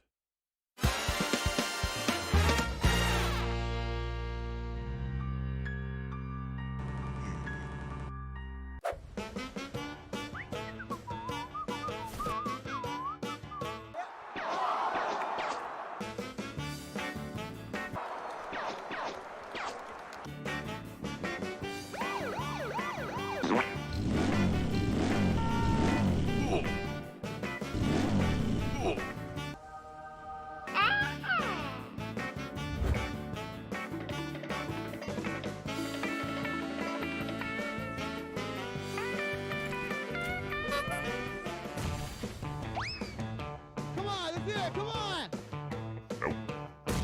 Huh? Oh no, what the hell?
I saw the first light, the first steps.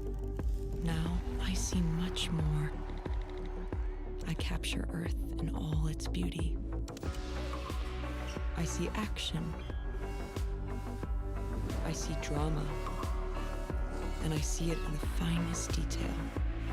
Moments of inspiration and the first steps. I am the 1+9. Oh man, we're almost at the halfway point of our second week of League Play here at the PMGC 2021 East League.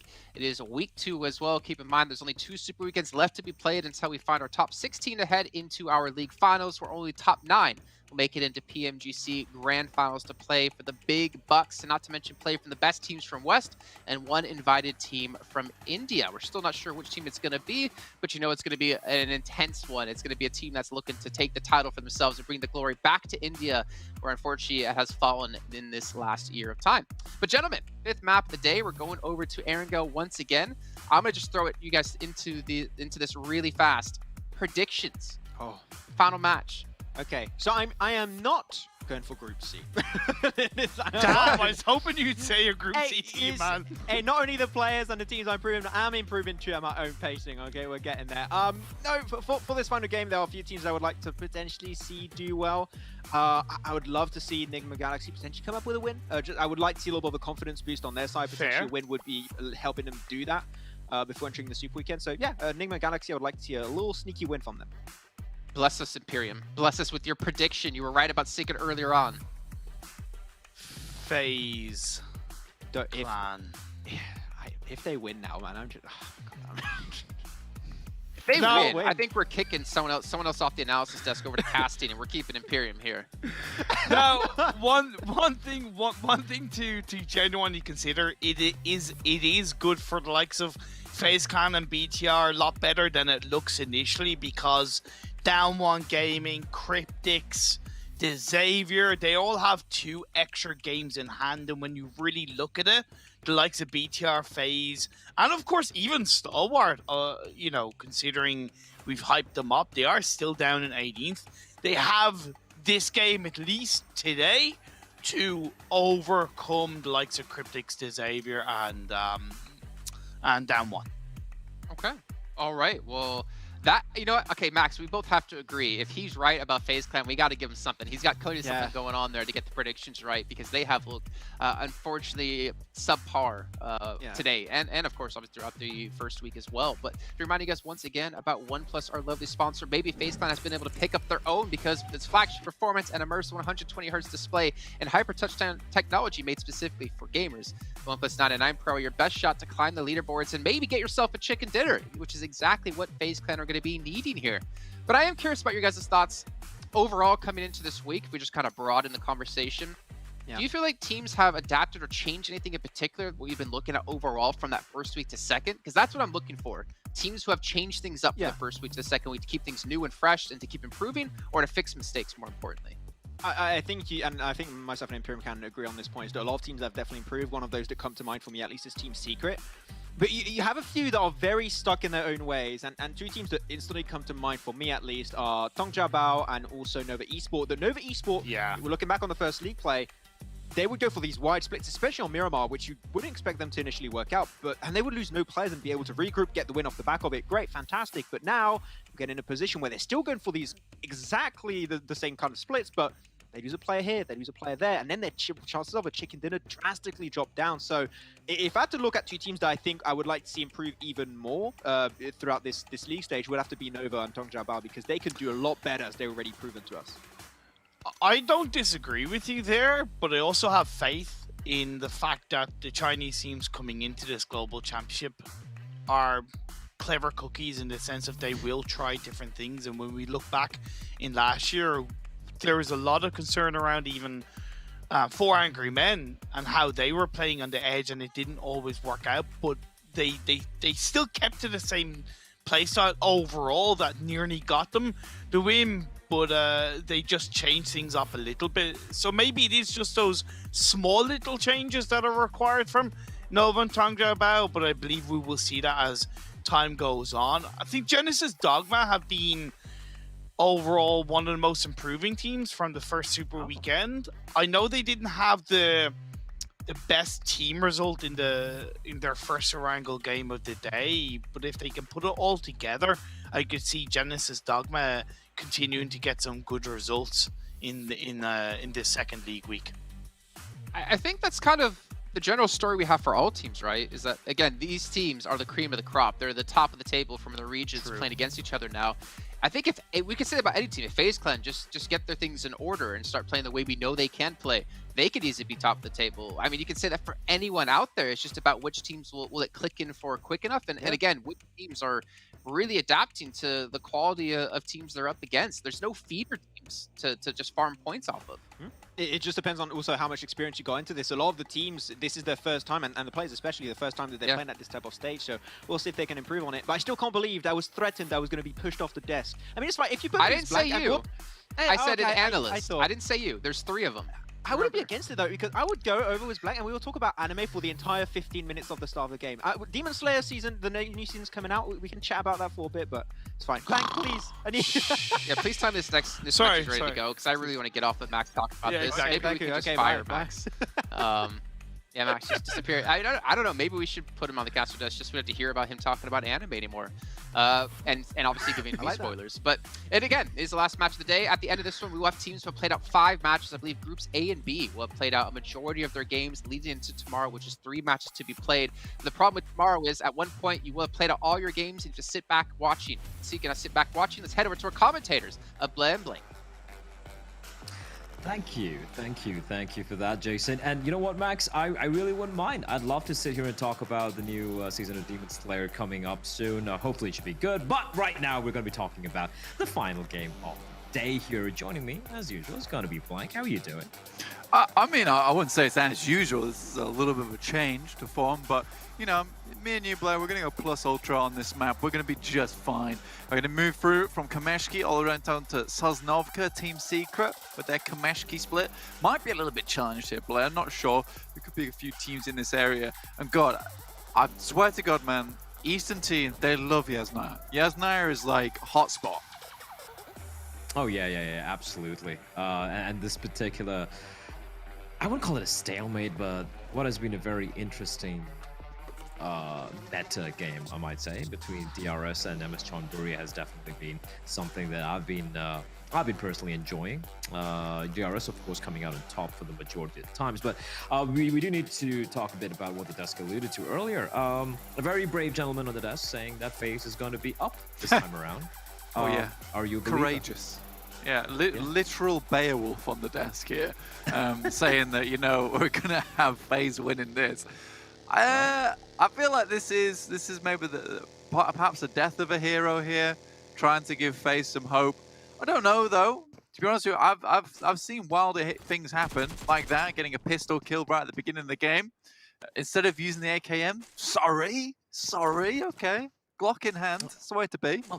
Might be a fan of some of the old school Hong Kong John Woo movies, you know, a little bit of gun fu there from Genesis Dogma. But now that they do have the rifles, of course, they're going to be using it. And yeah, Genesis Dogma, again, I just keep harping on the fact that this team, they're so convincing when it comes to winning a couple of these early team fights, but not quite able to, you know, have that one big pop-off game, you know, get a chicken dinner, maybe a 30-point game, which I feel like it's going to happen eventually. And when that happens, I feel they could really be a threat to quite a few of the, you know, the middle of the pack teams, the teams in the, you know, the 4th, maybe 12th position, perhaps.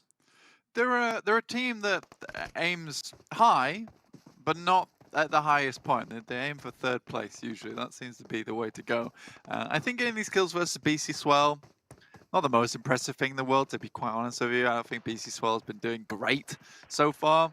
I think Reject's really been bringing the thunder from Japan at the moment, which has been looking very, very good at the moment. BC Swell, on the other hand, just a little bit more funky, and especially this playing path. Like, you need to be able to make these split-second decisions. It feels like BC Swell, obviously they didn't play that many matches. They've only played 8 matches so far. You've not really got into the groove of things. On the other hand, Reject's been having a lot of time to figure out where are we going to go during these weird off drops. In this case, they find some vehicles, move back down to Ferry Pier. Pretty standard drop for them. But we will see how it goes down. Genesis Dogma, though, again, like you say, I'd 100% just classify them as a 3rd place team. I don't think they're really bringing that extra ammunition to get towards that top side. Right now, though, oh, I love that name. They know. Oh, they know. They're so aware. They're so aware. Tomato. He was just tomato. He was just waiting, you know, to at least get one kill, you know, get the one dog, get a point for his team, right? But and I was a bit afraid. Zatar was kind of quite ahead of the rest of his team, but whenever they're about to storm a house or a particular compound, they group up. The spacing is good. They're always ensure they're able to, you know, get a trade. They're also not too clumped up together where a nade can take them down. So I just love watching them take team fights. But as you said, they just seem to lack that little bit of an edge. Yeah, they're still high up in the rankings though. And do you know what Zatar said to Tomato about the leaderboards? No. Ketchup. Ketchup. Go on. I know. Stop making it worse by explaining it to me. It's a Tarantino reference. Swiftly moving on. we do have the zone here. We haven't really touched upon it much. I would love to see a military island zone. I don't think we've seen much of that thus far. You know, and considering Infinity have been a monster, just untouchable. Untouchable. It feels like in the lobby. It would be interesting when the zone starts favoring them, how much more of a Leviathan they can be. Yeah, I mean, it would be funny to see it, right? And Leviathan is a great way to put it, because at the moment this is just a huge serpent of a team that is just sucking up all the points in the lobby.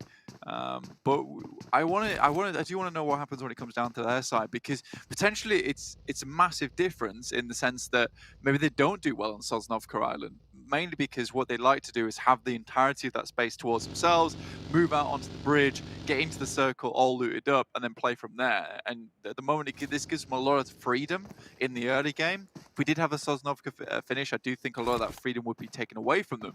So I think that more often than not, maybe not having that Sosnovka finish is favoring the guys on the Infinity. Let's check in with FaZe Clan. And like check what's going on with that team at the moment. They're up towards South Georgia at the moment. I can hear little dropping noises, like little pitter pats off in the distance, and I think that's Imperium sweating, to be honest with you. I don't think I've ever heard like the sound of sweat dropping or dripping, apart from I think Tom Cruise in Mission Impossible, the first one. Oh, really? Yeah, like the one, you know, where he has a droplet and he's in that, you know, that highly secure room and they have it's a great scene. It's a great scene. Oh, very tense, scene. Very tense. Just like Very it will subtle. be in that very final Super Weekend, because some of these guys won't get to go to the global to the very finish, right? I know, and that's the thing. Like, sure, we talk about, you know, FaZe, we talk about Bigatron, we talk about Enigma Galaxy has struggled as well, but these are just a handful, right? But if you look at the number of teams who are going to be qualifying to the Super Weekend, it's less, it's half. You know, it's half of the teams playing here. That means it is, as you pointed out, going to get very stressful and very, very heartbreaking for a number of these teams.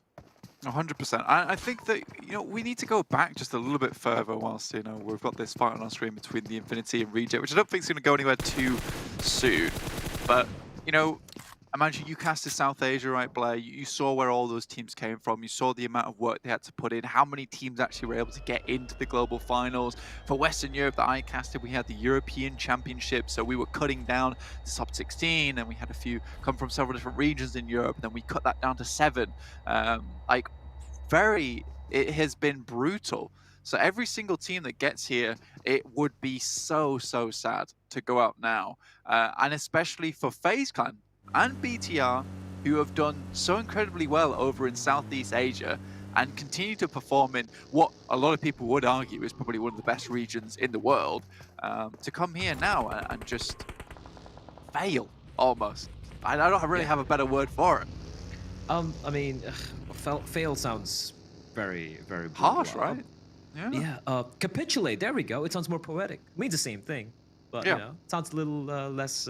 It kind of softens the blow. I feel. But yeah, I have to agree with you, and it's even more evident when you see the best team right now.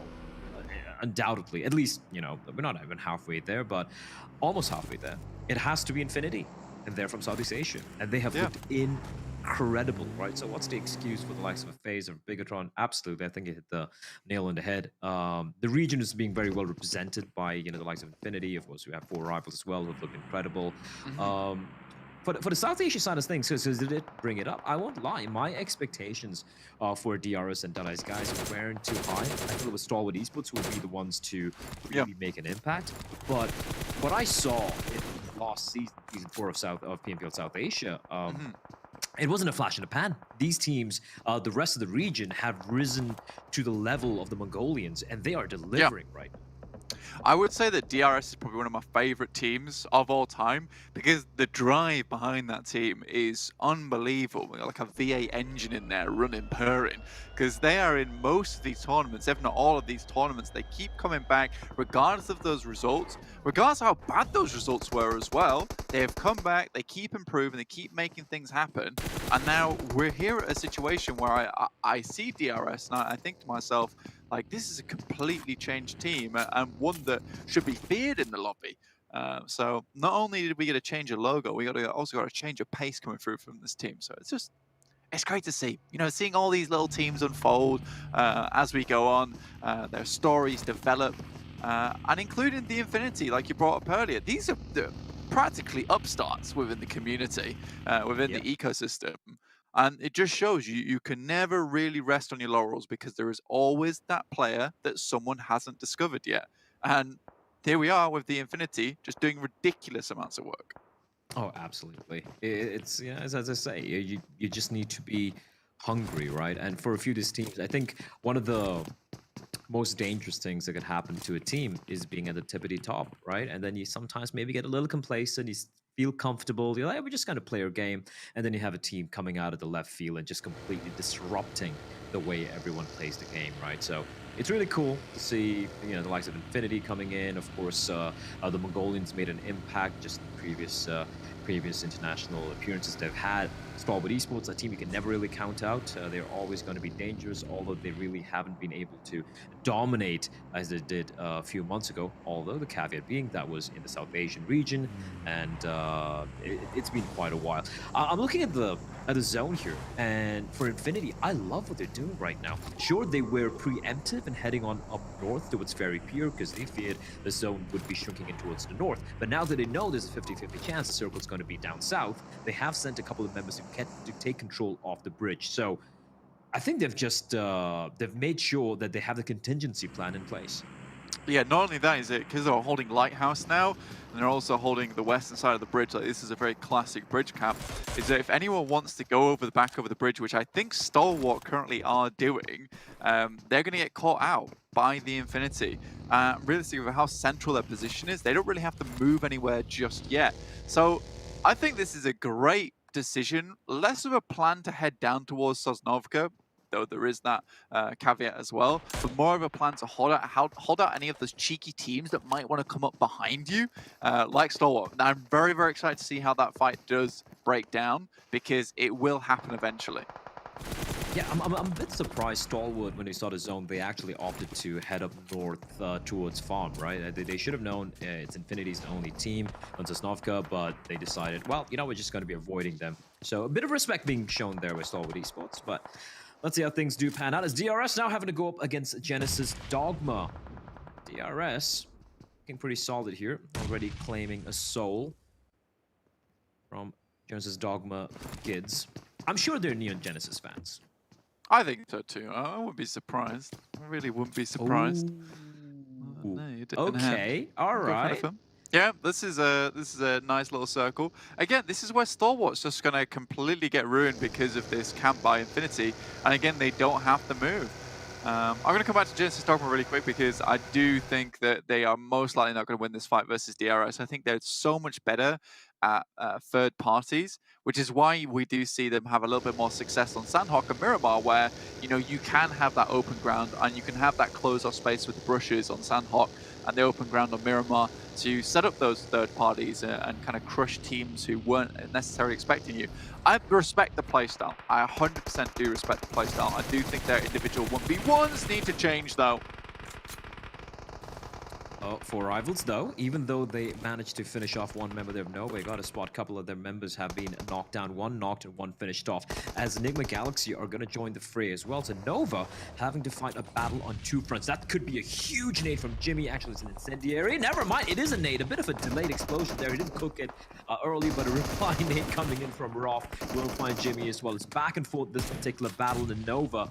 They're down to just the one member. Another nade sailing in. Brilliant stuff from Roth. And Paraboy, Legend himself, left alone in a 1 versus 2 seemingly. He's got to go up against Freak and Roth. He's going to find one, and now he is up against Freak. He's down to half HP. Freak aware of where he is, trying to hunt him down, prevent him from going for the heal, and Freak will finish him off, making quick work of Nova. And with that, Enigma Galaxy will win a duel they desperately needed to win, and they managed to do so. But now, going back to the previous fight, DRS seeming to be in a bit of a pickle there. Yeah, I mean, we saw it for just a second, and then it was gone.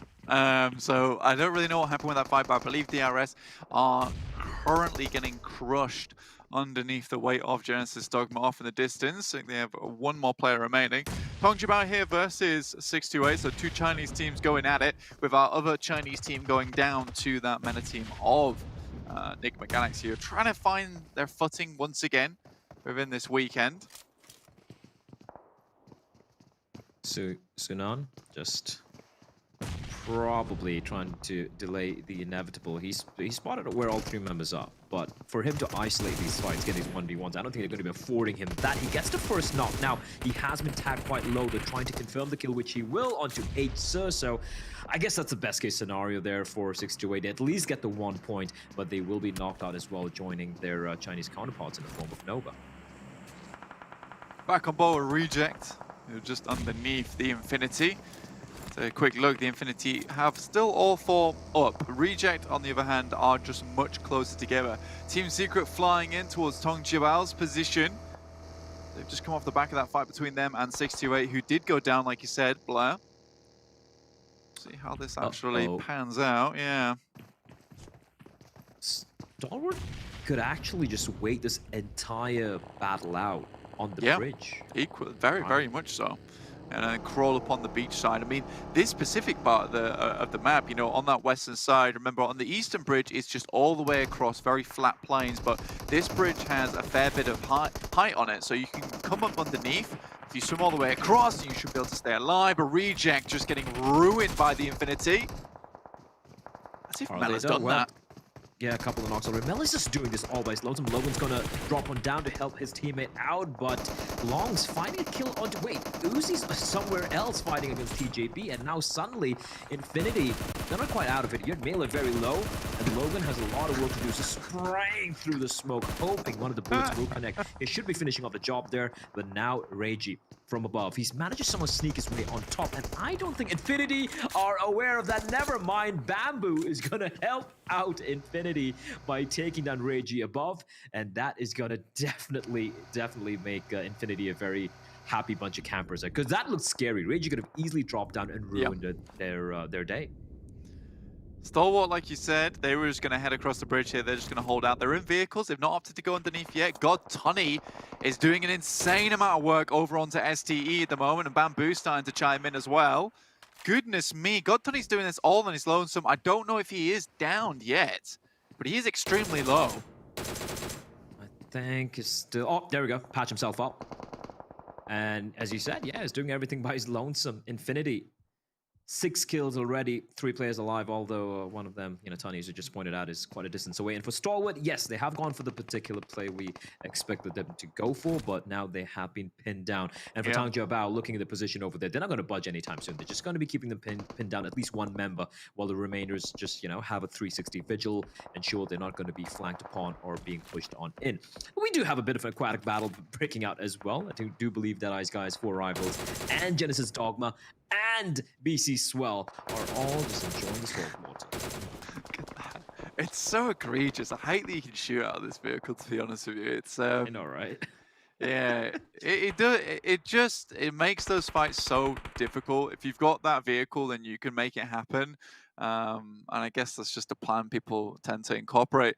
STE on the other hand, still, I think that they were a little bit a little bit overconfident or a little bit greedy in this push. I think if you went underneath the bridge, there is a more higher chance you get into that top 5. This is a play that gets you top 3, but it's very risky because so many teams have eyes on the bridge. Now, how do they get across without jumping off and being spotted midair? They'll take damage when they hit the beach side, and then they'll have to jump into the water. There's a whole plethora of issues that come with that as well. So yeah, Stalwart really just have to hold it out for the time being.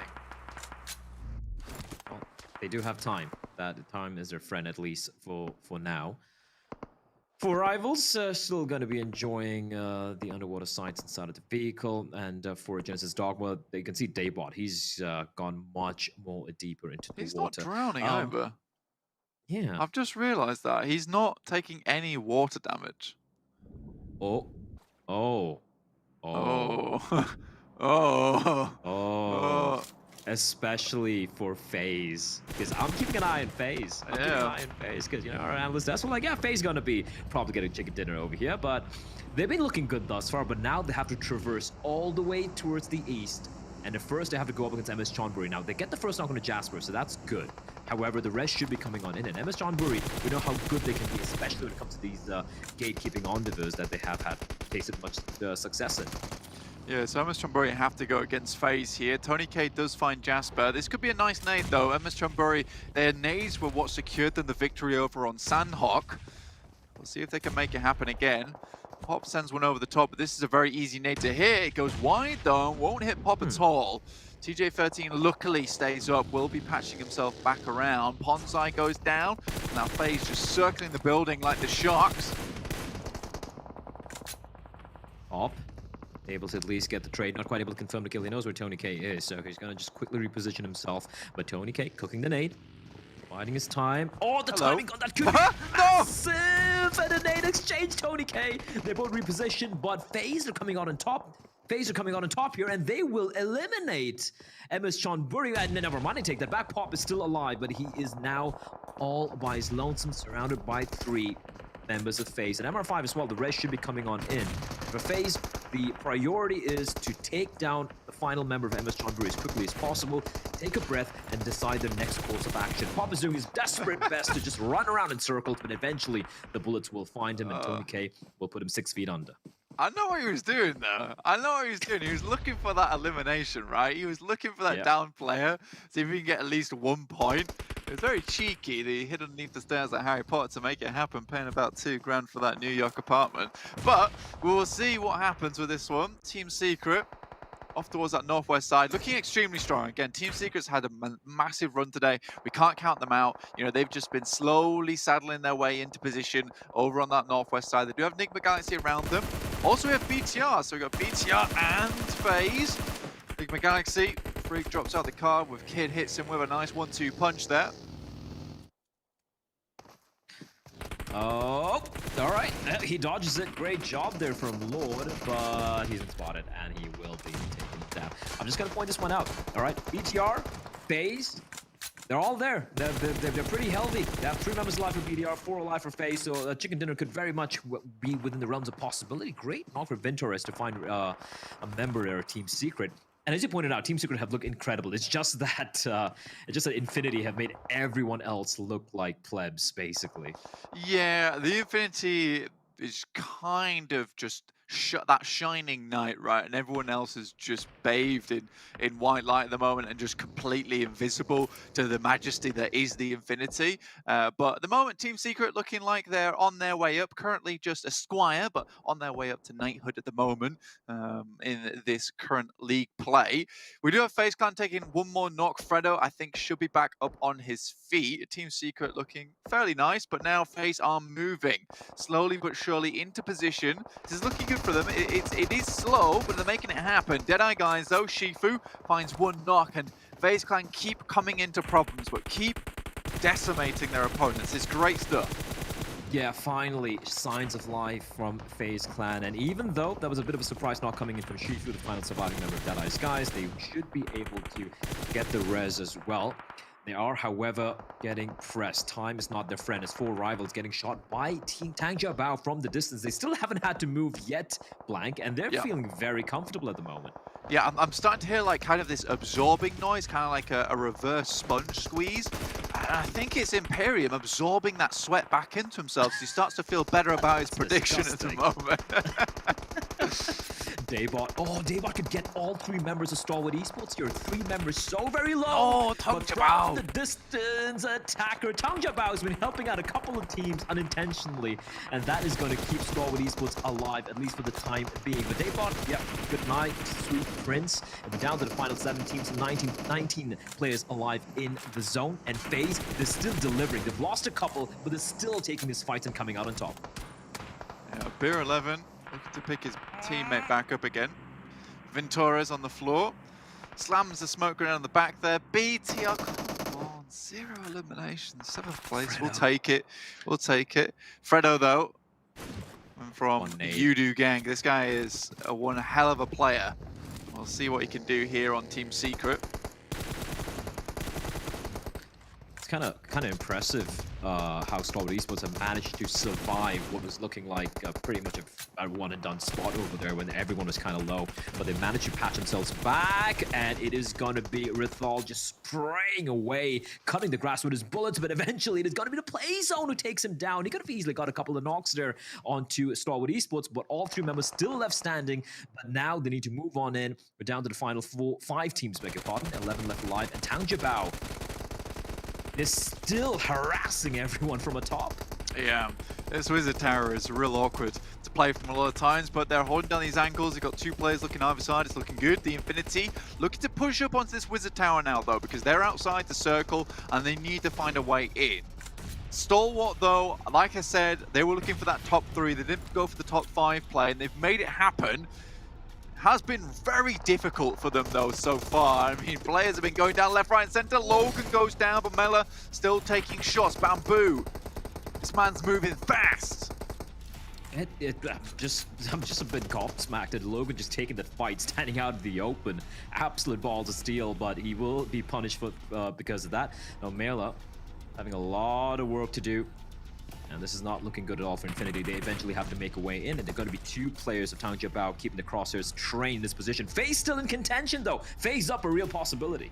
I think it really is a real... Oh, no! Oh, no, it's FaZe down! No, I'm so on sorry. Your face. I'm so sorry. Why would you do this to them? I'm so sorry. You've killed them! Look at them! They're dead! This is you, Blair! No, it was Stalwart. It was Stalwart all along. As we have Tangjabao, the Chinese side, going up against Stalwart Esports. You said a top 5, a top 3 guarantee. They've guaranteed a top 2, and now in a 3 versus 3, 51%, well, 52 to 48%. I think that's fair. They do have the slight high ground advantage to do Tangjabao, but Stalwart Esports, when it comes to these final circles, Blank, we know how deadly they can be. Previous performances from Tangjabao would put Stalwart in favor. The issue is, look at these smokes. This just shows to me that Tangjabao still have utility on board. And remember, Stalwart, they have been fighting for a long time. They are patched up, they are bruised, and they have been through the washing machine to get here. And they're not looking squeaky clean just yet. Oh, like that from Tangjabao, trying to use the vehicles to maybe get a knock, but Top is going to maintain a bit of distance. Now, with Attacker and Long's potentially tunnel vision on the Top's position, that's the opportunity for Scry and Pika coming in from the right-hand side, but Bamboo, he is the guy who's going to be keeping an eye out. And considering they have a high ground advantage, I'm a little surprised that Tangjabao haven't gotten up, but Attacker just running around, and we have a vehicle as well in play. Interesting ploy here from Tangjabao, but Pika looking to take the fight. Is going to be rattling off a number of bullets, and Longs almost gets the knock, but Longs going to do a big U-turn and falls on back. What did I just witness? Stalwart still fighting for their lives up here, up the hill. Lons just about gets that off, but there's 2 nades and Stalwart, king of the explosions. It's happening. Long's now left alone, Blank, and look at them moving on in. The trifecta of doom. Scry, Top, Pika. Nades are going to be lobbed in as well. Molotovs, HEs, and Long's hugging that corpse of a car, and he will eventually be found. A 3v3 Stalwart Esports. They dissect Tangjabao. And unfortunately for the Chinese side, Blank, sure, they played that Wizard Tower position to perfection, but once they were forced out, Stalwart clearly the better team in that particular Let's go. Yeah, clearly the better team now. And I think this is the problem with Tongji about is that those final moments, it just doesn't feel like they really have a lot of impact, to be honest with you. A very, very cool game overall. I've got to hand it to Stalwart, though. This is what I've been waiting for from Stalwart. I know they're a good team. I know Top is a ridiculous player. And I've just been waiting for that kind of win to come out of them for a long, long time. And you called it, like, that circle that they had, being able to stay on the bridge for so long was just pivotal to their performance because they're able to stay out those fights long enough. By the time they got in, it wasn't a case of them just being ragged members coming in from the blue. But yeah, an incredible game to say the least. Also a bit impressed with, with FaZe especially. I still want to apologize for Jason. that was brutal. I mean, the moment I said, yep, the FaZe up, there's a nade and they're FaZe down. Yeah, you definitely, it did feel like as you spoke, the nade flew. Yeah, it was more like a ritual was performed instead of a curse. Like, you really killed them. You killed them good. But this is still good, though. This is still good for FaZe. I mean, this is it's a change to form. It's something we can hope to see more of tomorrow. And I think that central play is where they start to shine. And it wasn't easy for them either. I think that's the way we can really start to figure out this team and figure out whether this is just a one-off. And that's the case that they fought versus Team Secret, they fought through several other teams, they fought versus MS Chamburi, who coming off the back of like a very strong win earlier in the day on Sanhok. Like, it wasn't easy. And I think if it was a case that they just like slipped in unnoticed to that final circle, maybe I wouldn't have much faith in them. But this is actually a really nice turnaround. I don't want to talk about BTR, by the way, sorry. Yeah, I mean, like, look, there was a world they could have snuck on in, but we didn't even notice them. We didn't even notice them get eliminated. You know what? Right. All right, fine. We're not going to talk about it. We're not going to talk about it. But I'm sure the desk would love to talk about it. So Jason, help me out here.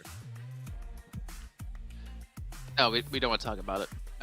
We stand with Bled. We don't want to talk about it. But what we will talk about is not only, Bled, did you kind of curse and foreshadow the demise of FaZe Clan literally 1 second before that nade went off. And Pyram's like, come on, FaZe Clan, you can win. And I said, Pyram, I got some bad news for you. And then boom, the nade goes off and they're out. But TJB, 25 points.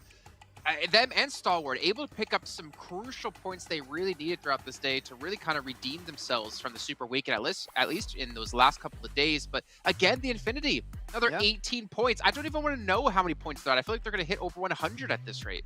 Yeah, which it happens sometimes in a league play, but it's not too often an occurrence, especially in PMGC. That's probably the hardest stage for that to actually happen. So good stuff from Infinity, but I mean, yeah, FaZe, 17 points still. They were, what was it? Dead last was BTI before this game at least. So them getting 17 points is just giving them a little bit of a confidence boost. Like, okay, we got some kind of comfort. We got some, a little bit of an easier day to coming into this league play. So it's a little bit better for them, but they can't rest on the laurels just yet. They've only done 50% of the work so far. Yeah, your blessing. It wasn't fully recharged yet, but still 17 points is a damn good blessing either way. Well, considering I'm up against the giant of yourself and Blair to try and cancel me out, I think I did a pretty good job with my don't mention giant and Blair in the same sentence because that's an oxymoron. I tried to make him feel a little bit better about himself considering he's so short. But anyway, Stalwart, I'm also very happy with how they performed. There was a bit of risk involved with them hanging on to the military island, but in the end, I think the way they did cross that bridge on the western side was a mix of solid timing and great positioning to not get too involved in the mix and then help clean things up on the coastal line. As we look at the second page, Reject unfortunately on 0 points, DRS as well, but BC Swell, we should be mentioning, only 1 point. Megatron as well down on 2. Like, these are a couple of teams that desperately need points and desperately need to qualify for their very first Super Weekend, our second one overall, and this just ain't it yet. Yeah, I mean, BC Swell, we didn't see too much of them even throughout the day. And also a team that's coming to mind is Xavier, even though they were not playing this game because they are part of Group C. A team that we haven't seen too successful. So I'm intrigued to see where the overall rankings are going to be looking like as we head on towards that graphic later on. But I love he's going to be up there. He was split from the team for a long time, making sure he was trying to clear out the bridge onto the western side. Like, he was doing a lot of heavy lifting despite being solo for a majority of that game. I feel like it's always him doing the lifting for him. Got Tony, just every single time we talk about his nades, we talk about his survivability. He's consistently performing well here for Imperium, for a team that's consistently performing well overall. Right now, it seems like there's 3 things guaranteed in life: death, taxes, and Infinity getting a strong result. It's been a momentous day for them, insane. And then the head-to-head between himself and Longs. I was so happy with Tong Jiabao in that game, and Longs specifically. There was that final moment where he got in the car and was driving around, I think was a telltale sign for why they ended up losing that game. It's a bit of a Chinese meta, but it tends to be in a bit more of a situation where you have the body advantage. But yeah, I like this. Okay, that's good. That's like very this. good. Big Pog, I like this a lot. It's great because when you look at Tong Jiabao, their team that I mentioned this earlier when I was talking with Blank in the green room, they're a team that is not, I don't see as very aggressive, willing to take fights themselves. But if there's one thing they excel at is when teams are pushing on their position, they are so good at defending their location, which is literally what they did for a majority of this game. They had this Harry Potter Tower central next to Infinity, next to BTR, next to also Star Wars, and all they were doing is waiting for teams to really come their way, and they would pick up the kills one by one. They do so well in those kind of scenarios. I still am very critical to Tong Jiabao in terms of how they approach breaching themselves, but when they defend it, they just pop the hell off, and that was one of the occurrences that they really showed that you do not want to breach a Tong Jiabao that's ready for you. I mean, it kind of makes sense, right? Imperium, thinking back to the very first day of League play last week, when we saw them get the zone and they would set up really early inside any compound, they were a formidable force. The only team we saw ever really defeat them, I think, was Secret, when they used smokes aggressively to actually close that distance so they couldn't be shot at, and then cleaned them up. Yeah, exactly. It's something they're doing extremely well. In that game specifically, the way they balanced between dealing with Stalwart on one side and dealing with the Infinity on the other was just beautiful. It was I would nearly call it poetic, the way they handled that kind of pressure. It's so easy to get tunnel vision on one side and forget about the other, and then you have a player knocked, and it was really spot on. Really spot on. Just like Maxman and his recaps. What do you got for us now?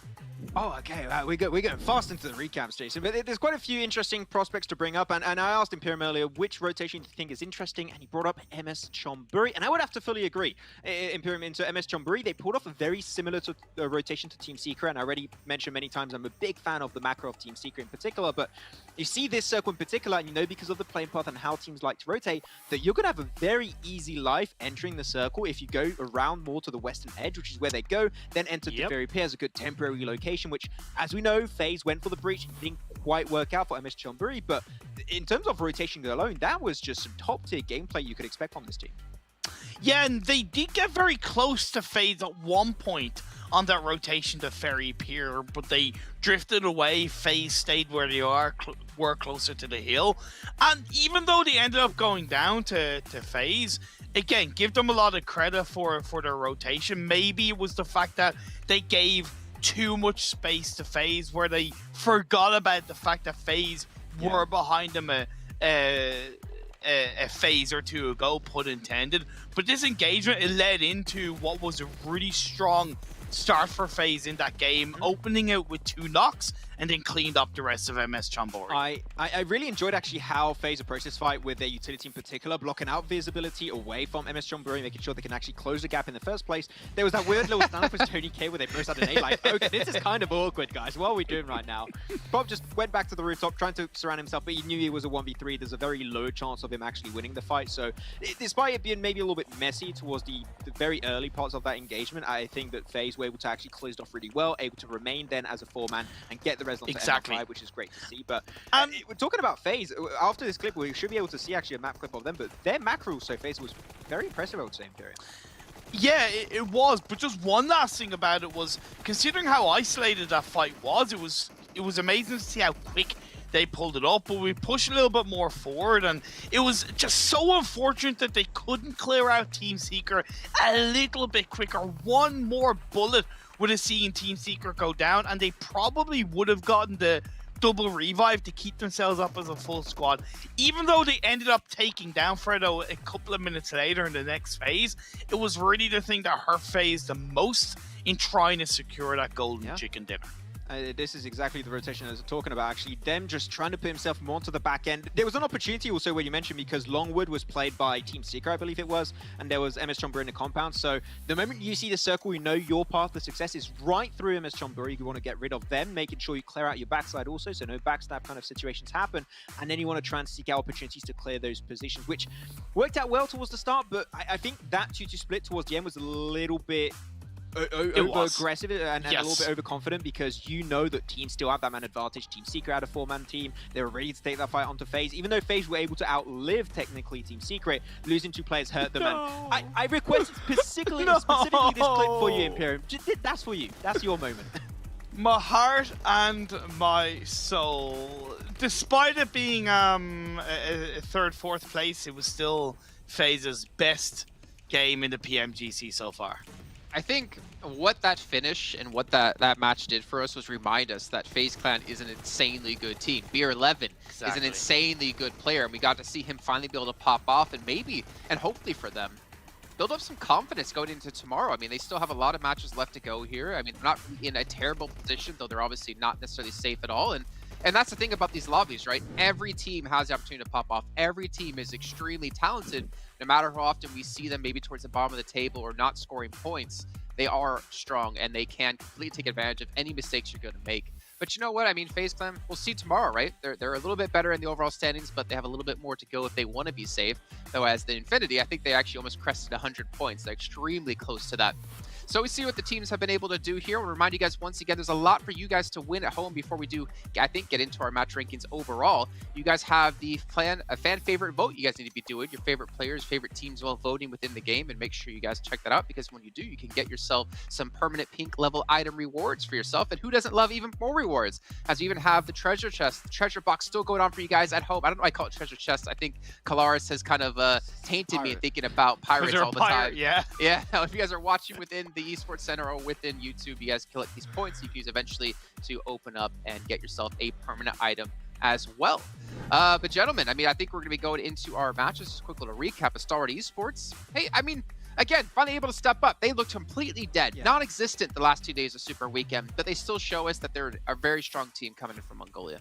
Needed a little bit of a confidence boost, and this was not an easy game either by any stretch of the imagination. They actually were thinking of moving away from Novo over to the more eastern bridge, which they understood because of the circle that was going to be a very tricky entry point for them to get into. So they moved back into the island, back into the western bridge to try and enter it. It was a nice approach, but Jason, not quite 100 point, but we're close. And that happening over the course of these 5 games for Infinity, like their average points per game is just insanely They're almost 20. high. Yes. It's so good. I mean, And then you have so good. And then you have Team Secret at 44 with 3 matches played, DRS at 40 with 3 matches played, and you have That's Big true. Galaxy with 5, MS Chonburi with 5. I mean, you have 2 teams in the top 8 with only 3 matches played, while all the other teams here have 5.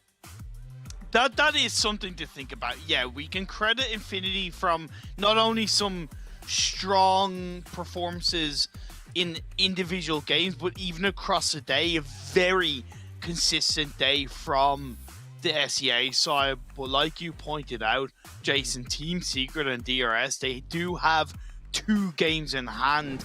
50 plus points behind, it's going to be difficult to catch them up. But I know how good both of those teams can be. And moving on to the second half of the standings, Max FaZe, they jumped up to 12th. I'm happy to see. Why did they have a good game when you call them out? And I don't know, man. I'm just getting depressed, I think, at the end of these broadcasts. I just always get it wrong, it seems. But even though I did not call them, I am happy, Imperium, to see FaZe actually performing well. And I am happy to potentially see them making their very first Super Weekend. The one team that might not make it in their first Super Weekend is BTR. Come on, BTR, please. I mean, there's a lot of worrying signs. And I'm sorry, I'm looking over here, but I'm looking at Nova. They have 5 matches played in 11th place with 28 points. Yeah. But what gets even worse than that, obviously, I mean, if you do look down, you have Reconfinity in 13th with 4 matches played, Cryptics with 4 matches played in 15th, Dam1 with 4 at 16th. But then beyond the 16th, beyond that threshold, Deadeye's guys, 19th place, 5 matches played with only 9 points. And Bigatron, I mean, yeah, you could say they're last place, but they only have 3 matches played with 7. So Deadeye's guys, there's a chance they might not make it into the second Super Weekend.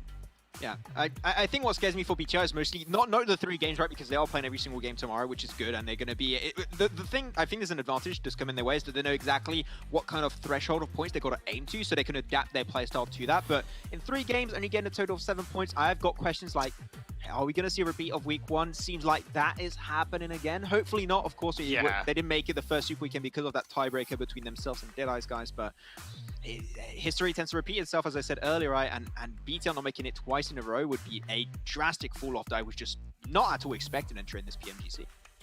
We all know how good... Sorry, just going to say, we all know how good BTR can be, and you bring upon the 2 extra games in hand, and the points threshold. At the end of the day, they've in no way, shape, or form delivered that point threshold in terms of individual game performance. So I'm very, very scared for BTR tomorrow. Yeah, but the pressure is on for a lot of these teams, to be completely honest, trying to make it into their first or maybe their second Super Weekend. For the likes of Digma Galaxy, looking pretty confident as well, considering they're bottom of the table in our Super Weekend points, however, towards the top of the table when it comes to our league play here in week number 2. But ladies and gentlemen, that's going to round out our show. We are going to be back tomorrow, of course, with our second and final day of league play here in week 2. It's at the same time, the exact same place, and we'll see you guys tomorrow for some more PUBG Mobile action. PUBG Mobile fans around the world, welcome to the 2021 PUBG Mobile Global Championship. To the top teams across all regions, we have a message for you. The Middle East, you have proven your worth. Now, make your formidable debut on the PMGC stage. South Korea, forget the past. This year, show the world you've ascended. Remind the world of South Korea's raw talent. Japan, you came so close last year. But what doesn't kill you only makes you stronger. Bring it back better than ever. The Americas, you're the alpha dogs that dominated the West. Now, lead the pack on the world stage. Southeast Asia, you took down so many strong teams on your journey to the top. It's time for a comeback on the global stage. Europe, it's now or never. Push your limits and surprise us all. This is the moment to create your legacy. South Asia, you were the dark horse of 2020. Amaze those who would underestimate you again. China, you carry the crown of last year's PMGC. Now, with everyone's eyes on you once more, can you secure back-to-back victories? PMGC needs a champion. The world needs a champion. Who will stand victorious in the end? Who will be next to glory?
China.